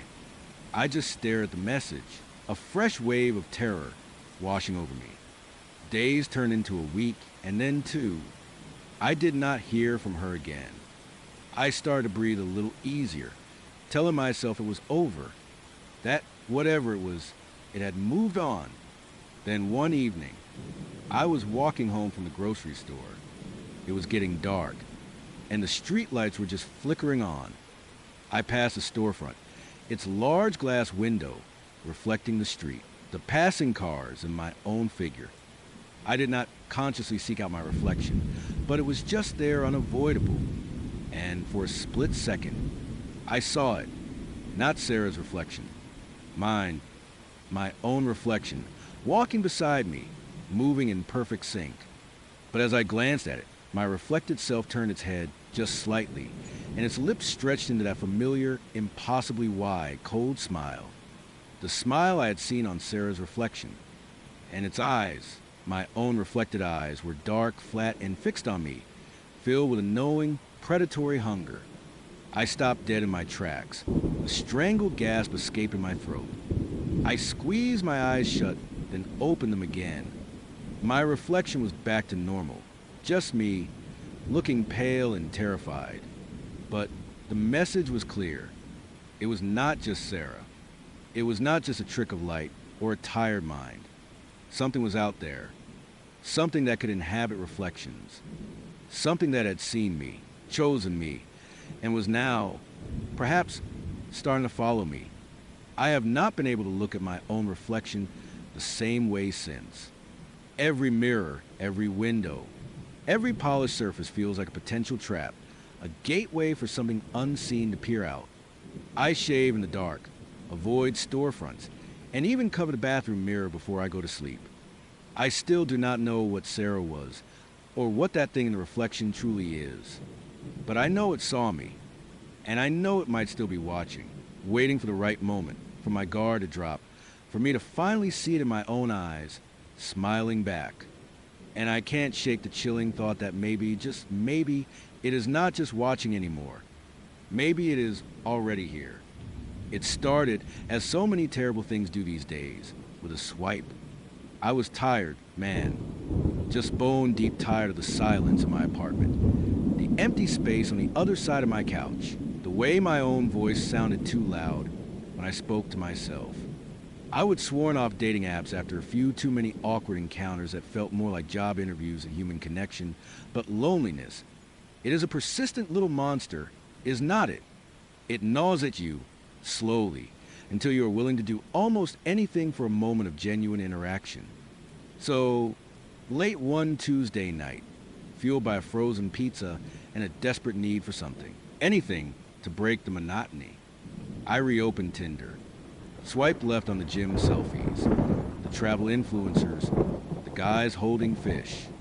Then I saw her profile. Sarah. She was not overtly glamorous, no filters, no forced smiles. Just a candid shot of her laughing, hair a mess, eyes bright and kind. Her bio was short, something about loving old books and long drives. Normal, achingly, blessedly normal. I swiped right. Instant match. A small spark. You know, that little flicker of hope that maybe, just maybe, this time would be different. We started chatting, and it was easy, effortless. She was witty, intelligent, and did not seem to have any hidden agendas. We talked for hours that first night, then the next day, and the day after. It felt right, like finding a missing piece I did not even realize I was looking for. Our first date was coffee. Cliché. I know, but it was perfect. She was even more captivating in person, with a quiet intensity that drew me in. We talked about everything: our jobs, our dreams, the stupid things we did as kids. There was a moment, when she was laughing about some ridiculous anecdote, that I felt a warmth spread through me, a sense of peace I had not felt in years. I remember thinking, this is it. This is what normal feels like. As the evening wound down, she looked at me with those bright, knowing eyes. You know, she said, her voice soft, I have always wanted to just drive, pick a direction and go, see where the road takes us. I nodded, caught up in the moment. Sounds amazing. I am always up for an adventure. She smiled, a slow, beautiful thing that made my stomach do a little flip. Good. Because I have a feeling there are some places you just can't find on a map. It was a quirky comment, a little poetic, and I just brushed it off. I was too busy basking in the glow of a successful first date. We made plans for the following weekend. She suggested we take my car, but then, almost as an afterthought, said, "Actually, how about we take mine? It is better for long drives." I did not think anything of it. Why would I? I was just happy she wanted a second date. The next Saturday arrived bright and clear. Sarah picked me up in an older model sedan, well maintained but definitely not new. It had that faint, comforting smell of old books and something else earth, maybe, or dried leaves. It was unusual, but not unpleasant. Ready for our adventure? She asked, her eyes sparkling. "Absolutely," I said, grinning. I had my phone charged. Gut-Goo Maps ready, a playlist curated. I was prepared for anything. Or so I thought. We started out on the familiar highways, heading north, then east. Sarah drove with practiced ease, her hands light on the wheel, her gaze fixed on the road ahead. We talked, we laughed, we sang along the radio. It was perfect. Gradually, she started veering off the main roads, first on state routes, then county roads, then smaller, unpaved lanes that wound through dense woods. "Where are we going?" I asked, pulling up my phone. "I want to make sure I am following along." She glanced at me, a small smile playing on her lips. "Just trust me, Ethan. It is more fun that way." I laughed, a little nervous. "I do trust you, but my sense of direction is notoriously bad. I like to know roughly where I am." I opened Gut-Goo Maps. The blue, representing our car, was still moving, but the roads ahead started to look different from what the map showed. Not drastically at first, just minor discrepancies. A turn that was not quite where it should be, a side road missing. "Huh," I mumbled. "Looks like my GPS is acting up out here. Service must be spotty." "It happens," Sarah said dismissively. She did not even glance at my phone. Her focus was entirely on the road, which was now little more than 2 faint tracks through overgrown fields, bordered by trees that seemed to grow impossibly close together.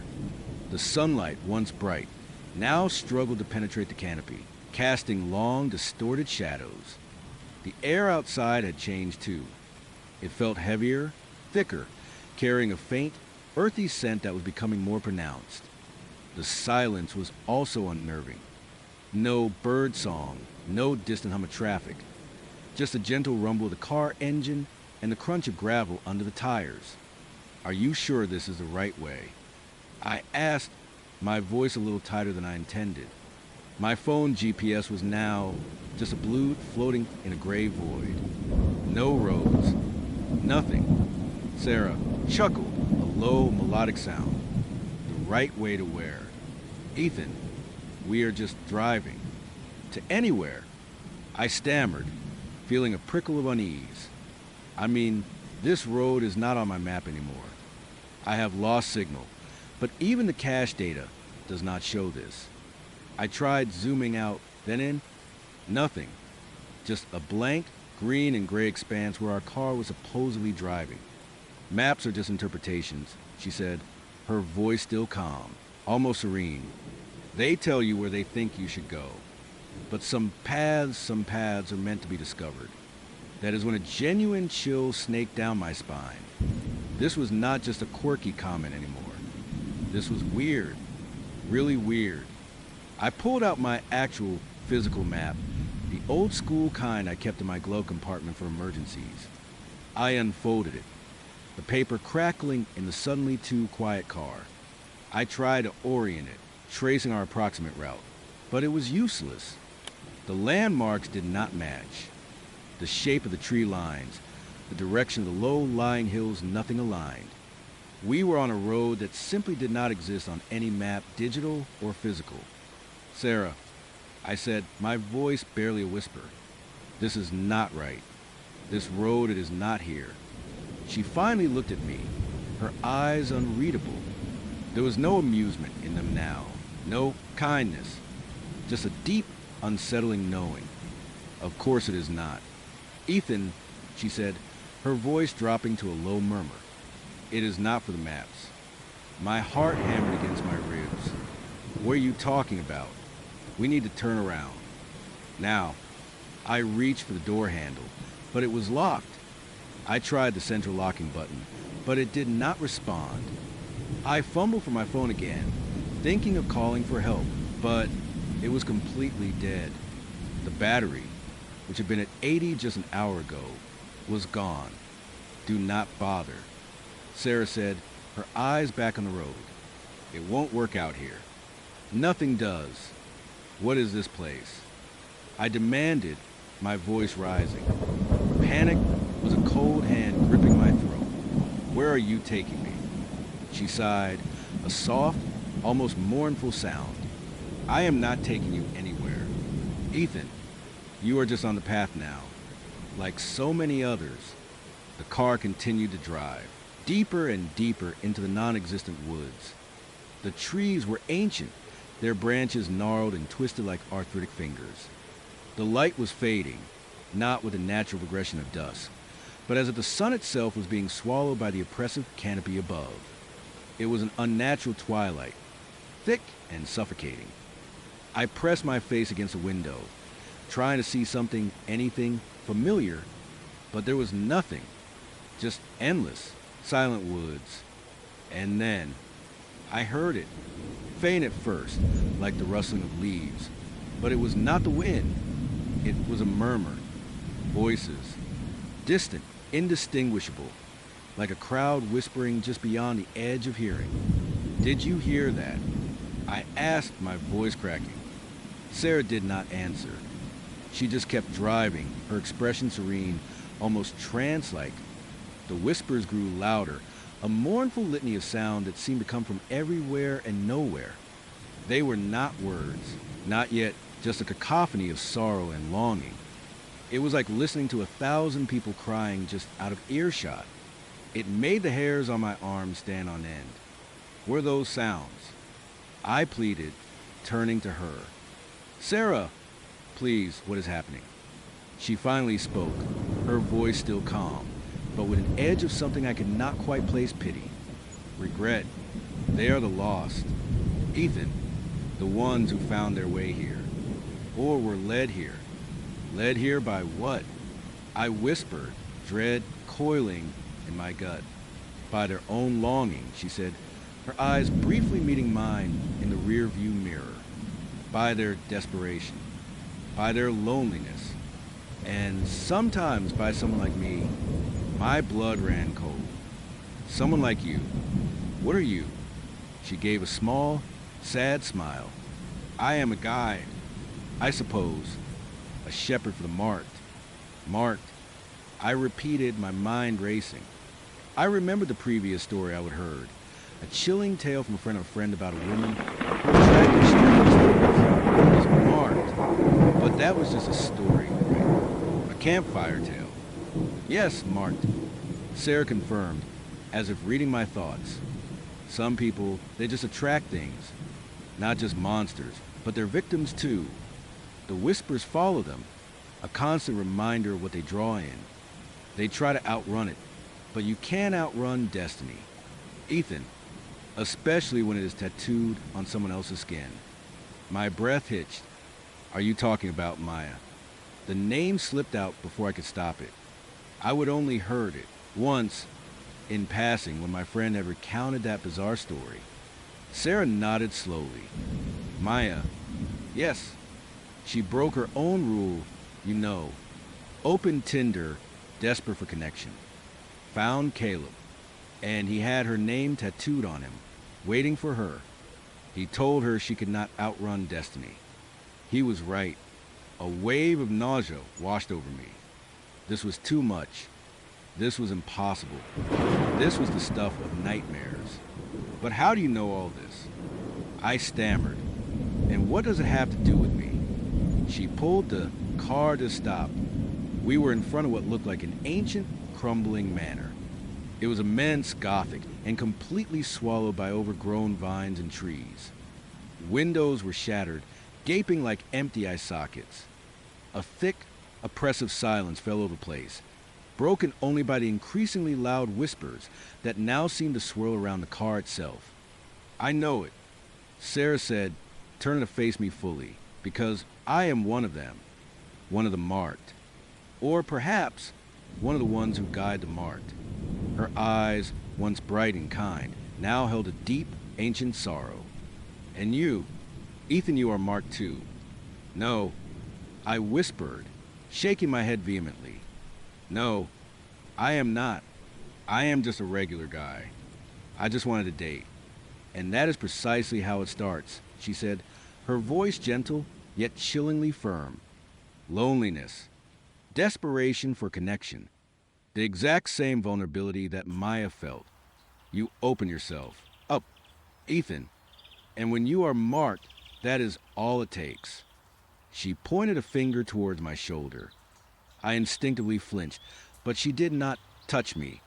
"You attract things, Ethan. Not just people, but the echoes of the lost. The whispers. They have been following you, faintly at first, ever since you started feeling that profound loneliness. You just have not been able to hear them clearly until now, until you found your way to this road." The whispers were a roar now, a frantic chorus of names, of cries, of pure, unadulterated sorrow. Jessica, Kevin, Lily, Maya, and then, impossibly, my own name. "Ethan," they shrieked, 1,000 voices rising and falling in a terrifying symphony. "Ethan, Ethan, Ethan." I clapped my hands over my ears, squeezing my eyes shut, but it did nothing. The sound were inside my head, vibrating through my very bones. "This is where you belong now," Sarah said, her voice cutting through the din, clear and resonant. "This road, it only appears for those who are meant to find it. Those who are drawn to the edge of what exists, where the lost reside. This is where your destiny lies. Ethan."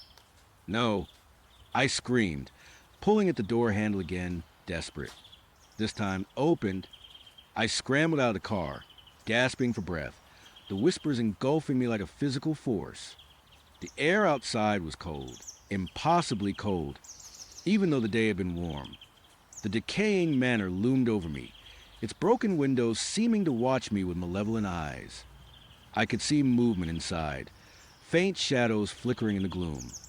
I tried to run, to bolt back down the non-existent road, but my legs felt heavy, as if made of lead. The whispers swirled around me, pushing me back toward the manor. I stumbled, falling to my knees on the overgrown ground. Sarah got out of the car, walking slowly toward me. Her expression was now entirely devoid of emotion, a blank slate. She was not a monster in the traditional sense, not with claws or fangs. She was something far worse, an agent of an inescapable fate. "You can't outrun it," she said, her voice echoing the terrifying words Caleb had said to Maya. "No one can. Not when you are marked." I looked up at her, tears streaming down my face. "What happens now?" I choked out, the whispers screaming my name. She simply looked at me, then gestured towards a crumbling manor, where the shadowy figures were now more distinct, beckoning. "You wait, Ethan, like all the others. You wait for the inevitable." The whispers intensified, becoming clearer, more distinct. They were calling out for me, inviting me to join them. I could feel their longing, their sorrow, their endless, suffocating loneliness. It was the same loneliness that had driven me to open Tinder, to swipe right on Sarah, to seek connection. And now, that connection had led me here, to a place that should not exist, to a destiny I could not escape. I was no longer just running from the silence of the living. I was running to the cacophony of the dead, drawn in by the same curse that had claimed Maya. I was marked. My name, once just a name, was now a whisper among the lost, an echo in the endless, non-existent woods. The city, my home, felt like a distant dream, replaced by this cage of twisted trees and crumbling stone.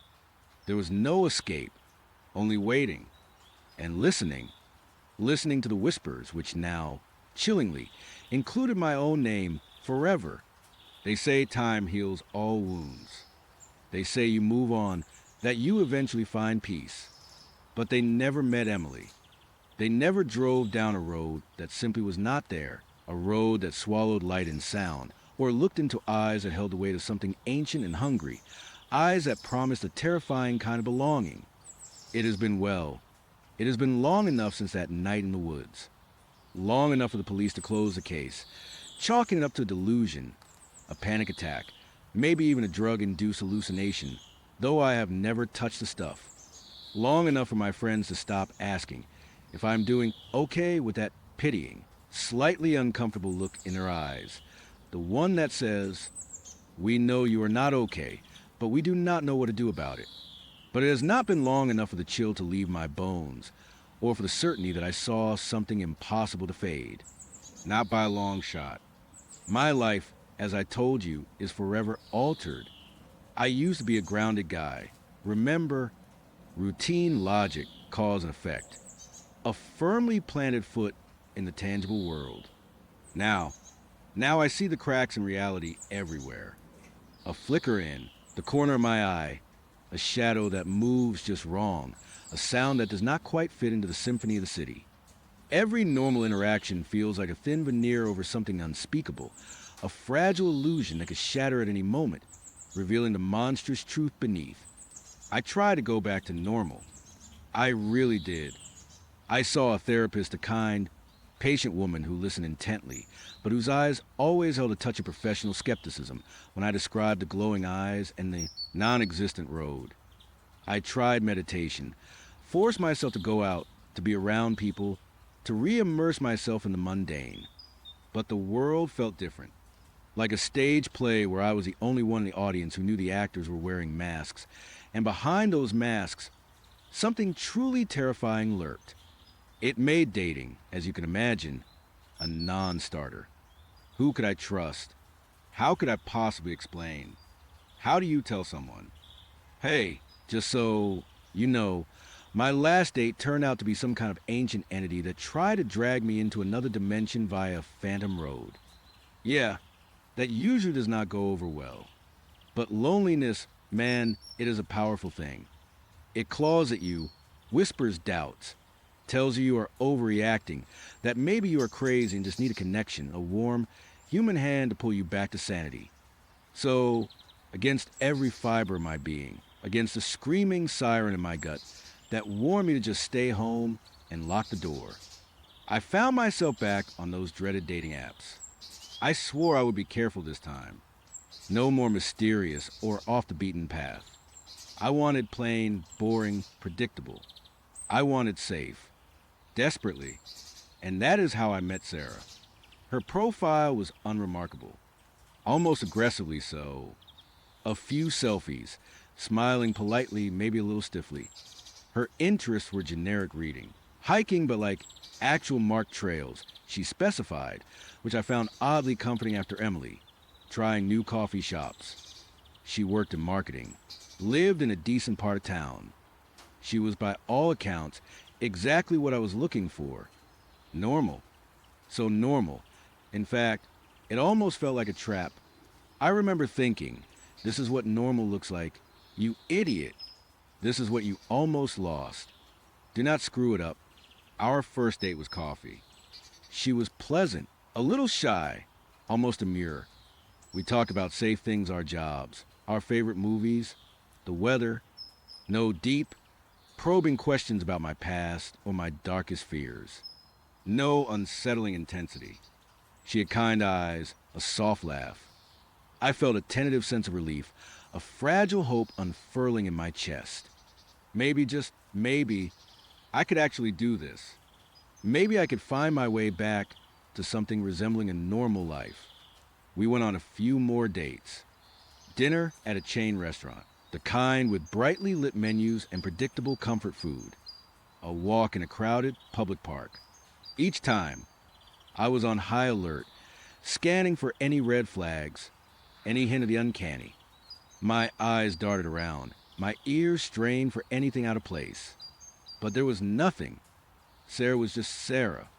She seemed genuinely interested in getting to know me, listening when I spoke, sharing anecdotes about her day. She did not have Emily's magnetic, almost hypnotic charm, but she had a quiet warmth that was, in its own way, comforting. I started to let my guard down, inch by terrifying inch. I even found myself thinking, this is good. This is what healing feels like. And then came the fourth date. Always the fourth date, is not it? It is like some cosmic joke, a twisted recurring nightmare designed specifically for me. She suggested a new restaurant. It is a little out there, she said, a small, almost secretive smile playing on her lips. But I heard great things about their unique menu. That phrase, a little out there, sent a jolt of ice through me. My heart hammered, a frantic drum solo against my ribs. Unique menu. My mind screamed, no, no, no. Do not do it. Do not fall for it again. But I forced a smile. I could not be rude. I could not let my paranoia dictate my life forever. I had to try. Sounds interesting. I heard myself say, my voice sounding unnaturally bright, almost brittle. What kind of unique? Oh, you know. She shrugged, a casual gesture that belied the rising dread in my gut. Experimental. They do a lot with unusual ingredients. It is supposed to be a real culinary experience. I should have run then. I should have made an excuse. Any excuse. A sudden illness. Forgotten appointment. Anything. But I was so desperate for normalcy. So desperate to prove to myself that Emily was a one-off, a singular nightmare, that I pushed the rising tide of dread back down, deeper into the dark recesses of my mind. Okay, I said, my voice barely steady. I am game. The restaurant itself was odd. It was tucked away on a side street I did not recognize. Even though I would lived in the city my whole life, the building looked old, and repurposed warehouse perhaps, with dark, unpolished brick and a single heavy wooden door. There was no sign out front, just a subtle, almost invisible symbol carved into the wood. It looked like a stylized knot, or maybe some kind of ancient, intertwined rune. I paused, my hand hovering near the handle, a familiar, cold dread creeping up my spine. This felt wrong. This is it. I asked, trying to keep my voice light, to sound curious rather than terrified. Sarah nodded, her eyes sparkling, a little too bright in the fading evening light. Yeah, is not it cool? Very exclusive. Exclusive or just hidden. I pushed the thought away, forced myself to take a deep breath, and followed her inside. The interior was dimly lit, mostly by flickering candles on each table and a few strategically placed spotlights that highlighted strange, almost grotesque pieces of art on the walls, sculptures that looked like petrified organs, paintings that depicted swirling, indistinct forms that seemed to shift and ride in the periphery of my vision. The air was thick with an unfamiliar scent, a mix of rich spices, something earthy like damp soil and a faint metallic tang I could not quite place. It was not unpleasant, not exactly, but it was heavy. It clung to the back of your throat, coating it with a strange, almost viscous film. The tables were dark wood, unvarnished, and the chairs were heavy, uncomfortable-looking things that seemed to weigh you down.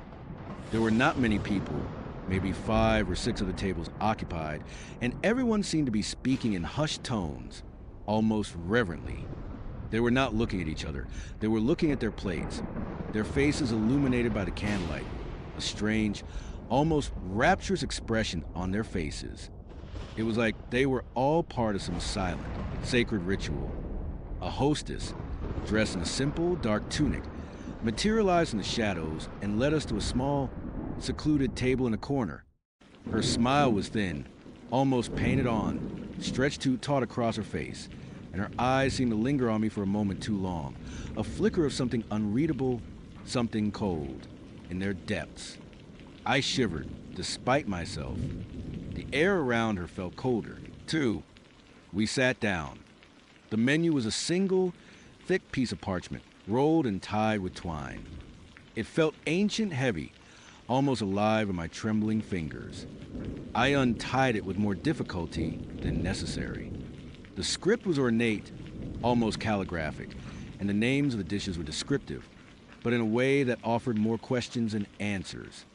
They sounded less like food and more like incantations, veiled whispers of the deep, terra incognita's embrace, harvest of the shifting sands. My stomach churned, a knot of pure dread tightening in my gut. This was not unique. This was something else entirely. I glanced at Sarah. She was beaming, her eyes scanning the menu with an almost childlike, eager excitement that felt deeply unsettling given the context. "What are you thinking of getting?" I asked, trying to sound casual, my heart pounding a frantic rhythm against my ribs, a drumbeat of panic. "Oh, I already know," she said, her voice a little breathy, a little too eager. "I am going to try the living pulse of the verdant mire. I have heard it is divine, absolutely exquisite." My blood ran cold. Living pulse. The words echoed in my head, a siren of pure, unadulterated dread. I tried to swallow, but my throat felt impossibly dry, like I was swallowed sand. Living pulse. I managed, my voice a strained whisper, barely audible over the sudden roaring in my ears. What is that, exactly?" She laughed, a light, tinkling sound that grated on my nerves, a sound that felt entirely out of place in this somber, heavy atmosphere. "Oh, it is a specialty. Very fresh. They source it themselves." She winked, a gesture that felt less playful and more conspiratorial. Local, organic, ethical, all that good stuff. I stared at the menu again, my eyes blurring over the ornate script. I could not bring myself to order anything. I just wanted to get out. But how? How do you just bowl from a date in a strange, dimly lit restaurant when your date is clearly having the time of her life, blissfully unaware or pretending to be of your mounting terror? A waiter approached our table. He was tall, gaunt, with eyes that seemed too large for his face, black and fathomless, and a smile that did not quite reach them, a smile that seemed carved into his features. He spoke in a low, gravelly voice that seemed to vibrate in the floorboards. "Are you ready to order?" Sarah, still beaming, ordered her living pulse of the verdant mire, enunciating each word with a reverence that made my skin crawl. I mumbled something about needing a few more minutes, then settled on the safest sounding option I could find. Seared earth root medley, hoping beyond hope it was just a fancy name for boring, inert vegetables. The wait felt like an eternity. Every shadow seemed to stretch and writhe, taking on grotesque, fleeting forms. Every hushed conversation from the other tables sounded like a conspiratorial whisper. Words I could not quite decipher, but that felt laden with dark meaning. I kept glancing at the other diners, trying to discern what they were eating. Most of their plates were obscured by the dim lighting, but I caught glimpses dark, glistening masses, things that did not quite look like conventional food. The metallic tang in the air seemed to grow stronger, almost coppery, like a fresh wound. And then the waiter returned. He placed my seared earth root medley in front of me. It was a collection of dark, twisted roots and fungi, glistening with oil. It looked edible if unappetizing. A tiny, fragile spark of relief flickered in my chest. Maybe I was just being paranoid. Maybe this was just a weird, pretentious restaurant playing into some gothic aesthetic. Then he placed Sarah's dish in front of her. And that is when my world tilted on its axis, crashing down around me once again, just like it had on that impossible road. It was not food, not in any recognizable sense of the word. It was a dark, glistening mass about the size of a dinner plate, sitting in a shallow, unglazed ceramic bowl. Its color was a deep, unsettling maroon, almost black in the dim light, with streaks of sickly green and pulsing veins of luminous, almost iridescent blue that seemed to glow from within. It was not uniform, it was lumpy, uneven, like a cluster of internal organs ripped from some unknown, monstrous creature. And it was moving, not just steaming, not just quivering from being carried. No, it was actively, deliberately moving.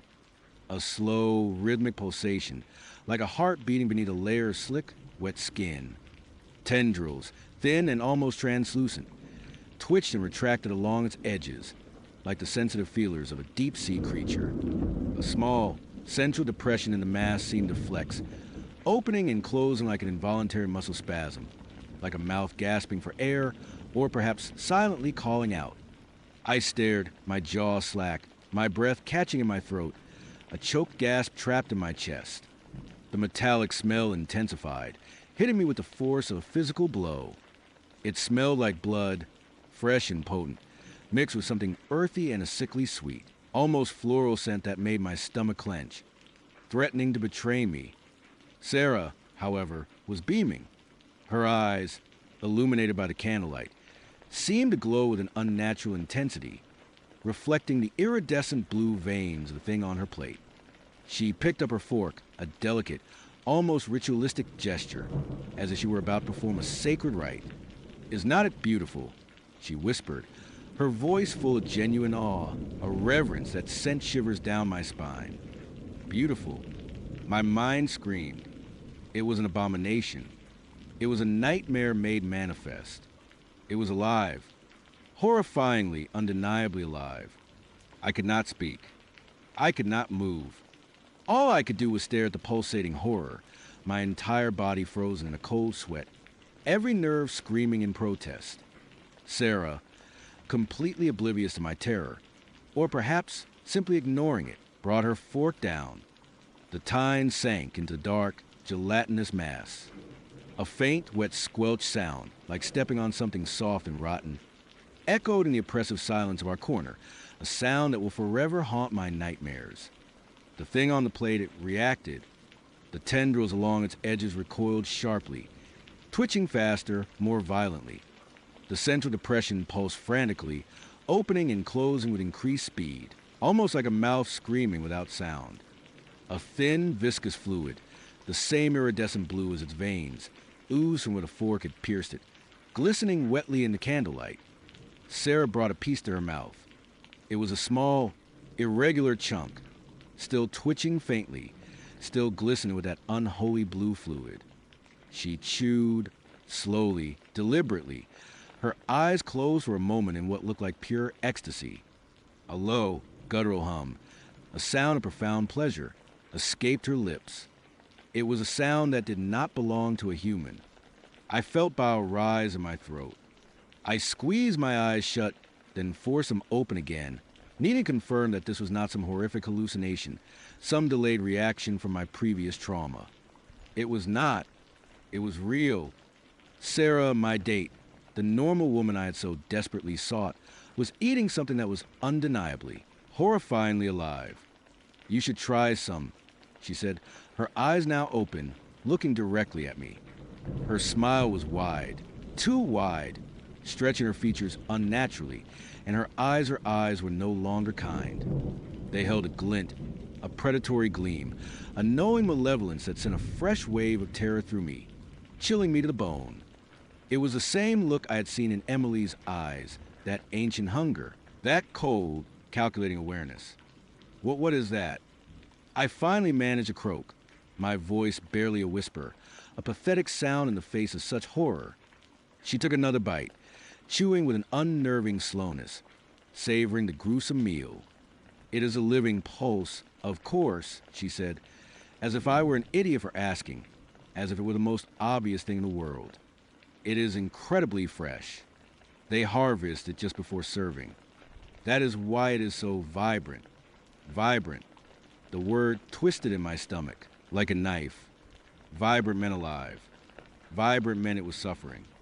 Vibrant meant it was being consumed while still conscious. "But it is moving," I said, my voice rising slightly, despite my efforts to keep it down, to avoid drawing attention. It is alive." Her smile did not waver, but her eyes narrowed just slightly, a subtle shift that spoke volumes. "Well, yes," she said, a hint of impatience, of barely concealed annoyance, in her tone. "That is the point. The experience. You would not want it dead, would you? All the flavor would be lost. All the essence." I stared at her, utterly horrified, my mind reeling. The casualness with which she spoke, the complete lack of empathy, The sheer monstrousness of her statement, it was too much. This was not just a weird restaurant. This was not just Sarah being experimental. This was something profoundly, fundamentally wrong. This was evil. I looked around the restaurant again. The other diners. They were still eating, still hushed, still rapturous. One man at a nearby table was meticulously carving into a dish that looked like a coiled, segmented worm, its skin glistening with internal fluids. Another woman was slurping something from a bowl that emitted soft, gurgling sounds, like water draining from a swamp. And they all had that same unnerving, almost ecstatic expression, their faces bathed in the flickering candlelight, making them look like a congregation of ghouls. My gaze snapped back to Sarah. She was watching me, her head tilted slightly, a patient, almost amused expression on her face. But beneath that amusement, I saw the cold, calculating intelligence, the ancient awareness. She was not just a woman eating a strange meal. She was part of this. She belonged here. And the horrifying thought slammed into me with the force of a physical blow she had brought me here. Just like Emily had taken me to that impossible road. She had led me to this, to them. I did not feel so good. I stammered, pushing my own plate away, the sight of the dark, twisted roots suddenly making me feel even sicker, like they, too, might start to squirm. Oh, she purred, her smile growing wider, showing just a little too much of her teeth. Is something wrong? You look a little pale. Perhaps you just need to acquire the taste. I need some air, I said, pushing my chair back, the scraping sound loud in the unnerving quiet of the restaurant, echoing like a gunshot. I need to step outside for a minute.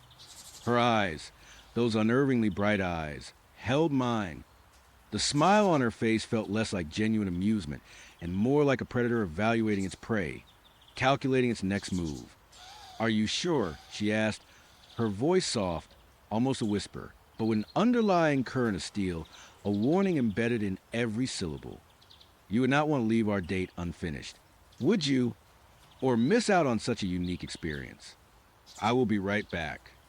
I said, try to sound more confident than I felt, already scrambling to my feet. Every instinct screamed at me to run, to bolt, to get as far away from that place and that woman as humanly possible. I felt like a gazelle caught in the gaze of a lion. As I turned to walk away, I felt her hand on my arm. Her grip was surprisingly strong, her fingers cold against my skin like ice. Wait, she said, her voice now a low, insistent hiss, barely audible, but vibrating with menace. You have not even tried it yet. You do not know what you are missing. It is truly enlightening. I yanked my arm free, my heart hammering against my ribs, a frantic bird trapped in a cage. The touch, the coldness, the intensity in her voice, it was too familiar. It was Emily all over again. The same possessiveness, the same subtle threat. No, I said, louder than I intended, my voice cracking, raw with terror. I did not care about being polite anymore. I just needed to escape. I just needed to survive. I strode quickly toward the entrance, my eyes darting around, searching for a clear path. The hostess was suddenly standing near the door, blocking my direct path, her painted smile still in place, but now it seemed less like a smile and more like a baring of teeth. The other diners seemed to shift in, their seats, their hushed conversations dying down, their eyes now tracking me, following my every move like a pack of wolves. The air grew heavy, thick with unspoken menace, the metallic scent rising, almost choking me. I felt a surge of adrenaline, a primal fight or flight response taking over, overriding all rational thought. I was not going to be Emily's victim, and I was not going to be Sarah's either. I would not let myself be trapped again, not a second time. I veered to the side, trying to bypass the hostess. She moved, surprisingly quickly, to block me again. Her thin smile stretched, revealing teeth that seemed a little too long, a little too sharp in the dim light. Is there a problem, sir? she asked, her voice smooth as silk, but with a warning embedded in every syllable, a promise of pain. I just need to leave. I shouted, my voice trembling on the verge of breaking. Behind me, I heard Sarah's voice, no longer soft, but edged with something cold and sharp, something utterly devoid of humanity. He is just a little overwhelmed. Is not he? He is not used to such exquisite tastes. He just needs a little encouragement. I did not wait to find out what kind of encouragement she had in mind. I pushed past the hostess, who stumbled back with surprised gasp, her eyes wide with a mixture of anger and something else, something ancient and hungry. I did not look back. I just ran. I threw open the heavy wooden door, the ancient knot symbol seeming to sneer at me as I passed, and burst out into the night. The street was dark, darker than I remembered it being when we arrived. The streetlights seemed to cast only weak, sickly yellow pools of light, leaving vast swathes of oppressive shadow between them. The air was cold, biting, and no longer carried the metallic tang of the restaurant, but a faint, earthy smell, like damp soil and decaying leaves, mixed with something else, something I could not quite identify, but that raised the hairs on my neck.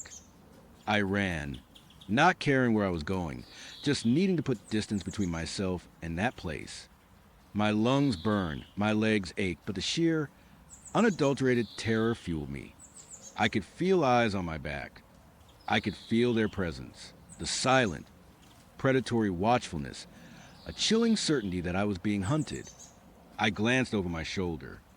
In the dim light, I saw the heavy wooden door of the restaurant swing open. Sarah stood in the doorway, framed by the faint, flickering candlelight from inside. She was not smiling anymore. Her face was a mask of cold fury, her eyes glowing with an unmistakable, unholy light, reflecting the darkness around her. And beside her, the gaunt waiter and the thin-lipped hostess stood, their faces equally devoid of warmth, their gazes fixed on me, like predators eyeing their escaping prey. I sprinted faster, my heart threatening to explode from my chest. I did not know this street.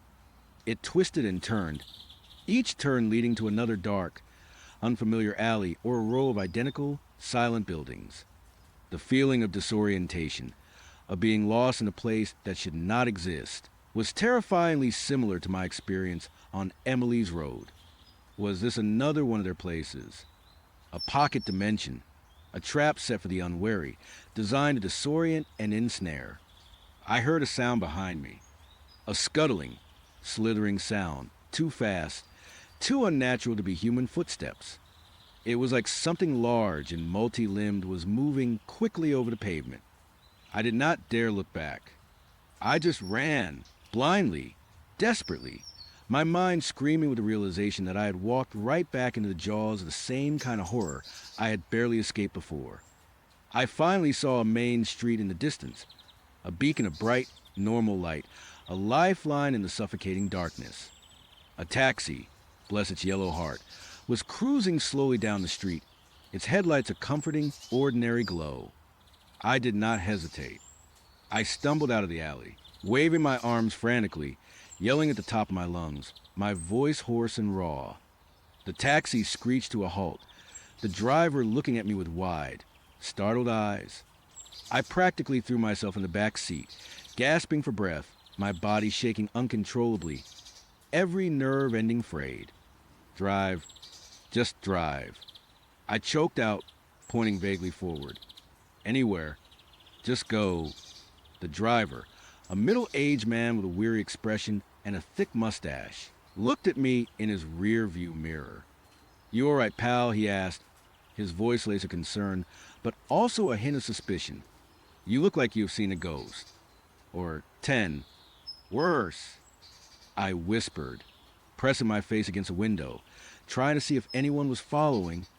The street behind us was empty, just dark, silent buildings, blending into the night as if they would never been there at all. I directed him to my apartment, rambling incoherently about what had happened, about the restaurant, about Sarah, about the moving food. The driver listened patiently, occasionally nodding, but his eyes in the rearview mirror conveyed a clear message. He thought I was either drunk high or completely unhinged. I did not care. I just needed to be away. When I finally got back to my apartment, I collapsed onto my couch, every muscle in my body screaming in protest. The metallic smell, the image of that pulsating mass. Sarah's glowing eyes, it was all seared into my mind, a permanent brand. I spent the rest of the night huddled under a blanket, every light in my apartment blazing, convinced that at any moment they would come for me, that Sarah or the waiter or the hostess would appear at my door, their faces devoid of humanity, their eyes hungry, their smiles too wide. The next morning, the first thing I did was try to find that restaurant online. I typed in the address I remembered. The name Sarah had mentioned the Verdant Mire or something similar. Nothing. I searched for exclusive experimental restaurants, unique dining experiences, living food. Page after page of trendy, Michelin-starred places, but nothing that matched the description, the ambience, the sheer otherness of that place. Not a single trace. I even drove back to that side street. In the harsh, unforgiving light of day, the building was still there, but it was not a restaurant. It was a dilapidated, abandoned warehouse, its windows boarded up, its brick exterior crumbling, covered in graffiti. There was no heavy wooden door, no carved symbol, no hint of the strange, dim interior I had seen. It was just a derelict building, exactly what it looked like it should be. Utterly, unnervingly normal. And Sarah, I checked her dating profile. It was gone, completely scrubbed from the app, as if she had never existed. Her phone number was disconnected. Her social media was blank. Like a ghost in the machine, she had simply vanished. But she did. I know she did. Just like Emily did. Just like that impossible road did. This was not a hallucination. This was not a breakdown. This was them. They are real. They walk among us. Or rather, they mimic walking among us. They use our desires, our loneliness, our search for something new or unique to lure us into their world, into their traps. Emily wanted to take me to a place that did not exist, a place where I belonged to the road, where I would be lost forever. Sarah wanted me to eat something that was alive, to partake in some unspeakable ritual, to join them in their monstrous feast, to become one of them, or perhaps to become their next meal. They wanted to consume me, one way or another, body and soul.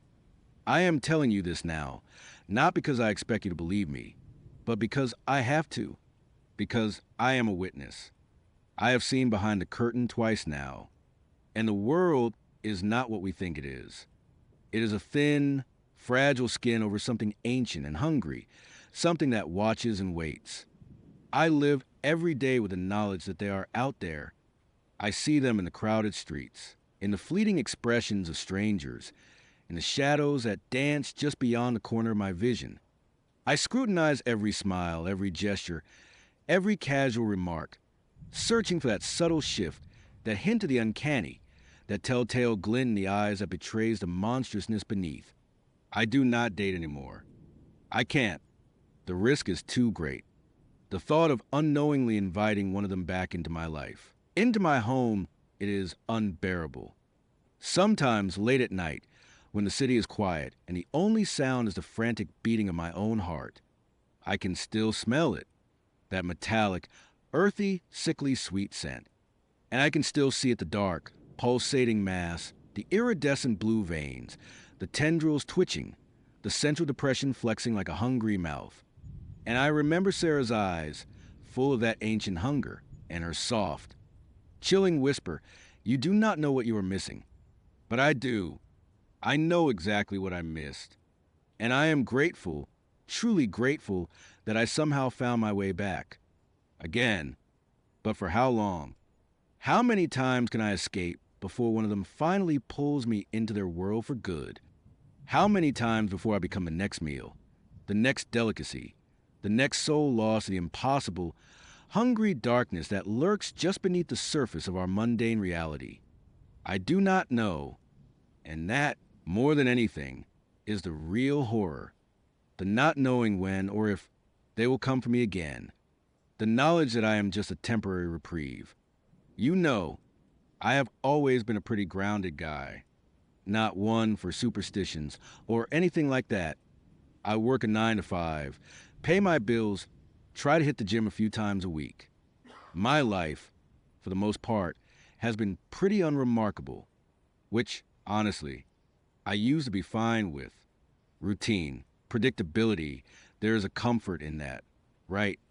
But after a while, you start to feel a little stagnant, like you are just going through the motions. That is why I decided to dip my toes back into the online dating pool. Against my better judgment. Really, most of it was exactly what you would expect awkward first dates. Endless swiping, conversations that went nowhere. It was draining, to say the least. Then I matched with Emily. Emily was different.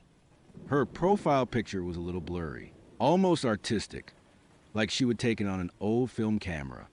But her smile was genuine, and her eyes, even in that slightly out of focus shot, sparkled with an almost mischievous intelligence. Her bio was short, just a few lines about loving old books, hiking, and finding beauty in unexpected places. I sent a message, not expecting much, but she replied almost instantly. And unlike most people, her messages were not just one-word answers. She wrote in full sentences, with personality, even a little wit. We clicked almost immediately. Our first date was at a coffee shop downtown. She was even more charming in person, taller than I expected, with long, dark hair that fell over her shoulders in soft waves. She had this way of tilting her head when she listened, making you feel like you were the most interesting person in the room. We talked for hours about everything and nothing. Books, movies, our worst dating experiences, the ridiculous cost of living in the city. It was easy, comfortable, like we would known each other for years. Our second and third dates were just as good. A quiet dinner, a walk through the park. Everything felt normal, good normal. I was actually starting to feel genuinely optimistic about someone for the first time in a long time. I mean, sure, there were a few quirks. She was a little vague about her past, her job, even where exactly she lived. She said she was between places and worked remotely, mostly with old techs. Sounded a bit bohemian, you know? I figure it was just part of her mysterious charm. Everyone has their secrets, right? And honestly, I was so caught up in the good vibes. I did not push. Why ruin a good thing? For our fourth date, Emily suggested something a little different. I know this incredible spot, she said, her eyes gleaming over a cup of tea. It is an overlook, really. You can see the whole valley, and the stars out there are just unreal. It is a bit of a drive, way off the beaten path, but it is worth it. Trust me. I smiled. Sounds amazing. You driving. She nodded. I know the way like the back of my hand. You just relax and enjoy the scenery. And that is how I found myself in the passenger seat of Emily's car, a somewhat older model sedan dark blue. I think nothing fancy, but clean heading out of the city as the sun began to dip below the horizon. The conversation was flowing as usual.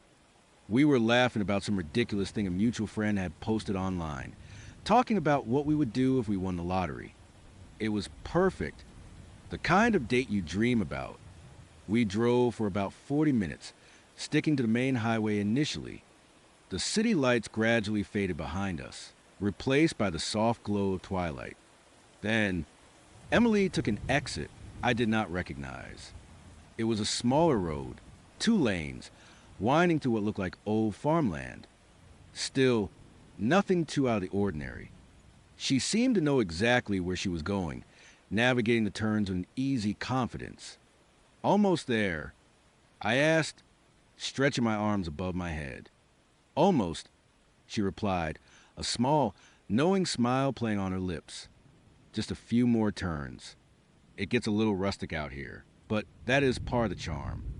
The road narrowed further. The farmland gave way to dense woods, Tall trees crowding the edges of the asphalt, their branches intertwining overhead like a dark canopy. The air grew cooler, and a quiet stillness settled over everything, broken only by the hum of Emily's engine and the occasional chirping of crickets. It was peaceful, almost idyllic. I felt a sense of adventure, excited to see this hidden gem she would promised. It was around this time, maybe 15 minutes after we had left the main highway, that I instinctively reached for my phone. Not because I was worried, just out of habit. I often check the GPS when I am in unfamiliar territory, just to get a sense of where I am. How much longer until we arrive? A little internal map building, you know. I tapped open GutGoo Maps. The blued, representing our car, was moving, but it was on a generic gray background. No roads. I frowned. Must be a bad signal out here. I thought, it happens, especially in rural areas surrounded by trees. I tried refreshing the map, zooming in, zooming out. Still nothing. Just a blue crawling across a blank slate. Huh. I mumbled, more to myself than to Emily. Looks like my phone's lost its mind. No signal from maps. Emily glanced over, her smile unwavering. Oh, yeah, it gets pretty spotty out here. I told you, it is really off the beaten path. But do not worry. I know the way. Her reassurance was comforting, but a tiny, almost imperceptible prickle of unease started in the back of my mind. It was not just a spotty signal. It was like the entire area was unmapped. But I brushed it off. It was probably just an isolated pocket. No big deal. We were having a great time. Do not be a paranoid weirdo. I told myself. But then she took another turn, and another, each one deeper into the woods. The road itself started to change. It was still paved, but the asphalt was older, cracked in places, with grass pushing up through the seams. There were no streetlights here, no houses, no signs of civilization at all. Just trees, dark and imposing, stretching endlessly into the deepening gloom. I tried my phone again. Still blank. I switched to AP Bow Maps, then Waze. Same thing. Nothing. It was not a signal issue. It was like these roads simply did not exist on any digital map. My heart gave a little thump. This was not just off the beaten path. This was nowhere. Emily, I said, try to keep my voice light. Are you sure we're going the right way? I mean, this road, it is not showing up on any of my maps at all. Like, at all. She chuckled, a soft, almost melodic sound that, for the first time, struck me as a little unsettling. Oh, honey, if it was on the maps, it would not be off the beaten path, would it? Trust me, we are almost there, just a little further. Her tone was still calm, reassuring, but something in her eyes, reflected briefly in the glow of the dashboard, seemed different. A little too bright, a little too fixed on the road ahead.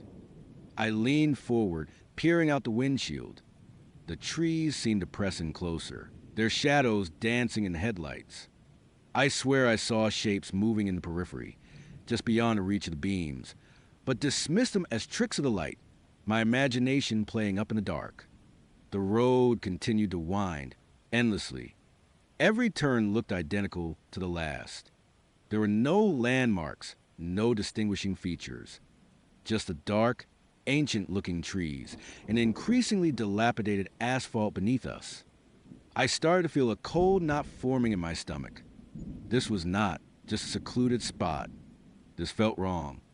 I pulled out my phone again, determined. I scrolled through my apps, even tried opening GutGoo Earth, hoping for some satellite imagery. Nothing. The area was a blank, green expanse. No roads, no clearings, no signs of human activity. It was as if we were driving through a void. Emily, I tried again, my voice a little more strained this time. Seriously, where are we? This road is not on any map. I have tried 3 different apps. It is like we are driving into a black hole. She sighed, a tiny, impatient sound. Relax. Mark, you worry too much. It is just a private access road. It is not on public maps. That is why it is so special. No one else knows about it. A private access road. That made a little more sense, maybe, but still no signs. No gates. Just a road that branched off into the deep woods. And for how long? We had been driving on this private access road for what felt like an eternity. The clock on the dashboard read 9:37 p.m.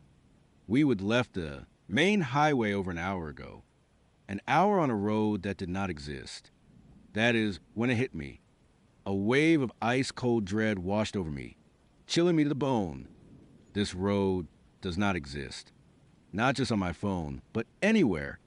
It was not a private road. It was not a signal issue. It was not old map data. It was something else entirely. Something impossible. My heart hammered against my ribs, a frantic drumbeat in the sudden silence of my thoughts. I looked at Emily. Her profile was illuminated by the faint green glow of the dashboard. Her lips were still curved in that small, knowing smile, but now it looked less charming, more predatory. Her eyes, fixed on the endless road, seemed devoid of warmth. "Emily," I said, my voice barely a whisper, "pull over." Now, she did not respond. Her hands, long and slender, gripped the steering wheel with an almost unnatural stillness. The car continued to glide forward, deeper and deeper into the suffocating darkness of the woods. I said, "Pull over." I practically shouted, the fear finally bubbling over. My hands were shaking. I tried to unlock the door, but the central locking system was engaged. I fumbled for the lock switch, my fingers clumsy with terror. "We are almost there." "Mark," she said, her voice soft, almost a lullaby, but laced with an undercurrent that made my blood run cold. "You will like it there. It is very quiet, very peaceful." "What are you talking about?" I yelled, my voice cracking. "What is this place?" "Let me out." I reached for the door handle again, yanking it, but it would not budge. My mind raced, tried to find an explanation, any explanation for what was happening. Was this some kind of sick prank? Was she taking me to some remote cabin to what? The possibilities that flashed through my mind were far worse than any horror movie I would ever seen. I looked around desperately. The trees outside were a solid wall of black. No lights, no other cars, no sounds but the rhythmic hum of the engine and the frantic beat of my own heart. I tried my phone again, hoping against hope that maybe, just maybe, a signal had miraculously appeared. Nothing. The screen was a dead, unresponsive mirror, reflecting my terrified face. I was completely cut off, isolated, trapped. The air in the car suddenly felt heavy, thick, like it was pressing down on me. I could smell something faint, something earthy and damp, like old leaves and wet soil, mixed with metallic tang I could not place. Or maybe that was just my imagination, my mind conjuring horrors where there were none. But I knew, deep down, that this was real. This was happening. "Emily, please." I pleaded, my voice breaking. "Just tell me where we are going. I am scared. This is not funny." She turned her head slightly, just enough for her eyes to meet mine in the dim light. And what I saw there was not human. Not entirely. There was a coldness, an ancient, knowing emptiness that sent a shiver straight through my soul. Her smile widened just a fraction, revealing teeth that seemed a little too sharp, a little too long. "Funny," she purred, her voice a low whisper that seemed to vibrate through the very structure of the car. "Oh, Mark, this is far from funny. This is destiny." The car kept going.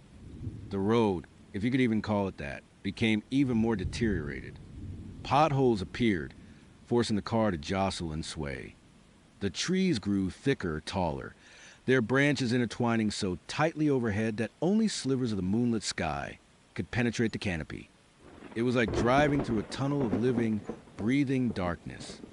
I tried to rationalize it. Maybe she was taking me to some abandoned cult compound. Maybe she was a serial killer. My mind latched onto these familiar horrors, trying to make sense of the impossible. But the feeling that this was more than just human evil persisted. The road itself felt wrong. It did not just exist outside of maps, it felt like it existed outside of reality. The air grew colder inside the car, despite the heater being on. I could see my breath, a faint puff of white in the gloom. Emily, however, seemed unaffected. She just drove, her face serene, her eyes fixed on the path ahead. Then, the car started making strange noises. A low hum, deeper than the engine, seemed to emanate from beneath us. The headlights flickered, casting erratic shadows that danced wildly through the trees, making them seem to writhe and contort. The radio, which had been silent, suddenly crackled to life, spitting out static, then a low, guttural whisper that was not human, was not animal. It was just sound, a sound that crawled under my skin. What was that? I choked out, my eyes darting frantically around the interior of the car. Emily merely smiled. "The road is waking up," she said. "It likes new travelers." My blood ran cold. The road was waking up. What the hell was she talking about? Was I going insane? Was this some kind of drug-induced hallucination? But the fear was too real, the cold too biting, the sounds too distinct.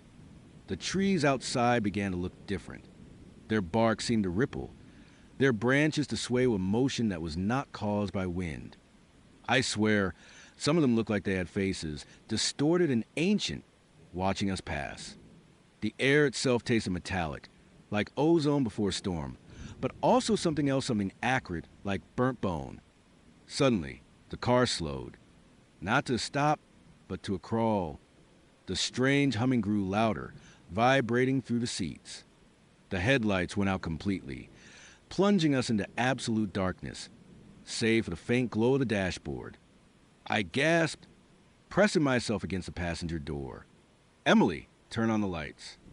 I begged, my voice hoarse. "No need," she whispered, her voice right next to my ear, though she had not moved. "We are here. Here. Where is here?" I demanded, my eyes straining in the overwhelming darkness. All I could see were the vague outlines of trees, impossibly tall, impossibly close. Then, a faint light appeared ahead. Not headlights, but a pulsating, sickly green glow, emanating from something deep within the woods. It cast long, grotesque shadows that writhed and twisted like tentacles. The air grew even colder, and the metallic smell intensified, mingled with something sweet and cloying, like decaying flowers. "This is the end of the line. Mark," Emily said, her voice now completely devoid of any human warmth. It was flat, resonant, like stones grinding together. "You have been a delightful companion. But now, you belong to the road." Before I could even process her words, she reached out. Her hand, cold as ice, clamped around my arm with incredible strength. Her nails, I noticed a jolt of pure terror, were too long, too sharp, like polished obsidian. "Let go of me." I screamed, thrashing wildly. I kicked, punched, tried to pull away, but her grip was like a vice. She was impossibly strong. "Do not fight it," she hissed, her face inches from mine. In the faint, green glow, her eyes were no longer human. They glowed with the same eerie light, deep pools of emerald, ancient and hungry. Her skin seemed to shimmer, to shift, as if the darkness itself was trying to claim her. I let out another desperate yell, my mind screaming to survive. I spotted the gear shift. In a surge of adrenaline-fueled desperation, I lunged, slamming my hand down, pulling it into park. The car lurched violently, groaning, and then came to a grinding halt. The sudden stop caught Emily off guard, her head snapping back. Her grip on my arm loosened, just for a second. It was all I needed. With a guttural roar, I ripped my arm free, ignoring the searing pain, and threw myself against the passenger door. My fingers found the lock button, slammed it up, and then I clawed at the handle. It opened with a creak. No, Emily shrieked, a sound that was less human voice and more a tearing of raw silk, full of ancient fury. She lunged for me, her glowing eyes wide, her face a mask of primal rage. But I was faster. I burst out of the car, tumbling onto the rough, overgrown shoulder of the non-existent road. The cold hit me like a physical blow. The air was thick with that metallic, sweet stench. I scrambled to my feet, my legs burning, my heart threatening to explode from my chest. You can't escape the road. Mark. Her voice echoed, no longer a whisper, but a booming, resonant sound that seemed to come from the very trees themselves.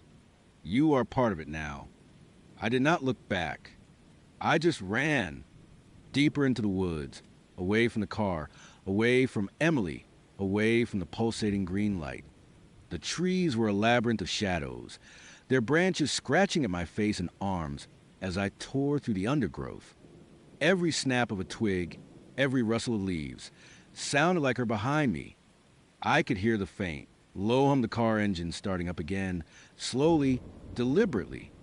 It was coming after me. I ran blindly, tripping over roots, stumbling through unseen hollows. The air was filled with a chorus of strange sounds, rustling, creaking, faint whispers carried on a wind that was not there. The green light pulsed behind me, growing fainter, then brighter, as if the car was playing a cruel game. My lungs burned, my legs ached, but I could not stop. I could not. I was running for my life, from something I could not comprehend, something that defied all logic and reason. Then, I saw it, a faint, almost imperceptible glimmer through the dense foliage. A light, a real light. Hope surged through me, giving me a fresh burst of adrenaline. I pushed harder, tearing through the last few feet of trees, bursting out onto another road. This road was different. It was narrower, gravel, but it had clear, white markings painted on the ground. And in the distance, I could see the faint yellow glow of a street lamp. Civilization. I did not stop. I ran down the gravel road, my chest heaving, until I reached the street lamp. It was a single old-fashioned lamp, casting a small circle of light in the overwhelming darkness. I leaned against its cold metal pole, gasping for breath, my body shaking uncontrollably. I pulled out my phone. 1 bar. Just one. Enough for an emergency. Call. I fumbled through my contacts, my fingers still trembling, and called 911. My name is Mark. I choked out, trying to keep my voice steady. I think I've been abducted. I am lost. I do not know where I am. The operator's voice was calm, reassuring. Can you tell me what you see, sir? Any street signs, landmarks? I looked around. Nothing. Just a gravel road stretching into the darkness in both directions. And beyond it, the terrifying wall of trees I had just escaped. No signs. Just woods. And this gravel road. I think I am somewhere near the old highway. Maybe. Okay, sir. Stay calm. We are trying to pinpoint your location. Can you describe the person who abducted you? I paused, thinking of Emily. Her charming smile, her sparkling eyes, then the glowing emerald pupils and the sharp teeth. She was a woman. Her name was Emily. She drove me down a road that was not on any map. It just appeared. There was a beat of silence on the other end. A road that was not on any map. Sir, the operator asked, her voice now tinged with a hint of skepticism. Yes, it is real. She tried to keep me there. I insisted, my voice rising in desperation. She said I belonged to the road. The next hour was a blur. Police arrived, eventually, after what felt like an eternity. They found me huddled under the street lamp, incoherent, covered in scratches and dirt, my clothes torn. I tried to tell them everything. About Emily, about the non-existent road, about the glowing eyes and the humming car. They listened patiently, their faces impassive, their eyes holding that same skepticism. They drove me around for hours, searching for the non-existent road. We drove up and down every remote highway, every dirt track, every abandoned lane in the area. Nothing. The spot where I swore I would emerge from the woods was just a dense, impenetrable thicket. No gravel road, no street lamp. Nothing. It was like I had materialized out of thin air. They took me to the station, questioned me for hours. They checked the missing persons reports for an Emily matching my description. Nothing. They checked my background, my phone records, everything. They concluded I would likely experience some kind of severe panic attack or psychological break, possibly exacerbated by stress or a bad reaction to something. They suggested I see a therapist. I knew what I had experienced. It was not a panic attack. It was not a hallucination. It was real. I never saw Emily again. I deleted all my dating apps, changed my phone number, even moved out of my apartment just in case. I tried to go back to my normal life, but it was impossible. Every time I get in a car, I feel a prickle of anxiety. Every unfamiliar turn sends a jolt of fear through me. I avoid rural roads, dense woods, anything that reminds me of that night. Sometimes, late at night, I pull up GutGoo maps on my computer. I zoom in on the area where I think we were, tracing the known roads with my finger, trying to find a gap, a hidden turn, anything that might lead to that road. But there is nothing, just a blank, green expanse of trees. But I know it is there. I know she is there. And I know she is still driving, still looking for new travelers, for people like me, who are just looking for something a little off the beaten path. And sometimes, when I'm alone in the dark, I swear I can hear that faint, low hum vibrating just beneath the surface of reality, calling out, waiting for its next victim, the road that does not exist, and the woman who drives it. They are out there, and I am just forever grateful I found my way back. Or at least, I think I did. The fear never truly leaves you. Not once you have been on a road that was never meant to be found. You know, sometimes you are driving late at night, the kind of late where the streetlights feel like they are just barely holding back the darkness, and every mile marker blurs into the next. That is where I was about 2 years back, on a long haul from Denver to Chicago. Had a deadline to meet, a big presentation the next morning, and I would push it a little too far. My eyes felt like sandpaper, and the only thing keeping me awake was a sheer, desperate need for coffee, strong, black, and preferably not from a gas station. I was somewhere in rural Iowa, the kind of place where the silence outside the car window is so absolute it feels like a physical presence. My phone had died hours ago, and the radio was just static. I was starting to think I would have to pull over and just sleep it off on the shoulder, which, believe me, is not something I ever want to do again. That is when I saw it, a beacon in the gloom, a neon sign, flickering erratically, that spelled out the Oasis open 24 hours. It was a classic, old-school diner. Picture a long, rectangular building with a faded red and white striped awning, big plate glass windows that looked greasy even from a distance, and a couple of beat-up pickups parked outside. The kind of place you would see in a movie, a relic from another era. My stomach rumbled. Coffee and maybe some greasy fries sounded like heaven. I pulled into the gravel lot, the tires crunching loudly in the dead quiet. The air was cold and still, carrying the faint scent of damp earth and something else, something metallic, almost like ozone. I killed the engine and the silence rushed in thick and heavy. For a second, I just sat there, the exhaustion pressing down on me, wondering if I should just try to sleep. But the promise of caffeine was too strong. I pushed open the heavy glass door, and a little bell above my head jingled, a surprisingly cheerful sound in the oppressive quiet. The interior of the Oasis was exactly what you would expect: red vinyl booths, a long Formica counter with spinning stools, a checkered floor, and a faint smell of stale coffee and fried food. It was dimly lit, mostly by the fluorescent tubes humming above the counter and a few small table lamps. What struck me immediately was how still it was. There were maybe 6 or 7 other people inside, scattered around the booths and at the counter, but nobody was talking. Not a word. No clinking of cutlery. No murmur of conversation. No rustle of newspapers. Just the low hum of the refrigerators and the buzzing of the lights.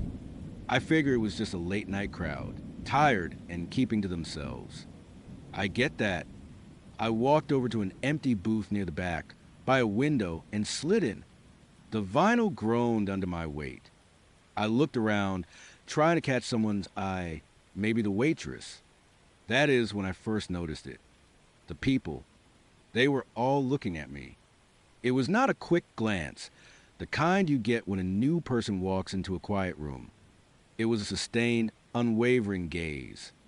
There was an older couple in a booth across from me, their faces etched with lines, holding hands on the table. Both of them were staring. A burly truck driver type at the counter, his back to me, slowly turned his head, and his eyes, small and dark, fixed on me. Even the cook, visible through the pass-through window to the kitchen, paused what he was doing. He had a spatula in his hand, poised over a griddle, and looked directly at me. And they were not blinking. Not a single one of them. Their eyes were wide, unmoving like painted doll eyes. Their expressions were neutral, almost blank, but the intensity of their stare was palpable. It felt like they were trying to bore holes into my skull. My first thought was, okay, this is weird. My second thought was, maybe I look like someone famous. Or maybe I have something on my face. I instinctively reached up and wiped my cheek, then ran a hand through my hair. Nothing. I tried to break eye contact, to look nonchalant. I pulled out my non-functional phone, pretending to check for service. I traced the pattern on the Formica table with my finger, but I could still feel their eyes on me. It was like a physical weight, pressing down. A woman emerged from the kitchen, a notepad in her hand. She was the waitress. I assumed, mid-50s maybe, with tired eyes and a uniform that looked like it had seen better decades. She moved with a strange, almost mechanical grace. Her hair was pulled back in a tight bun, and her face was smooth, almost unnaturally so for her age. She walked directly towards my booth, her gaze, like everyone else's, locked onto mine. And she was not blinking either. "What'll it be?" she asked, her voice flat, devoid of any warmth or inflection. Her eyes, a pale blue, were wide open, never once fluttering. It was deeply unsettling. I swallowed, my throat suddenly dry. Just a coffee, black, and a side of fries, if you have them. She did not write it down. She just nodded, a slow, deliberate movement, and then turned and walked back toward the counter, her eyes still somehow tracking me even as her back was turned. It felt impossible, but it was happening. I watched her go, then glanced back at the other patrons. They had not moved. The old couple, the truck driver, the cook, all of them were still staring. My heart started to beat a little faster. This was not just weird, it was genuinely creepy. It felt like I would walked onto a movie set where everyone was a mannequin and I was the only living person. I tried to rationalize it. Maybe it was some kind of local prank or a performance art piece, but the atmosphere was too heavy for a joke. It felt predatory, like I was being assessed. The waitress returned almost immediately, carrying a chipped white mug of coffee and a small plate of fries. She placed them on the table without a sound, her movements precise and silent. The coffee was steaming hot, dark and rich smelling. The fries were golden brown, glistening with oil. Perfectly normal food, but her eyes still unblinking. "Anything else?" she asked, her voice just as flat as before. "No, that is it. Thanks." I forced a smile, but it felt brittle, like it might crack. She gave another slow nod and retreated to stand behind the counter, her hands clasped in front of her, her gaze still fixed on me. Every single person in that diner was watching me. I could feel the hair standing up on the back of my neck. I picked up the coffee mug, my hand trembling slightly. It was hot, grounding. I took a sip. It was good coffee, surprisingly good, but I could not enjoy it. Every chew of a fry, every swallow of coffee, felt amplified in the unnatural silence. I felt like I was on stage, performing for an audience of silent, unblinking judges. I tried to ignore them. I really did. I focused on the steam rising from my coffee, on the faint grease stains on the table. But their gazes were like invisible threads, tugging at my attention. I kept stealing glances, hoping to catch someone looking away, hoping to see a blink, a shift in expression, anything to break the spell. But there was nothing, just those wide, unmoving eyes. The old couple across from me, their hands still clasped, their faces like carved wood. The truck driver, his beefy arms resting on the counter, his small eyes boring into me. The cook, still holding a spatula, half turned toward the pass-through, his face expressionless. It was like they were frozen in time, waiting. But waiting for what? A cold dread began to creep up my spine. This was not normal. This was not human. I started to feel a profound sense of isolation, like I was the only real thing in a room full of elaborate, terrifying puppets. The exhaustion that had plagued me earlier was gone, replaced by a surge of adrenaline. I decided I had to leave. Now, I did not care about the coffee, did not care about the fries. I just wanted out. I pushed my half-empty mug away, the ceramic scraping faintly against the formica. The sound seemed to echo in the silence. I slid out of the booth, my movements feeling stiff and clumsy. Every pair of eyes followed me. I could feel them. It was a pressure, a smothering weight. I walked toward the counter, my hand reaching into my pocket for my wallet.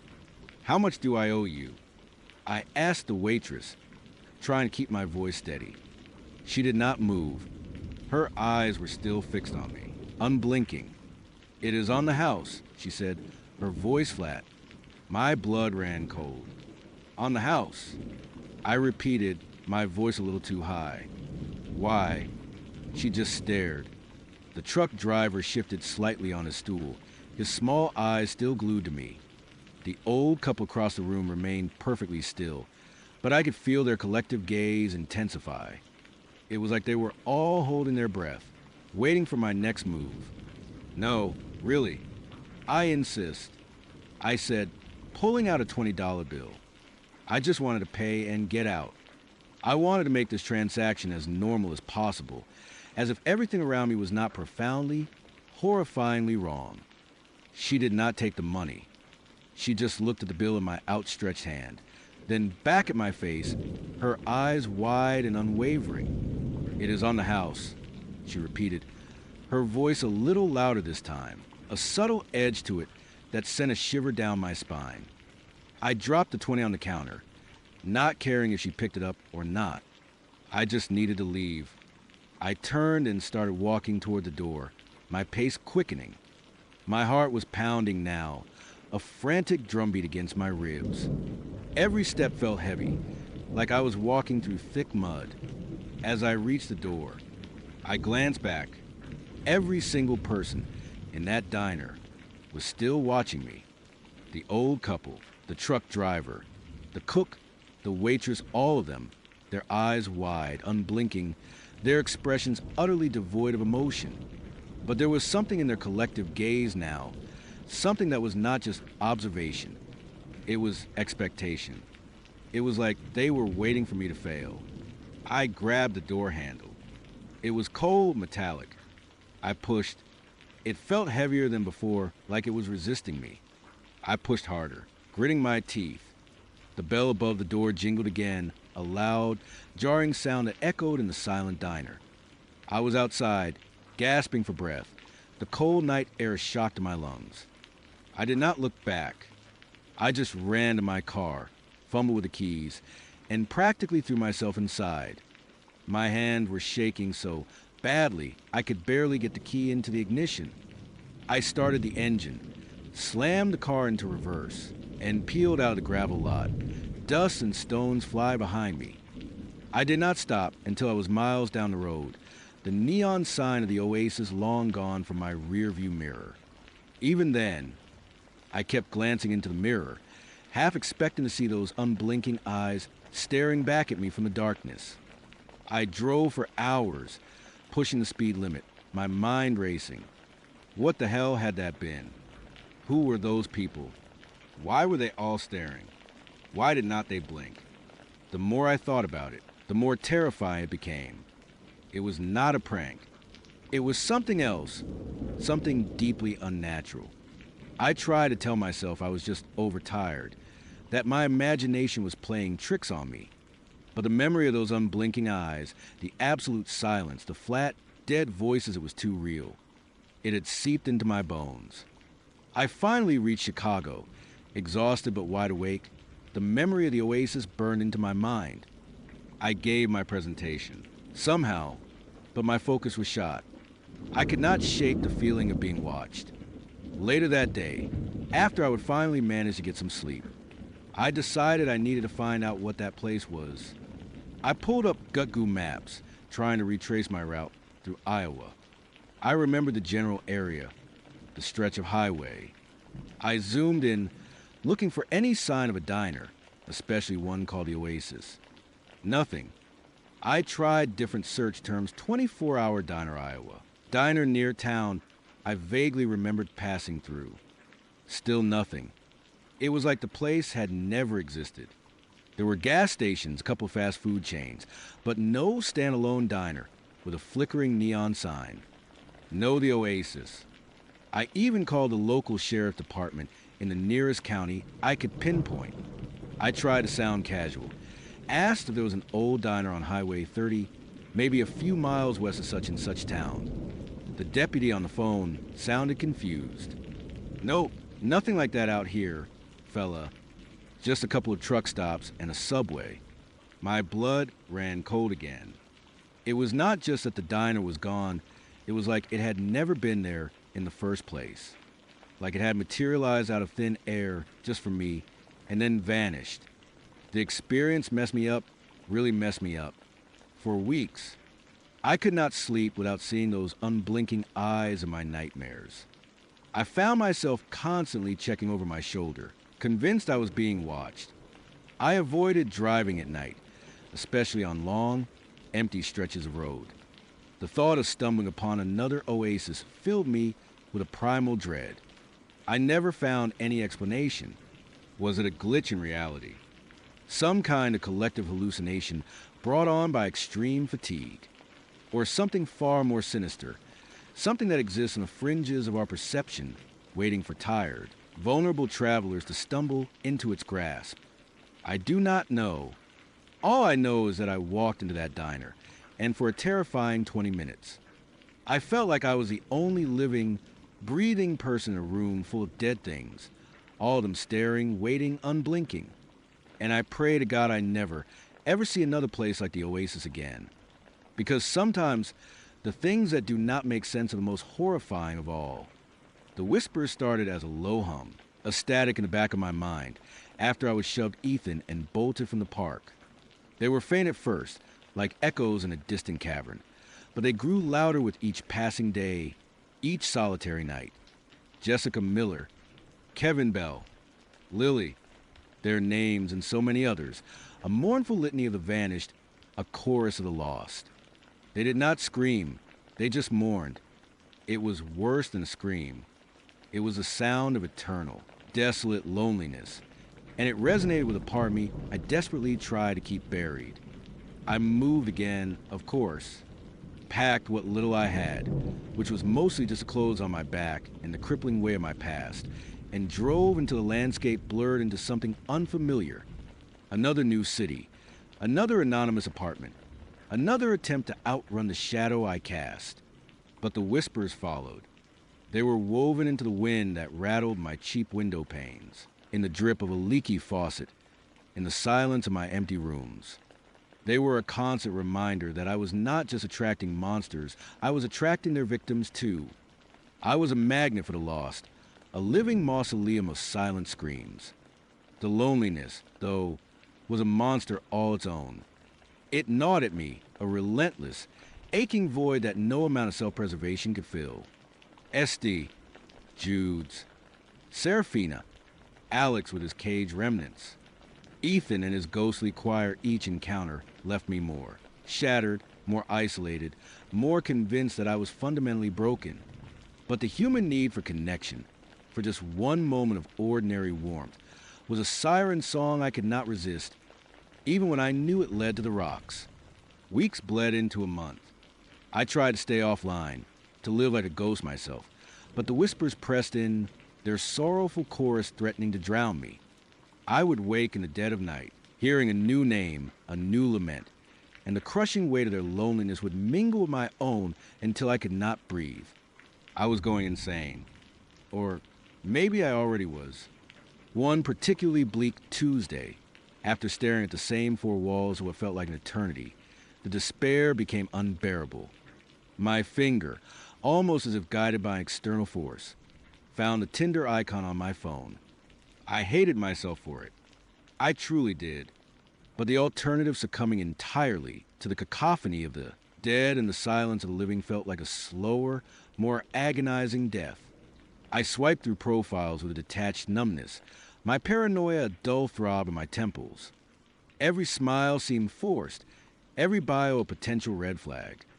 I was looking for the cracks, the tells, the subtle signs of the monstrous hidden beneath the mundane. Most profiles were just boring, which, ironically, was exactly what I was desperately seeking. Boring, normal, safe. Then I saw Caleb's profile. He was handsome in a rugged, unassuming way. Brown hair, kind eyes, a slight, genuine smile. His bio was simple loves hiking, good coffee, and finding hidden gems in the city. Nothing unusual. He looked normal. Blessedly, achingly normal. I swiped right. To my surprise, it was an instant match. A message popped up a few minutes later. Hey Maya, great to match with you. How's your Tuesday going? My name. He used my name. A little thrill, a small spark of something resembling hope, flickered within me. Maybe this time. Maybe. I opened his profile again, just to double check, to scrutinize every picture one last time before replying. My heart pounded a frantic rhythm against my ribs. I scrolled through his 6 photos. The first was a selfie with a mountain range in the background. The second, him laughing with friends at a brewery. The third, a picture of a dog, a golden retriever, with the caption, "My best boy, Max." All perfectly innocuous. The fourth picture was him at a beach, standing with his back to the camera, looking out at the ocean. He was shirtless, his shoulders broad, his arms relaxed at his sides. And that is when I saw it. On his right shoulder blade, just below the curve of his neck, was a tattoo. It was a single word, rendered in a simple, elegant script, and that word was Maya. My breath hitched. My entire body went cold. The phone almost slipped from my numb fingers. Maya, my name, tattooed on his back. Before we would even exchange more than a single message, my mind raced, tumbling over itself in a frantic scramble for an explanation. It had to be a coincidence, right? Maya was not an incredibly common name, but it was not unheard of either. Maybe he had an ex named Maya, or a sister, or a pet, but it was a name, a human name, and it was tattooed on his body in a place that suggested significance. My paranoia, which had been simmering just beneath the surface, erupted into a full-blown inferno. This was not normal. Nothing in my life was normal anymore. This was a red flag the size of a billboard, illuminated by the neon glow of all my past horrors. I stared at the picture, zooming in until the pixels blurred, but the word remained starkly clear, M-A-Y-A. The whispers in my head, which had momentarily quieted in my shock, began to stir. A faint collective sigh. Be careful. Maya. No, they did not say that. They just murmured their names, their endless, sorrowful names, and in that moment, their sorrow felt like a warning. My first instinct was to block him, delete the app, throw my phone into a river, run, just run. But then a different, darker impulse took hold. A morbid curiosity, a desperate need to understand. How? How could this be? Was it some elaborate prank? Was I being targeted? Was this another one of Alex's specimens in the making, or another one of Ethan's conduits? The loneliness, a persistent ache, whispered its own temptation. What if it is nothing? What if there is a perfectly logical explanation? What if this is your chance for something normal, and you are letting your trauma ruin it again? I hated that voice. I hated its insidious logic, its false hope, but it was persuasive. And I was so tired of being alone. I typed back, my fingers trembling slightly. Hey, Caleb, my Tuesday's okay. Just trying to avoid the post-work slump. How about you? He replied almost instantly. Same here. Just got home from the gym. Thinking about ordering some takeout. Want to grab coffee sometime this week. Or maybe a drink. My heart hammered. This was it. The point of no return. If I agreed, I was walking into the unknown, potentially into another nightmare. If I did not, I was retreating back into the suffocating silence, back to the whispers, back to the absolute, soul-crushing isolation. Coffee sounds good. I typed, surprising myself with my own audacity. How about Thursday? The daily grind on Elm Street. I chose a public, busy place. My only defense. Perfect. Thursday it is. Looking forward to it. Maya. The way he used my name again sent a shiver down my spine. It felt possessive. Like he already knew it. Belonged to him. The next 2 days were a blur of anxiety. I scrutinized Caleb's profile again and again, searching for any other anomalies. Nothing. He seemed utterly, disarmingly normal. I tried to convince myself it was a common name, that maybe it was a tattoo for a band or a place, or some obscure inside joke. But every time I saw that picture, the word Maya emblazoned on his skin, a cold dread settled deep in my gut. The whispers grew louder, more insistent. Lily, Kevin, Jessica. Their names became a frantic hum, a disembodied chorus of concern. They sensed my fear, my impending doom. Or maybe they just sensed another potential addition to their ranks. Thursday arrived, heavy with an oppressive gray sky that mirrored my mood. I dressed carefully, choosing clothes that were unassuming but practical for running.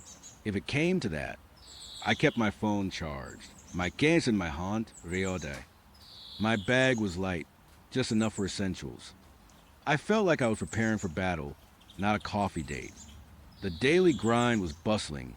Thankfully, the aroma of roasted beans filled the air, a comforting scent that did little to calm my racing heart.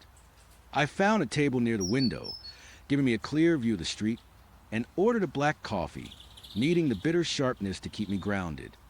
I saw him before he saw me. He walked in, scanning the room, that same kind, unassuming smile on his face.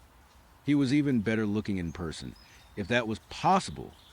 My stomach twisted. He looked so safe. And that was the most terrifying thing of all. He spotted me, his smile widening. Maya, Caleb. I replied, my voice a little shaky. He approached, pulling out the chair opposite me. Glad you could make it. You found the place okay. Yeah, it is a pretty central spot. I said, trying to sound casual, normal.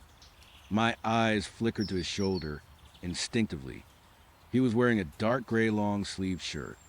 No tattoo visible. Of course. We made small talk. He asked about my job, about what I like to do in my free time. I gave vague answers, careful not to reveal too much. Every fiber of my being was screaming at me to ask about the tattoo, to just blurt out, but I could not. The words caught in my throat, strangled by fear and a strange, almost irrational desire for this to be normal, to be okay. He seemed genuinely interested, leaning forward, listening intently. His eyes were warm, his laugh easy. He seemed perfect, too perfect. So, Maya, he said, taking a sip of his latte, that is a beautiful name. Is there a story behind it? My heart nearly stopped. He brought it up. Not the tattoo, but my name. Was this his opening? Was he going to reveal it now? Not really, I said, trying to keep my voice even. My parents just liked it. He nodded slowly, a thoughtful expression on his face. It suits you. It means illusion in some context, does not it? Or dream. My blood ran cold. He knew the meaning of my name. Most people did not. It was not a widely known fact. Something like that. I managed, my coffee suddenly tasting like ash. So, Caleb, I forced myself to change the subject. What about your name? Any interesting stories? He chuckled. Nah, just a good old biblical name. My parents were pretty traditional. He paused, his gaze lingering on mine for a beat too long. You know, when I first saw your profile, I felt a connection. Like I already knew you. My heart hammered against my ribs, a frantic drumbeat of terror.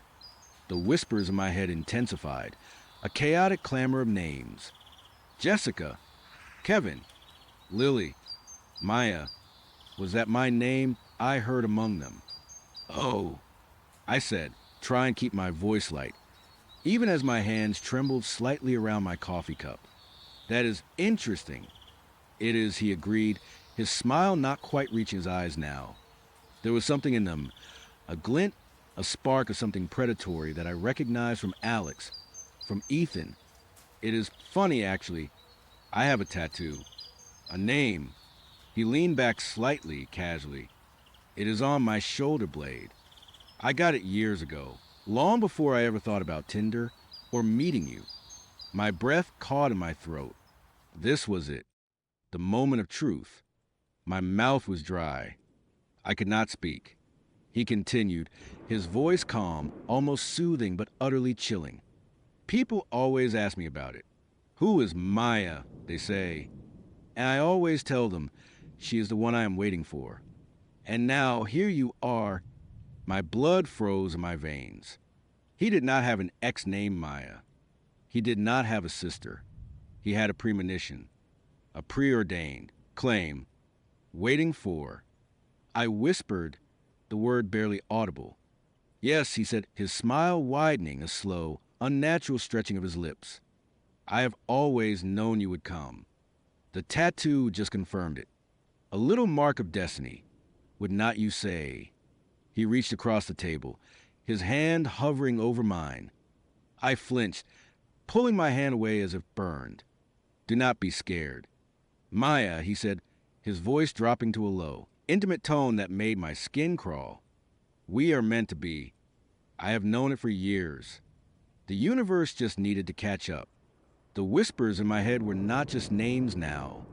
They were a frantic, wordless shriek, a cacophony of fear that threatened to tear my sanity apart.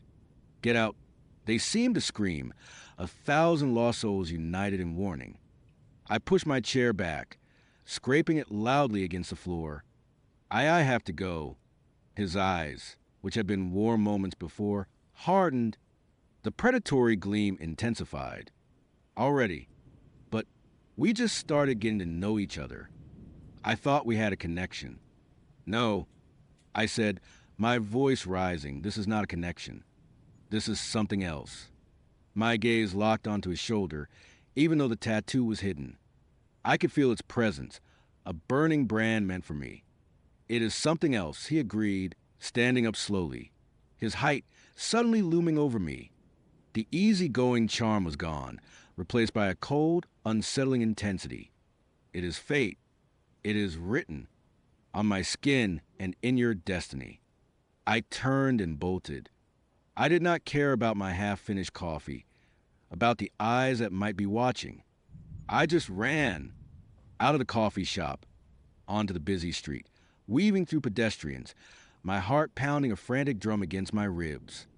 I could hear his footsteps behind me, not running, but a steady, purposeful pace. He was not chasing me, not yet.